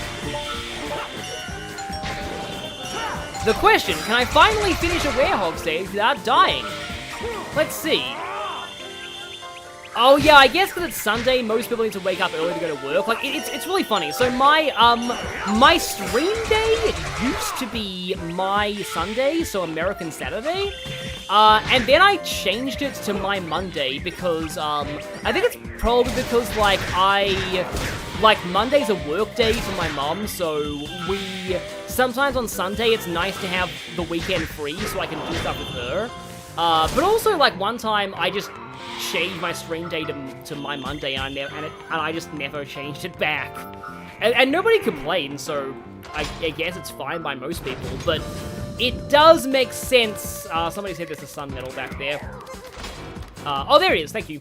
It does make sense that, like, people need to go to bed early on Sunday nights because, you know, work/school/ university in the morning. Okay, is this an actual... Well, it is a breakable wall. Oh, but there's a barrier there, so that probably means that's the way to progress. Or is it?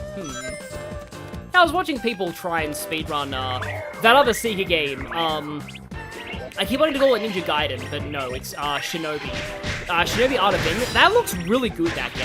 But I just probably can't afford to buy more games right now. I already spent a lot of money on CrossWorlds. I'm going to be spending even more money on Trails in the Sky the First soon. But yeah, like that Shinobi game looks good. It marks the map, like it marks secrets specifically on the maps. Like areas that are optional are marked as purple on the map, so you know in advance if you're going towards an optional secret or if you're going towards required progress, which is really convenient for people with speedrunning, because they just know to avoid everywhere that's purple. But apparently, the Shinobi game is getting DLC, where you'll fight Eggman. And apparently, it's getting a bunch of, like, Sega villains as DLC. So, at first I was like, I wonder if they'll put a Persona villain in as DLC.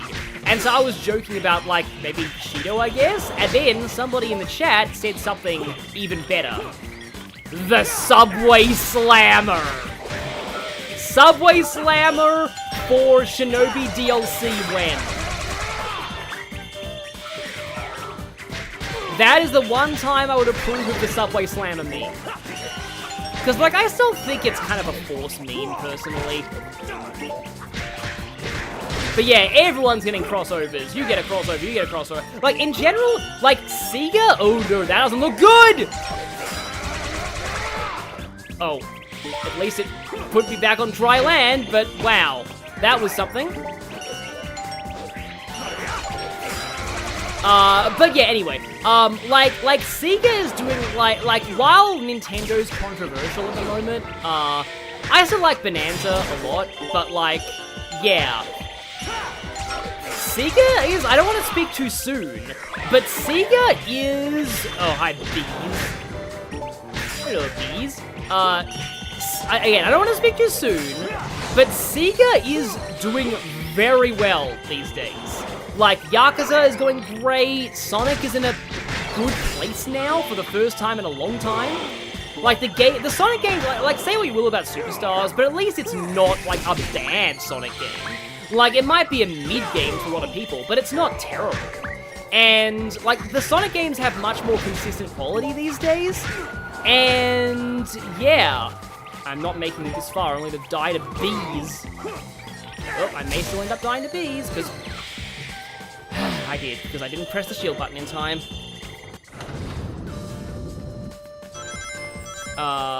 That's probably the right way. And now I have to do all this again. But, yeah, anyway. Yeah, I will say, I haven't really quite got the hang of Werehog combat yet. I haven't really got the hang of most of this game. So, yeah, this is my first time playing this version.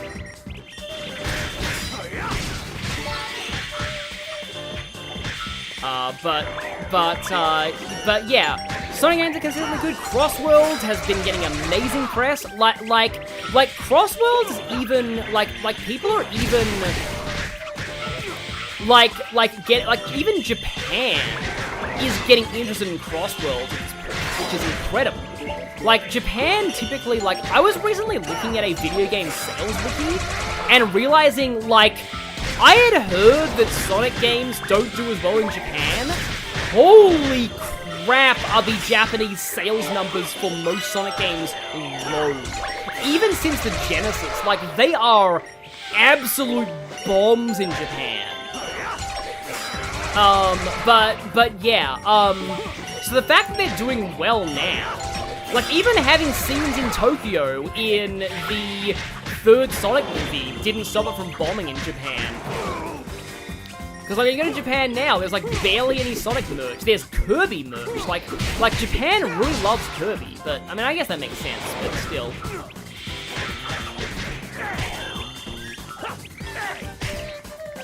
Get out of my way, Small Fry. I am trying to combo your boss, I guess. Get that off. This is bees. But yeah, Yakuza's doing really well. Metaphor Refantasio got great press for being an original IP. Persona's in an okay spot.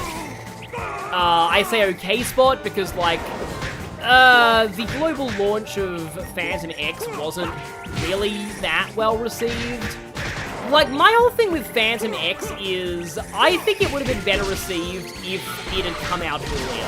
Like, back when Persona 5 Mania was more of a thing. Of course, the one time that I actually do get the QTE, I mess it up. But yeah, like, back when Persona 5 Mania was in full swing. Oh, wait, Haitaka is a grand hero battle in Heroes? That's kind of hilarious, given that a lot of people like to capture him. I wonder if they'll add, some of the other, common capture units from Fates. But yeah, Haitaka was nice because he has all those skills, like Defense Seal. It's also one of the only ways you can get a Spear Fighter in, Conquest. Can you use, Master Seals on capture characters?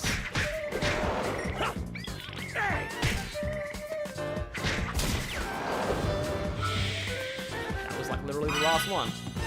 And all that for...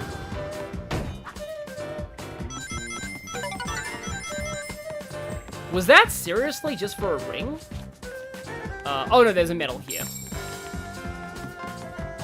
Is there anything on the other... Oh, and a record. Okay, so that was for some okay stuff.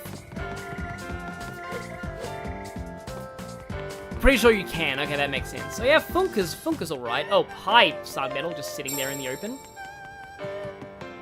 Yeah, I've heard a lot of people say that if you are diligent with exploring the levels, the medals aren't really that bad. The problem is Adabat at the very end of the game. Adabat is, let's just say it has a very problematic medal requirement. And then the next medal requirement after that is, like, way lower, and it only unlocks optional content. So you'd think they would have reversed those, but actually no. The story progress is gated off by... Yeah. And I guess it's a bit of a longevity thing, like, they want people to say, hey, this game takes, like, more than 5 hours to complete, but still. Yeah. Oh, Candace, the capturable boss, was in the game before? I am kind of curious to hear how her voice acting... I mean, I guess she was voiced in Fates, technically. Uh-oh. Well, that's not good. I wonder if that's just a PC thing, or if that happened in the original version of the game, too. What's the Miku hint there? What would happen if we threw that guy in the river? Well, not that way, because then I get electrocuted.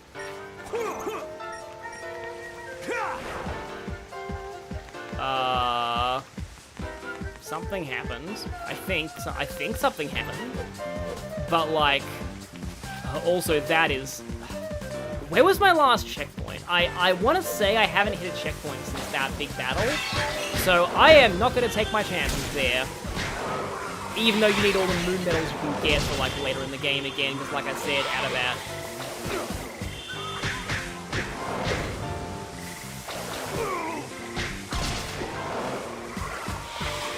Sonic needs more Kung Fu characters? Yeah, I guess. It's really weird that when I was thinking of more Kung Fu characters, that my head went to Marine, the raccoon, first. I don't know why I see her as a Kung Fu character, maybe it's just because it's funny.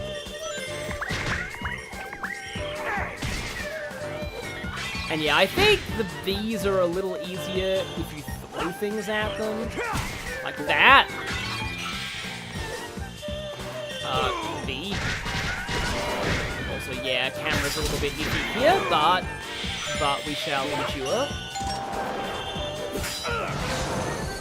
So hopefully, here we go. What's our Miku hint of the day here? Yeah, oh right, we gotta pull the pole. That is pretty cool, admittedly. Huh. Can I get back from this checkpoint, though, is the question. Well, I guess we're probably leaving that moon medal behind. I just didn't want to risk, you know, horribly, horribly dying. Oh, that looks cool. That looks very cool. Aha, I see you there, Sun Metal. I don't know if I already missed you, though. This level... Oh, there's a wizard! I thought there'd be a wizard sooner or later.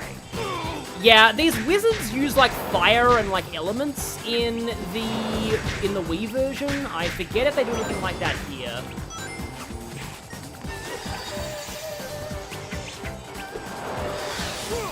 I guess now's where the Shoryuken is good.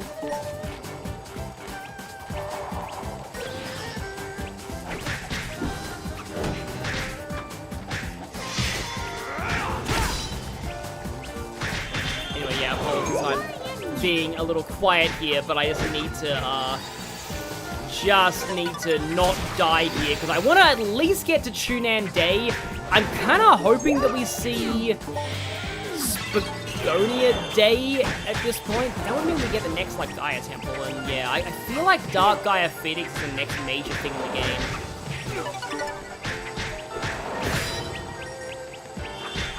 Okay, yeah, Jared Fred is leaving. Yeah, that makes sense. Yeah, good night. Glad that you could be here to hang out. Yeah, Marine the Raccoon as Silver and Blaze's team would be kind of cool. It's hard to tell if Silver is like a speed character or a flight character. Because, like, I think in Riders, he might be flight. We don't actually know what he's gonna be in... Didn't actually mean to do that, but I'll take it. I know that in CrossWorlds, I would assume he's going to be a acceleration character, but I could be wrong about that. Speaking of CrossWorlds, Miku is the only boost character we know of so far. Okay, yeah, we're not gotta unleash, but we can unleash. It is always fun when the main game mechanic is named after the game, and I'm biased because Fire Emblem Engage, but still. I pressed the block button too late, I just realized that was coming. Silver is flight and Riders, and Blaze is speed. Yeah, Blaze kinda has to be speed, so makes sense.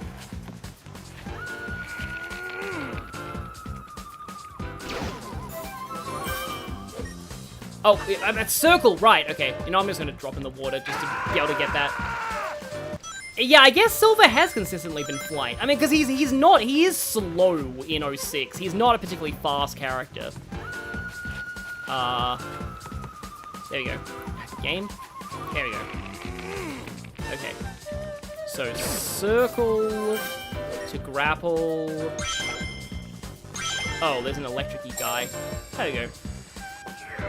I have to do this again. Like, one thing I will say is that I do find, and it's probably just because I've been playing that a lot lately, but I do find combat in Donkey Kong Bonanza a little more intuitive. But that's a game where, like, honestly, my least favorite thing about Bonanza is the boss fights. Apart from Void Kong, and the final boss, I don't think the boss, like, I don't particularly like the boss fights of that game. They're all kind of just like, oh hey, here's a big walking clump of terrain, smash it and you win. That's basically how those bosses go to me. I mean, Poppy Kong's fine, but like, even then, there was one of her fights I beat, and I was like, was I actually supposed to win it that way? Because I think they expect you to chase her with Zebra the first time. And then the other time, I would assume they expect you to use, like, elephants to like, get rid of her, but no, you don't want to use elephant against her, because you want the terrain as the indication of where she goes when she's invisible, so you want the terrain to be there. I know there was like a trick you were meant to use on her the second time. Yeah, this is basically a fan PC port made in reverse engineering. And where am I in Bonanza? I am in the very end. I mean, I am in the final level. And so I am fully in. I knew the spoilers ahead of time, but I am fully in the spoiler territory. And it's fun, yeah, it's pretty good. I agree with most people when I say the Feast layer was great. Feast layer was one of my favorite areas in that game. I do like the Forest layer too. The resort layer was pretty nice too, like the beach level. That was pretty cool. But feast layer was definitely one of the highlights of the game. There's a reason why they saved that for almost last. And the Forbidden area has a great ominous atmosphere too. Like, the atmosphere of the Forbidden layer is so good. It's like, you really get the sense of like, should we really be here? I get the feeling that this is not gonna end well. Is it really worth it? Is wishing for a billion bananas that important to you, DK?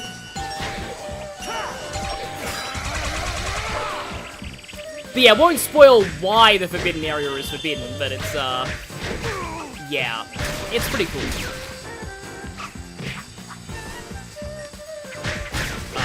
But yeah, anyway.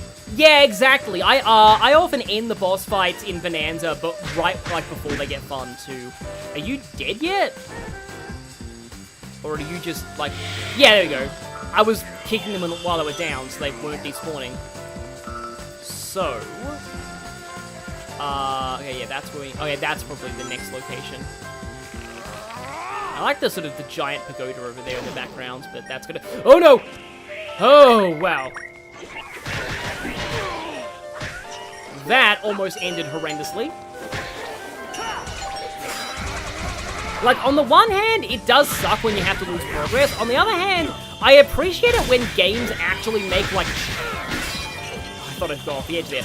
When games actually make checkpoints relevant again. Because, like, checkpoints are... I feel like a lot of games are too generous with... Oh, no! Didn't catch my life bar there. Yeah, back here. I do want to, like, finish this just so that I can get to Tunan Day, which is incredible.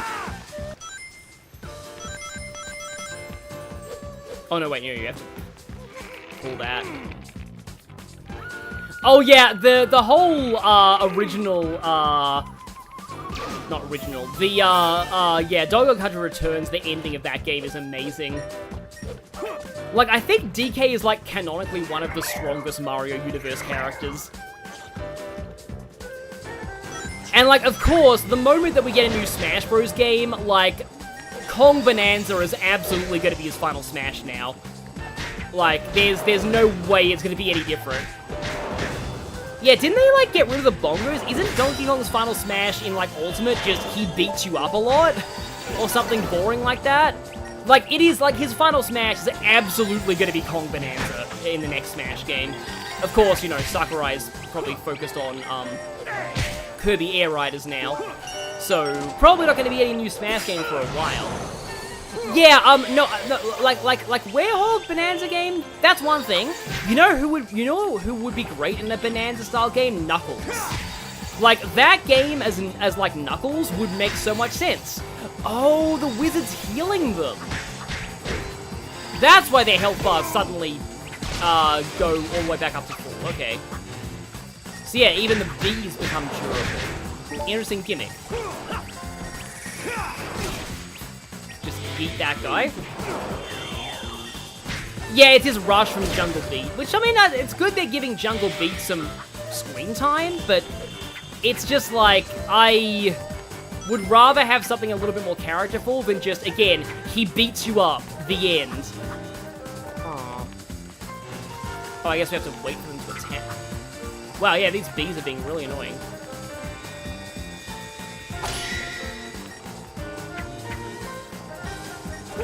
Oh, there we go. Yeet the bee.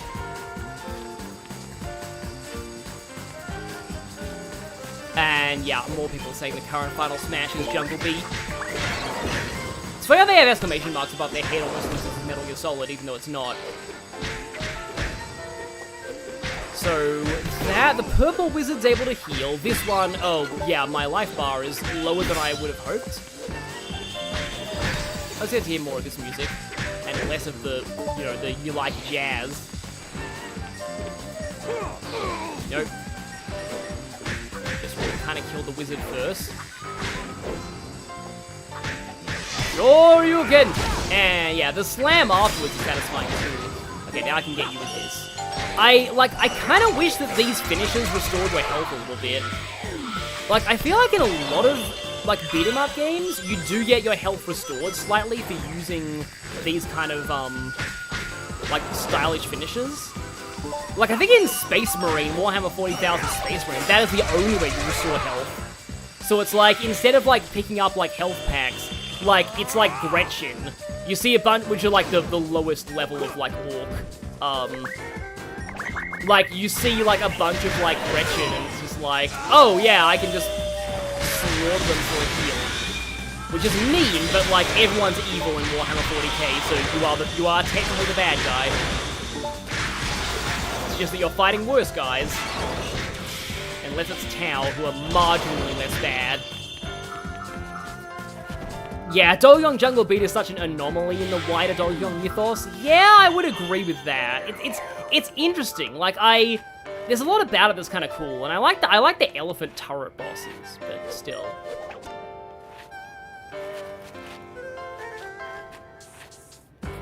Still haven't quite mastered how to jump off these.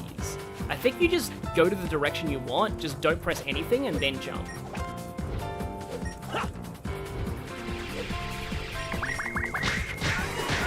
That's not good. I feel like I have a checkpoint.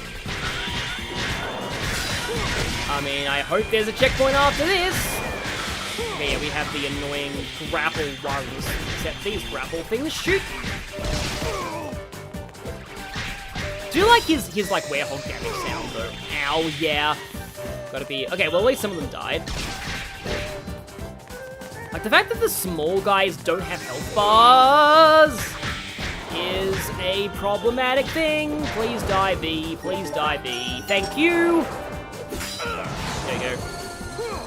I think the Sonic Boom episode with there still isn't a checkpoint. I think the Sonic Boom episode with the robot bee is called Give Bees a Chance. Thank you, checkpoint. Okay. No metal here either. Oh yeah, Mario Finale is really cool. Like, that's not really based on anything in Mario canon, but it... Well, that's fine, I got a checkpoint. I was saying before, oh, will this finally be the one time that I finish a werehog stage? That, yeah.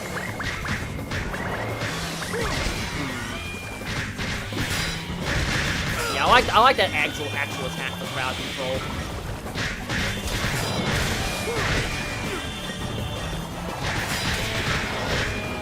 Also, there's a wizard over here, which means I should probably take it out as soon as possible. Oh, the big guy makes the little guys. I had a feeling they did that eventually.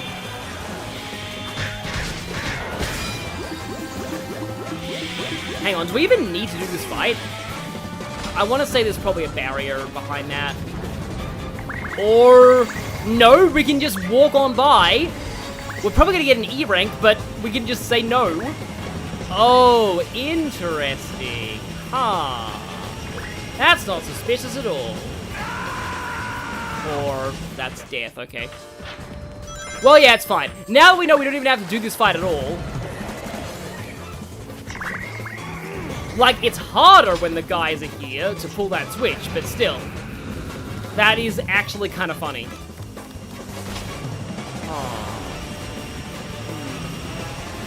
Yeah, that feels a little far to me.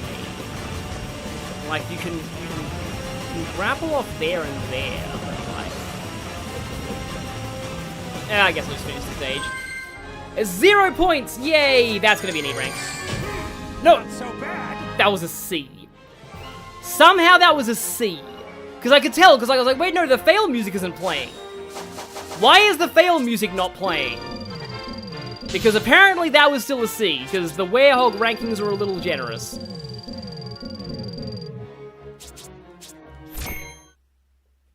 Oh, running jump, right. Okay. Would have been funny if you got a B rank for bees. I don't remember this cutscene at all.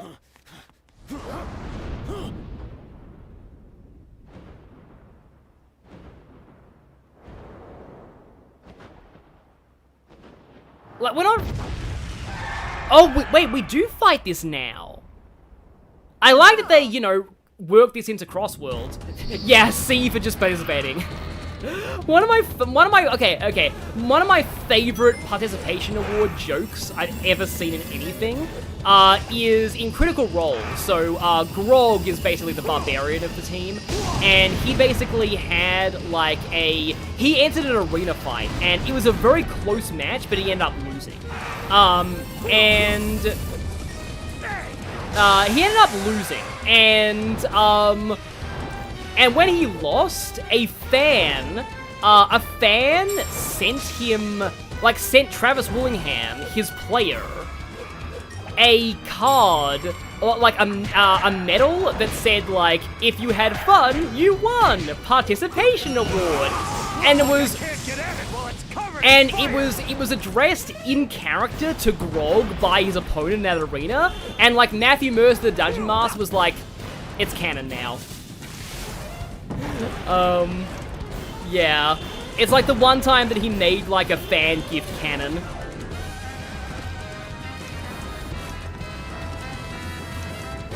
Oh, right, yeah, the nighttime boss music is basically Jazz Goes Crazy.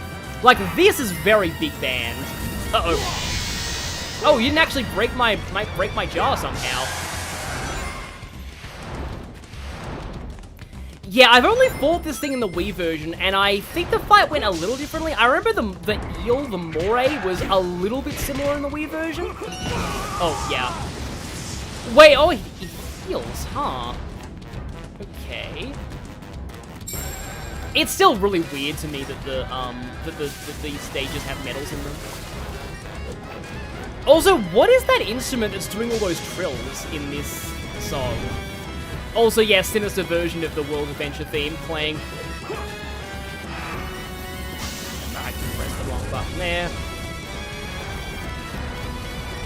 That sounds adorably sweet, yeah.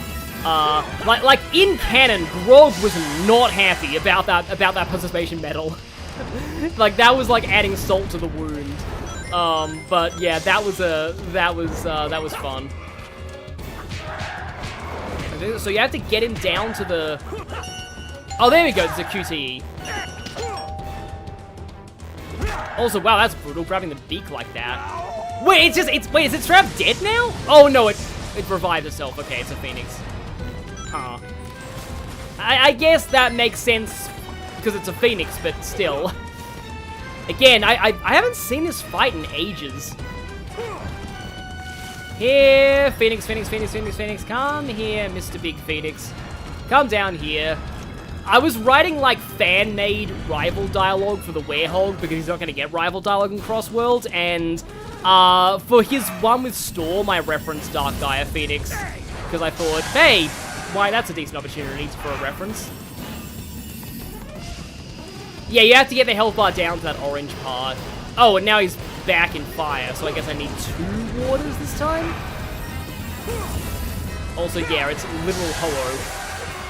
Because I guess Ho-Oh is named after the Chinese phoenix. And technically it's pronounced Ho-Oh.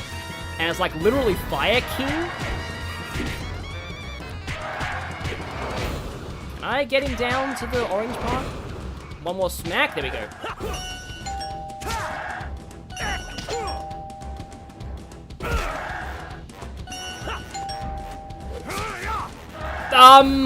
Okay. I am surprised they got away with that in a Sonic game. A literal groin punch. And he's revived again, of course. Actually, isn't it female? I wonder if this is canonically female. I want to say there is a phoenix in, like, Chinese mythology that is inherently, like, always female, but I could be wrong about that. Maybe that's Suzaku in some cultures. Oh yeah, all those Silver vs. Sage projects, it's really funny because, like, that stuff is, it's funny to me because it's cool. Like, I like the idea of, so, I love just how much fan art this idea has received since the rival interactions, like, dropped. But also, hi Moonminal. Oh yeah, okay, got everything in this fight. But also, it's a little surreal to me because in the only future Sonic AU that I know of, Sage, oh, yeah, total miss there. Sage is completely benign and is like Sonic and Amy's daughter's best friend. So, it's a bit of a...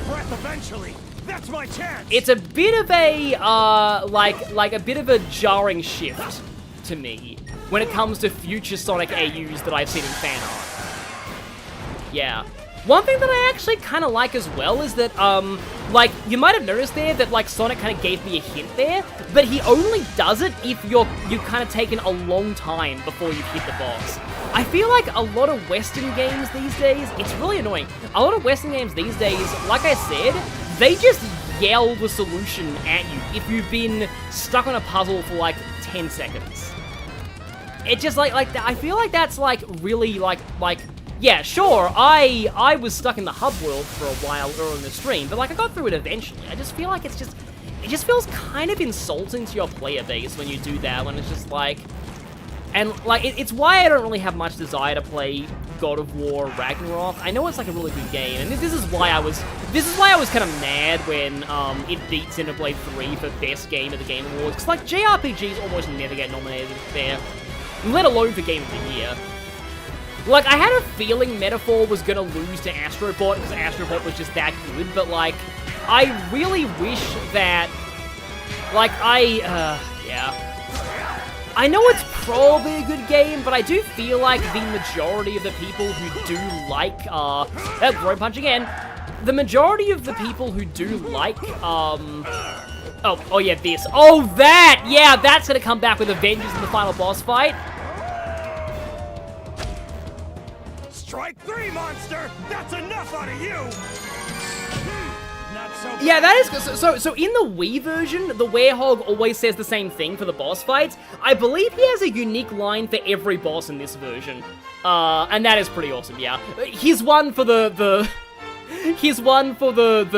Dark Gaia Colossus. The one that has the hammer is really funny. That was also an inside joke between me and my sister for a while. But yeah, most people seem to play God of War Ragnarok for, like, the story. Yes, thank you. Like, I like how the QTE gets more and more elaborate every time. I have completely forgotten about these cutscenes. Maybe they aren't in the Wii version. Huh. Oh, we get this without even having to do the day stage? Interesting, okay. Why is Miku here?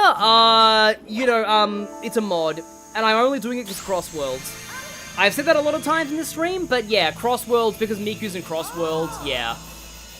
I'm hoping to get one more day stage in at least, and then I might call it a night.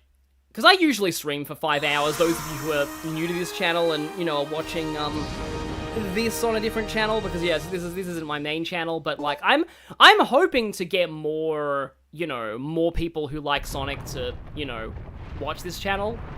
I'm planning on doing a CrossWorlds video soon, like about, like, as a preview, it's an analysis of, E-Stadium, of how brilliant the design of E-Stadium is. The moment the temple lit up, the beast woke up. It appears he's come back to his senses. Oh, that's definitely Eggman's VA. I'll bet your job is to guard the Chaos Emerald Temple. You must have gone berserk when the emeralds lost their power. Well, I'm glad you're back. Want some chocolate? Yep, this is my Sonic Brain Rot channel, exactly. Now Hatsune Miku is radioactive.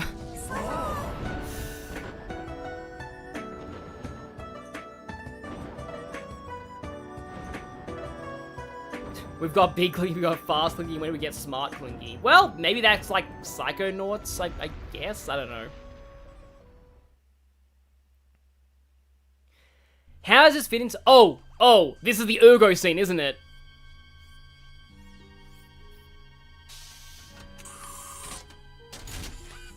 Your dinner, Doctor.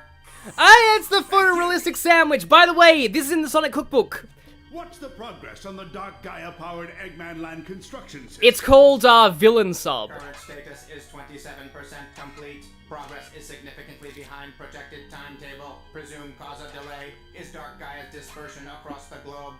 Oh, of all the lazy, here I go to the trouble of waking that Dark Gaia thing up, and it causes me nothing but delays.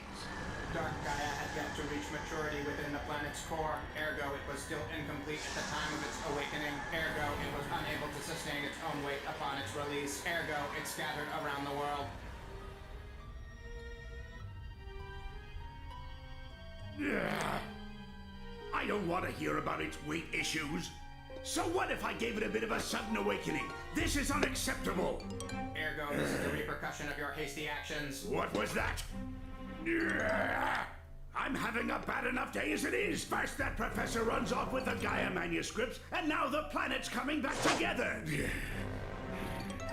That, Doctor, is the result of the power of the Chaos Emeralds, which you discarded along with Sonic. Ergo, another repercussion of your hasty actions.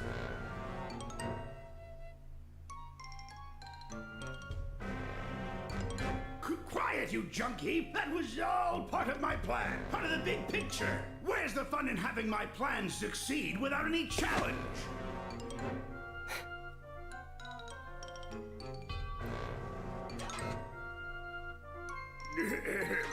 Anyway, what's the status of the remaining temples of Gaia? Eggman forces have partly secured all locations. Defensive preparations are nearly complete. That'll take care of Sonic for now, which leaves the problem of Dark Gaia. It'd be difficult to collect every piece scattered all across the world. Searching conventional wisdom banks for topical advice. The journey of 1,000 miles begins with a single step. Slow and steady wins the race. Nobody likes a whiner. Isn't there a more efficient way? Some way to, well, I don't know, gather them all up at once. Wait, that's it, of course!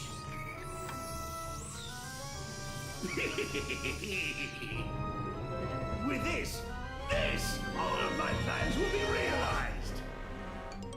And yet he's playing some kind of a weird Tetris thing. Yeah, I agree, the comedy in this game's a lot better than the Pontac and Graph era. Still at level 3 on both.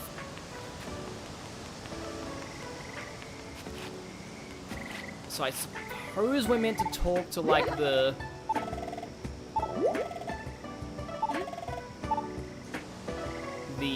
this guy, who totally doesn't have Eggman's voice actor. But yeah, he's probably a prototype to Orbot. So also, Matt S. earlier on asked, like, how this works with the lore now that, like, Sonic Frontiers happens. I explained this earlier in the stream, but, like, according to Tales Tube episode 11, I think. So in Tales Tube episode 11, they explain that the Ancients were the first great civilization out of the 4 great civilizations that were mentioned in Sonic, Chronicles, I think? It's like the only thing in Chronicles that's still canon. The Gaians were the second great civilization. So the Gaians built the temples after the Chaos Emeralds arrived on Earth. And I think the 4th great civilization were the Echidnas, or are they the 3rd?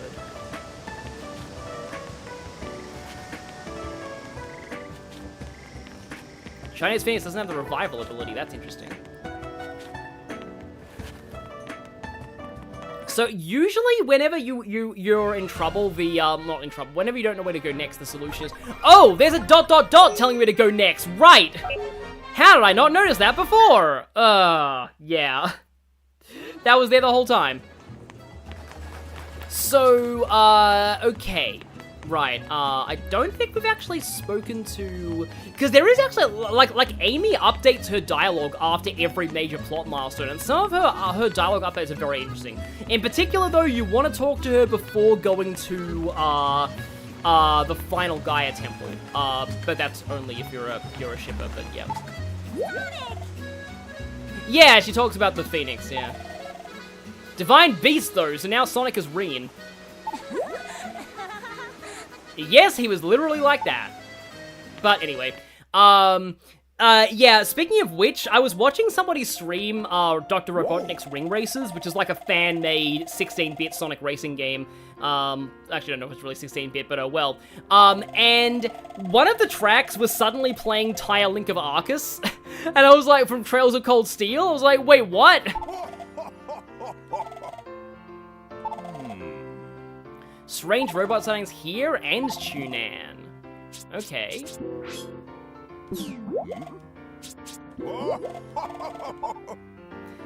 Yeah, the emeralds. So yeah, with the emeralds, the Gaians presumably built the temples after the emeralds arrived on Earth. They were like they came after the ancients. So can we because it would actually be really amazing if like we ended on Rooftop Run for this stream. Because, you know, everyone loves Rooftop Run. Rooftop Run is like the, Rooftop Run is like the classic, oh, okay. There's a boss here. Oh, you need the daycare. Yeah, so you do have to do Spagonia to get that.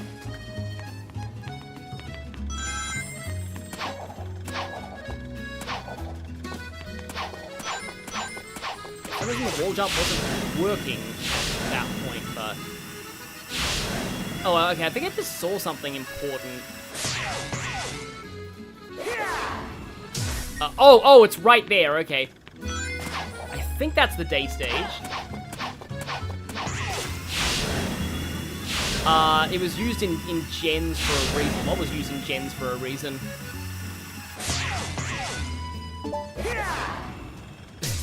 Yeah, I keep kinda overshooting that.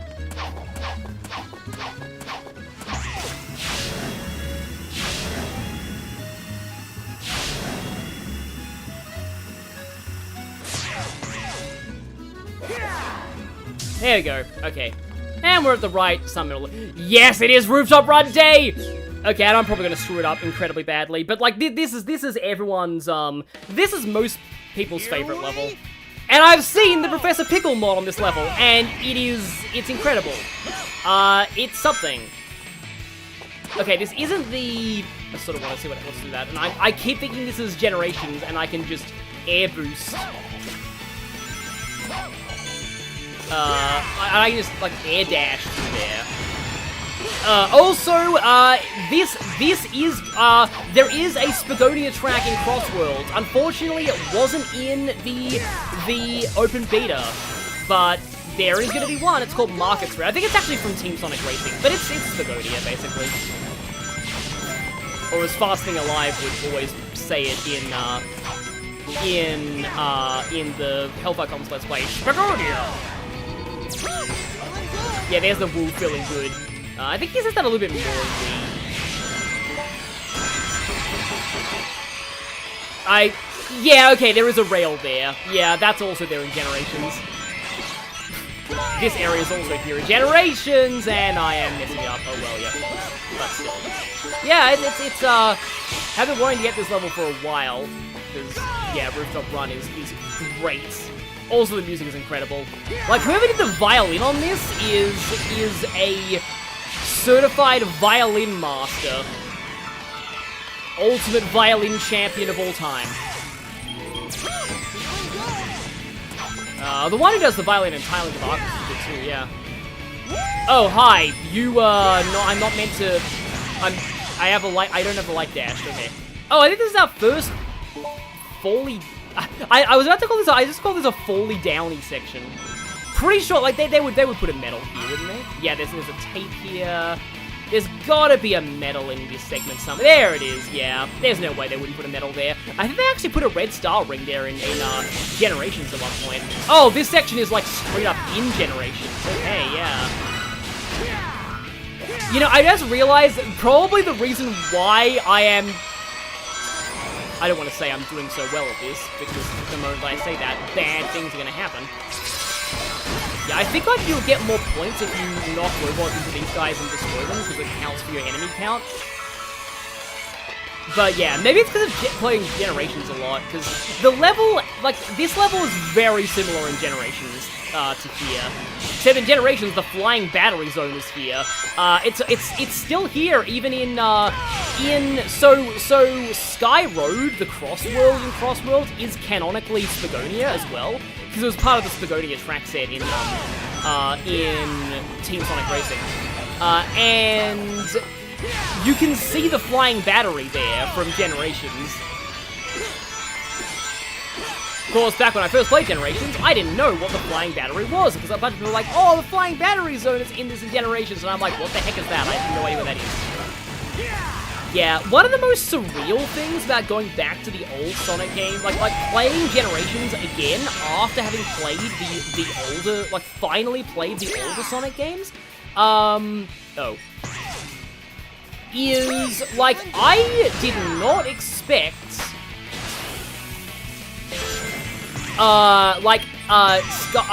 Sky Sanctuary from Sonic 3 and Knuckles. With how early it shows up in Generations, probably because they're doing things in game order, but with how early it shows up there, I was not expecting it to be such a late level in Sonic 3 and Knuckles. Like, that is one of the climaxes of that game. And it's to the point where it's like a one-act stage, not a two-act. This is kind of embarrassing, but oh well.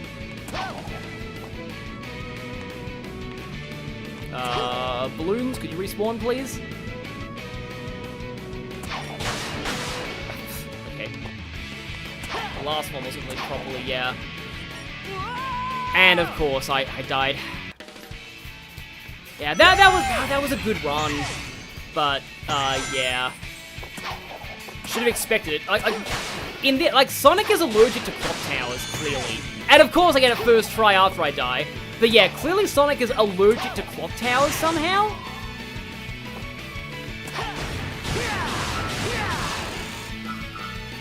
All right, this is also the clock tower where you failed. Oh wait, that kills you? Even though you land on solid ground, huh? Okay. Again, he has a serious allergy to clock towers for some reason. But yeah, this is the clock tower that we had that Sonic and Blaze ship tease moment in IDW because, like, yeah, they got to kind of appease every ship, so they gave a Sonic Blaze ship tease moment. And then immediately tease Blaze and Silver afterwards, because, again, they had to tease everything in IDW.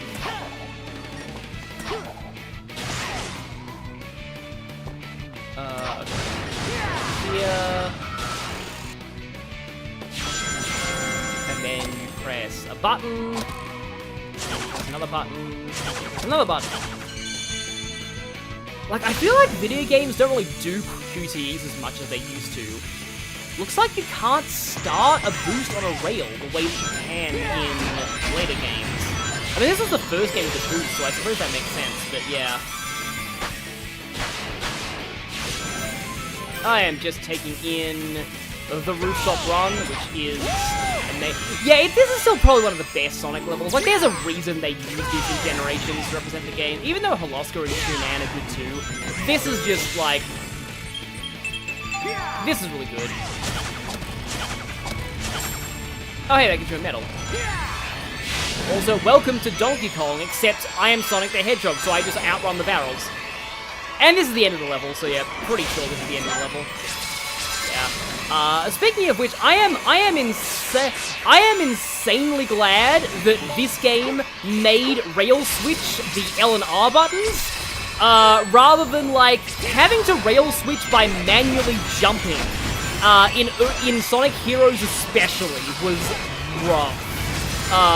Like, I am a little upset they removed what's it called again? That they removed like, the balance mechanic, because you had to put a lot more thought in how you grinded in Adventure 2. It wasn't just get on the rail and press boost and you immediately win. So that was, I like that, and you had to, like, balance yourself to, like left or right on the rail. But I do kind of wish that was 7 minutes. Wow. I'm good. I guess the timer still counts even if you die, maybe? I don't know. Didn't find any of the sun medals. But what I was saying was that, yeah, it's kind of annoying that they removed a lot of the depth from the grind rails like that. Oh yeah, and Sonic Rush came out before Unleashed, so that must have been the first boost game. Yeah, apparently you have to go to Tunan now. Does Amy have any comments now that we've finished Spagonia Day?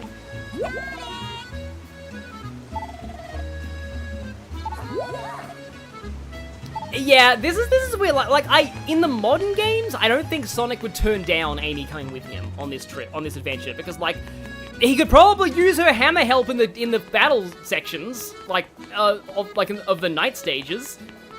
Like, she's not impacted by the Werehog curse. She can just be the same as her usual self and just hammer everything. So yeah, like that's one of the things that I do think is really nice when about these games, like about the way that Sega's handling the cast now. Like I feel like when people complain about, like, the way Amy's written these days, in a way I feel like it's an acceptable trade-off sometimes for the fact that, like, Amy is actually treated as one of Sonic's friends now, and everyone actually likes her to be there, and she's actually, like, people actually want her to come with them on adventures, and, like, yeah, she's a valuable member of the group. I really appreciate that, because it's just like, and even retroactively, like in the classic games, they basically imply that all four of them are like childhood friends. In fact, even with CD's placement in the timeline, like, Amy is Sonic's first friend. He met her before Tails. So, yeah, that it's in itself is interesting. But, yeah, I think we're supposed to air? Yeah, we're supposed to air boost there. Gets us more tea. Okay. So, like, I'm sure the day stage is here. Oh, there it is. I can see it. It's over there? No, there's a moon medal there. There's a thing there. But anyway, yeah. And yeah, I guess he might not want to go with her with the Werehog curse, because like there was actually something about, like, Adventure 1 that's really, like, interesting, is that in Adventure 1, it's basically implied if you see Sonic's monologues in between levels, if you, like, quit out of the game and reload, that, like, at that point at least, he didn't want Amy to come with him, not because he finds her annoying, but because he thinks it puts her in danger. But I think now he realizes that she's capable of defending herself, so, like, it's fine. But, like, yeah, again, like, I like how everyone's, like, a team now. And how everybody just, again, like, all of them respect each other. Yeah, I guess kind of tell first. I see them as meeting more when they were, like, 10 or something. And that's, like, Estelle and Joshua in Trails, and that's still romantic, so, like, that's that. Anyway, but it's fine if you don't ship it. Like, it's okay. You don't have to. That is one thing about all of that. But yeah, anyway, so like, that's actually the reason though why. Oh, I was about to say something, but I'm like, yeah, shouldn't really mention that film franchise because its creator is controversial now. So yeah, I'll probably stop, but like, let's just say the child actors of a certain film franchise, the reason why Ron and Hermione's chemistry didn't really work, I've already spoiled what it is, whoops. But yeah, the reason why that chemistry didn't really work is because, like, they basically were raised together on those films, so it kind of was like they were siblings. But yeah, anyway. So, I need to find the Tunan Day Stage, which is clearly here somewhere, but where is it? But anyway, yeah. Like, the actors from the films have disowned, you know, JK, so I feel more comfortable talking about the films. They're better than the books in a lot of ways, honestly. But yeah, let's not talk about that here. But yeah, it's like the point is, like, that phenomenon can happen sometimes when, like, people meet as, like childhood friend romances generally just, you know, often it's only a trope in fiction, because in real life, it's more likely that there's a wall jump there. That it's more likely that they end up having a sibling-like bond, but yeah, anyway. Yeah, let's just get off of that subject, so... okay, what's another subject we can go on to? Yeah, this game is pretty nostalgic, but what I was saying was, yeah, so again, yeah, do like that they're treating, like, Amy as a member of the group. That's all good. And then, oh, right, yeah. You know what else is nice? You know who else is? It's nice the fact that these people are treated like actual friends. Team Dark. Like, thank you so much, Dark Beginnings, for actually reversing the whole Sega mandate. Shadow doesn't have friends. Shadow's too edgy to have friends. He doesn't hang out with other people. Like, no. Rouge and Omega are his friends, and they should be treated like that. Like, yeah. It's part of, like, why I, don't ship Shadow and Rouge, because, like, there needs to be more, like, platonic male-female relationships in media. Like, really the only, like, thing that I... Oh, that's a 4. Oh, am I actually shut out of the... Oh, no. Oh, no, I think I've actually... Wait, I need 4 more sun medals? Huh. Okay. I can... I want to do 1 more level! But, like, yeah, I need more. I'm finally encountering the problem that everyone has with this. Shadow's basically an introvert that has to be dragged into social situations by Rouge and Omega. Yeah, see, that's the funny thing about, like, introversion versus extroversion is that, like, one of the most surprisingly violent debates in the Sonic fandom is whether or not Sonic is an introvert or an extrovert. Because, like, it's a surprisingly heated argument, and you can make arguments either way. Like, on the one hand, obviously Sonic loves his friends, and he loves hanging out in, like, social places. On the other hand, he also likes to be alone and experience nature, and he can be surprisingly introspective at times. I think some people have called him an ambivert. Like, sort of being both an introvert and an extrovert at the same time. Huh. I really don't want to have to do a night stage. Can you quit out of a night stage and still keep your medals? Because you get more medals in the night stages, sun medals in the night stages than in the day stages. So, I need 4 more. If I just select stage, Act 1 I have... Oh, there's literally 4 more sun medals in Windmill Isle Act 1. So I guess I can go for that. Yeah, wait, Oh, wait, no, Night Act 1. But no, there are literally 4 more sun medals in this, so I hope I can quit out of this stage and still keep the medals, but let's see. Yeah, to me that sounds like being a complex human being. Yeah, that's the entire thing. It's just like, so... Maybe I should try the Hub Worlds. There's probably 4 more medals in the Hub Worlds. I don't know. I just really want to play 1 more day stage before I end this stream. Being perfectly honest, once we hit Tunan, we've pretty much played all of the... I just realized something, actually. There are more things in the hub area of Apotos that I can do now, I think. And there might be more sun medals. Because the keep out signs should be gone. So let me just check. Oh yeah, there's 2 sun medals here I haven't even gotten. One of them's like literally right here. Yeah, so maybe this is better than going into a night stage. Yeah. Oh yeah, wow, that's straight up all of them. Nice, okay. But like, yeah. Like, that's actually part of why, like, you can't neatly define... I mean, I think I'm broadly an introvert, but, like, you can't neatly define people into, like, just one category. It's kind of like... It's part of the reason why, like, alignments in Dungeons & Dragons kind of don't make sense. Apart from, like, in my opinion, like, gods and those kind of beings, like angels and demons, that are literally... Because I always view, like, D&D angels and demons as the physical embodiment of, like, human thoughts. So, like, they're concepts given form. So, obviously, they can only be one thing. So them being, like, lawful or chaotic makes sense. Most humans are way more complicated than just lawful or chaotic. So yeah, like, that's kind of why I feel like, oh, there's a 3 moon medal, there's a Windmill Isle Act 2 night. And it has 4 sun medals. Yeah, there are a couple of mini acts as well. Like, there's actually a lot more, like, depth to Unleash than you would think. But no, I don't have any of the sun medals in here yet. So, I must continue until we find the medal. Oh, that's a moon one. Oh, that's fine. Every moon medal counts. Oh, we can go here now.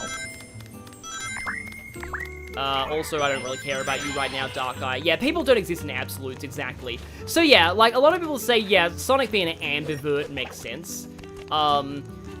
Here's the thing, like people don't exist in absolutes. Unless, when I was doing one of those, like, I sometimes in my spare time, I like to take online psychology tests as fictional characters. The one time that I, had somebody get 100% introvert or extrovert, it was Pinkie Pie in My Little Pony. She got 100% extrovert, and that makes sense. Like, that right there definitely makes sense. Camera, could you cooperate, please? Yeah, I didn't know ambivert was a term either. You know what? I think it's better if I just hang along the edge. It's a little Dark Gaia creature making noise over there that's actually vaguely cute, but okay. Another life. That is, like, one of the things as well with, like, I'm kind of glad that most modern games have got rid of the concept of lives, because, like, you pick up so many lives in these games that you just don't really, there's no way that you actually, will, like, you're probably not gonna game over. Probably not. Especially when you got respawning lives. So, I have the 2 moon medals. Maybe the sun medals are in the day?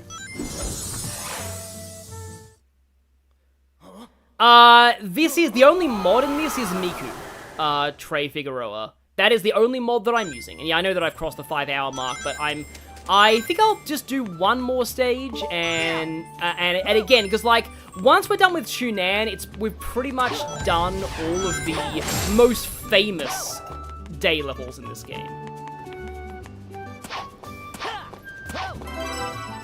Oh, right, there is Empire City.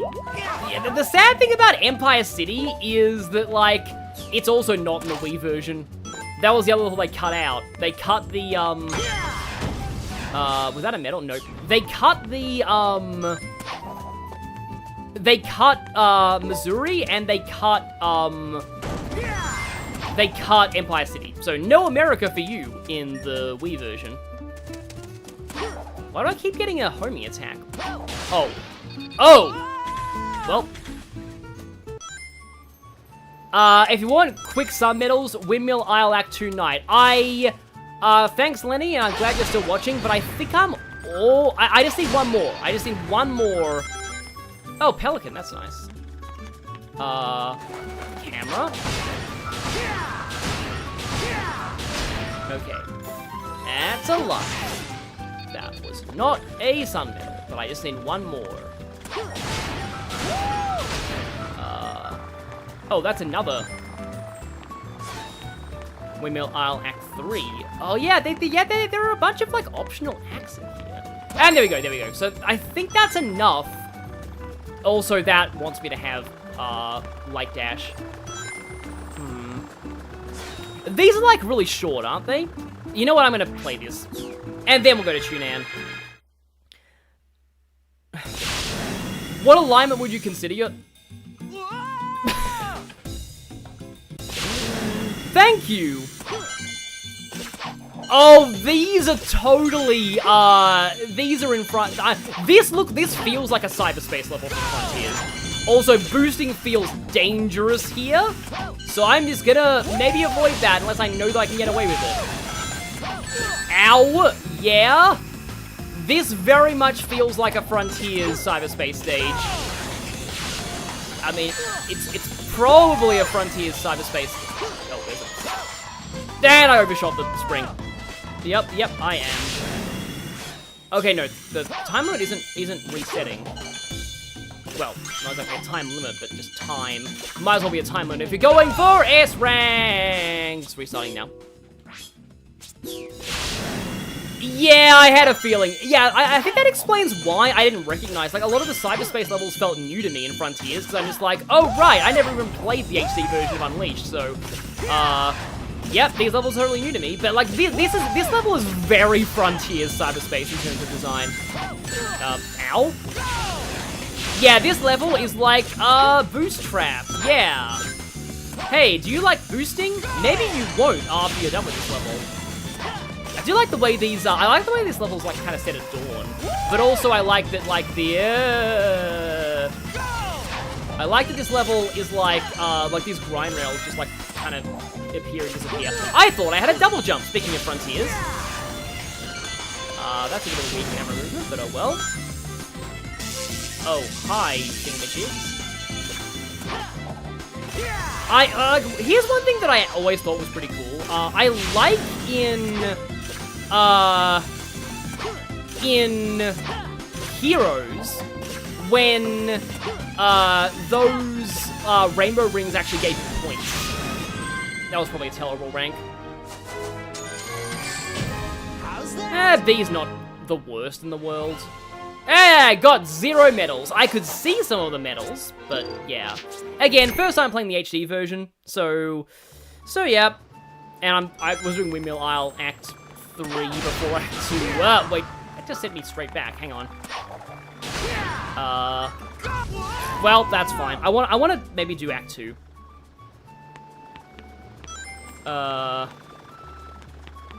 Yeah, Frontiers did take from Unleashed a lot in its levels. Oh no, that's the tutorial. Okay, so the tutorial is there. Act 2 is that. No, I already did Act 2. Okay, so if we go back to the world map, we should have enough for Tunan. At this point, I hope we have enough for Tunan. So yeah, that was just only one time I had to go. Yeah, I'm level 4 Sun. Yeah, that was only one time that I had to go back to here. But, yeah, anyway, at least we get to hear this amazing music again. So I think I'll do Tunan Day and then I'll end things. Yeah, oh, how Frontiers and Shadow Generations have spoiled us. Exactly. Speaking of which, you know why that happened?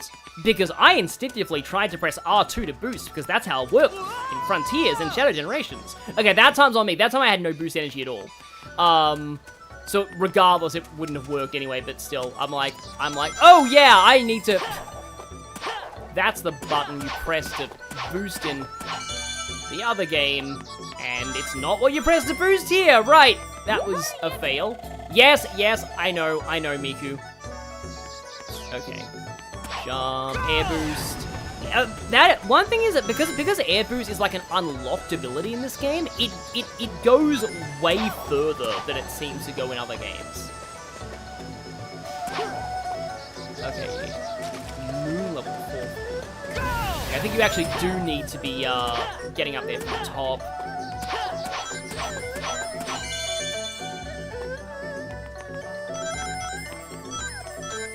And yeah, that wasn't even DLC. Okay, no, that's better. There we go, and it lands you right on this. Here we go, Dragon Road. In fact, you know what? With this, I think we've played every stage from this game that's in CrossWorlds. Because Dragon Road is obviously in CrossWorlds as well. Also, this song is amazing. I have footage of, like, as one of my earliest tests of using a capture card. I have a recording of me playing the Wii version of this level. And yeah, Dragon Road is great even in the Wii version. Oh, I didn't get okay, yeah. I know there's a really hilariously hidden... This level has, like, the most trollish sun medal in the game, or one of them. Apart from one in Adabat. I think it's inside one of these little towers. But I know that Adabat has it even worse. Adabat, the sun, like, you have to, like, boost across water and then get onto this tiny island that is just, that you would never know is there unless you're looking for it specifically. Like, that's one of those few, like sun medals. And then there's the one in App. Okay, that's dumb. The one in Apotos where, you have to, like, go up the side to find, like, a little seating area. Go! Yeah, the camera doesn't really like the hub worlds very much. It's more designed for dynamic camera for these levels. Still. One other thing that I like about Frontiers is it lets you turn off the music distortion for boosting, and that is good, because I definitely appreciate being able to play these stages with the music, like, as intended, without needing to, like, you know, like, only listen to the boost variant for 9% of the time. Yeah, the World Tour theme does lead to some very cool stages.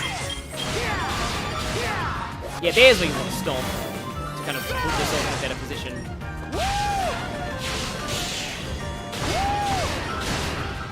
And I pressed the Frontiers boost button again. I guess, yes, I am Frontiers build. It is the boost button in Shadow Generations as well. I think, like, the Sonic Generations portion lets you change the control for that. I know there's, oh yeah, there's this part. This part's definitely in Frontiers at one point. Except I don't have a double jump this time, so I have to be a little more careful. What we got here. Yeah, this music is so good. And yeah, I love it. So yeah, both the Unleashed CrossWorlds are based on the night variants of... I realized that a little too late, but it's fine. You know what? I want to... Since this is going to be the end of the stream, I do want to get one full no-dying run of a stage. It'd be nice if I could get an S rank, but I don't know if that'll happen. We'll see. Ow. Well, not like that. That it won't. Oh, right. Hang on. I just ran out of disk space for the recording. That's fine. I was going to end this soon anyway. But yeah, well, I'll have almost the entire stream as a VOD. And then I have to put this on a hard drive ASAP. Still a little low for that. Feeling good. Yeah, I do get that, like, a direct sequel to Unleashed would be nice. Maybe with, like, Amy, Tails, and Knuckles playable. Like, that would be kind of cool. Still would kind of like to see Shadow be playable in a 2D game one day. I know that it can't happen in, like, the classic era because, you know, Shadow was still in the capsule at the time, but, like, yeah. I like to see how Rouge would play in a 2D game, too. I just wonder what Rouge looked like in that era. Like, classic Rouge.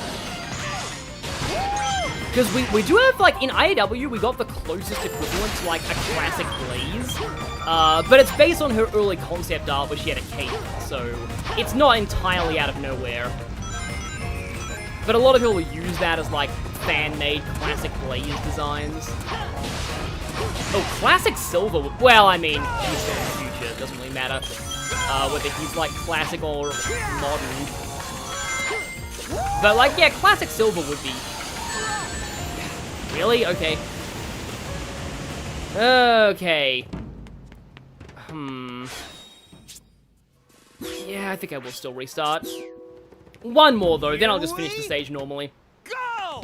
Don't know about a direct sequel, but I'd love for another game like Unleashed. I'd love to travel around the Sonic world again and see a bunch of varied environments and stages. I can honestly yap out why I love this game for a week. But wasn't this your first Sonic game, Lenny?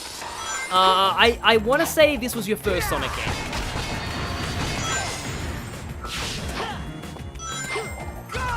Oh, just barely missed that again. Square L1 square is a weird set of things to get. But yeah, like actually playing the HD version for myself now, I will say I do wish the nighttime stage was shorter. I feel like they probably get better once you learn how to master the Werehog combat. I don't think it's as bad as people said back in the day. I do still, it's like, I feel like the Werehog suffers from the fact that the day stages are just so good. If the day stages were any worse, it probably wouldn't feel as much of a downgrade. But like the fact that day stages are just this good, like this is where like Sonic Team was like, oh yeah, they finally did learn how to make 3D Sonic the Hedgehog work. Like this was, it took them a while, but this was it. This was absolutely the time where they got everything, where they got it right. Okay, so here we stay on the center rail, or not. We stay on the center rail at the end. We don't stay on the center rail at the start. Yeah, I mostly had the Wii version, so yeah, we switched to this. And yeah, that is the thing about, there are a lot of, like, anti-boosting traps. So yeah, probably not gonna do so well. I do love the Tunan segments where you run over water and bridge like this, though. They're in the Wii version, too. Oh, wow, these dragon boats are cool. Can I make... Yep, okay. You can do some crazy cool platforming in the night stages when you know how to use the Werehog combos with your movement to cover wide gaps and make cool shortcuts. Okay, that is nice. Because I noticed that you get a very big, like, you get a lot of time bonus from the Werehog stages because of, okay, this area is a lot more like the Wii version. Because of, like, how they expect you to be, like, not going that fast. So, finishing them with, like, a really low time probably gives you a very easy S rank. So yeah, that would explain things. First Sonic game, okay, Paper in the chat says, first Sonic game was Sonic Adventure 1, which is weird because it's like 7 years older than you. Yeah, my first one was Adventure 2 Battle, because, you know, GameCube. Never had any, you know, Dreamcast or anything growing up. But yeah, wow, that is one very twisty dragon. It's like, a lot of these places in the world are really not designed for anybody who is not a Sonic character to navigate. Like, how did the humans even get around these places? But yeah, I am absolutely gonna end this stream after this stage because, like, my computer is gonna chug hard now that I've destroyed all of its memory with this recording. That's the problem with PC recordings. When you've got this much quality, you... kinda, their file sizes get very, very big. Bizarrely enough, this is Talfurus in the chat, your first Sonic game was Sonic 1 on the DS via the Sonic Classics. Well, that's cool. Were those 3D? Oh, okay, that is cool. Yeah, that's pretty cool. You can't really have a China-themed area in a video game without doing something with rockets. Like, you know, Sly did that too. But anyway, yeah, I don't know if those were 3D, but I know that, like, they were at least way better, just barely got them before you electrified yourself, way better than Sonic 1 on GBA. Again, I will just reiterate, Sonic 1 on GBA is widely considered the worst thing to happen to Sonic in the year 2006. You know what else came out in the year 2006? Yeah, you probably know what I'm referring to. Somehow, 06 was not the worst thing to happen to Sonic that year. And it is entirely because of... Oh, right, that's the bomb warning. Okay, then. I thought it was like a slam warning, but no, that's a bomb warning. I didn't press the button there. And now he gets stuck in the gate. Okay, that was kind of a mess, but I finished the level, it's fine. Plaza Collection was regular DS. Just a C rank. I kind of wanted to get an S rank to finish things, but it's okay. And we end with Miku staring into your soul. So, I actually think what happens next, I want to say what's next is Holoska Night, because I remember you don't fight, the Egg Devil Ray, was it? For Spagonia? You don't fight that for a while. And you definitely fight the Dark Gaia, the Dark Moray. It's been almost 20 years since 06, oh boy. So yeah, our next destination is, oh, we'd have to go back to Spagonia again, right then. Maybe we do fight the thing this time. Anyway, though, yeah, I think I'll finish things here. And thank you all for watching this.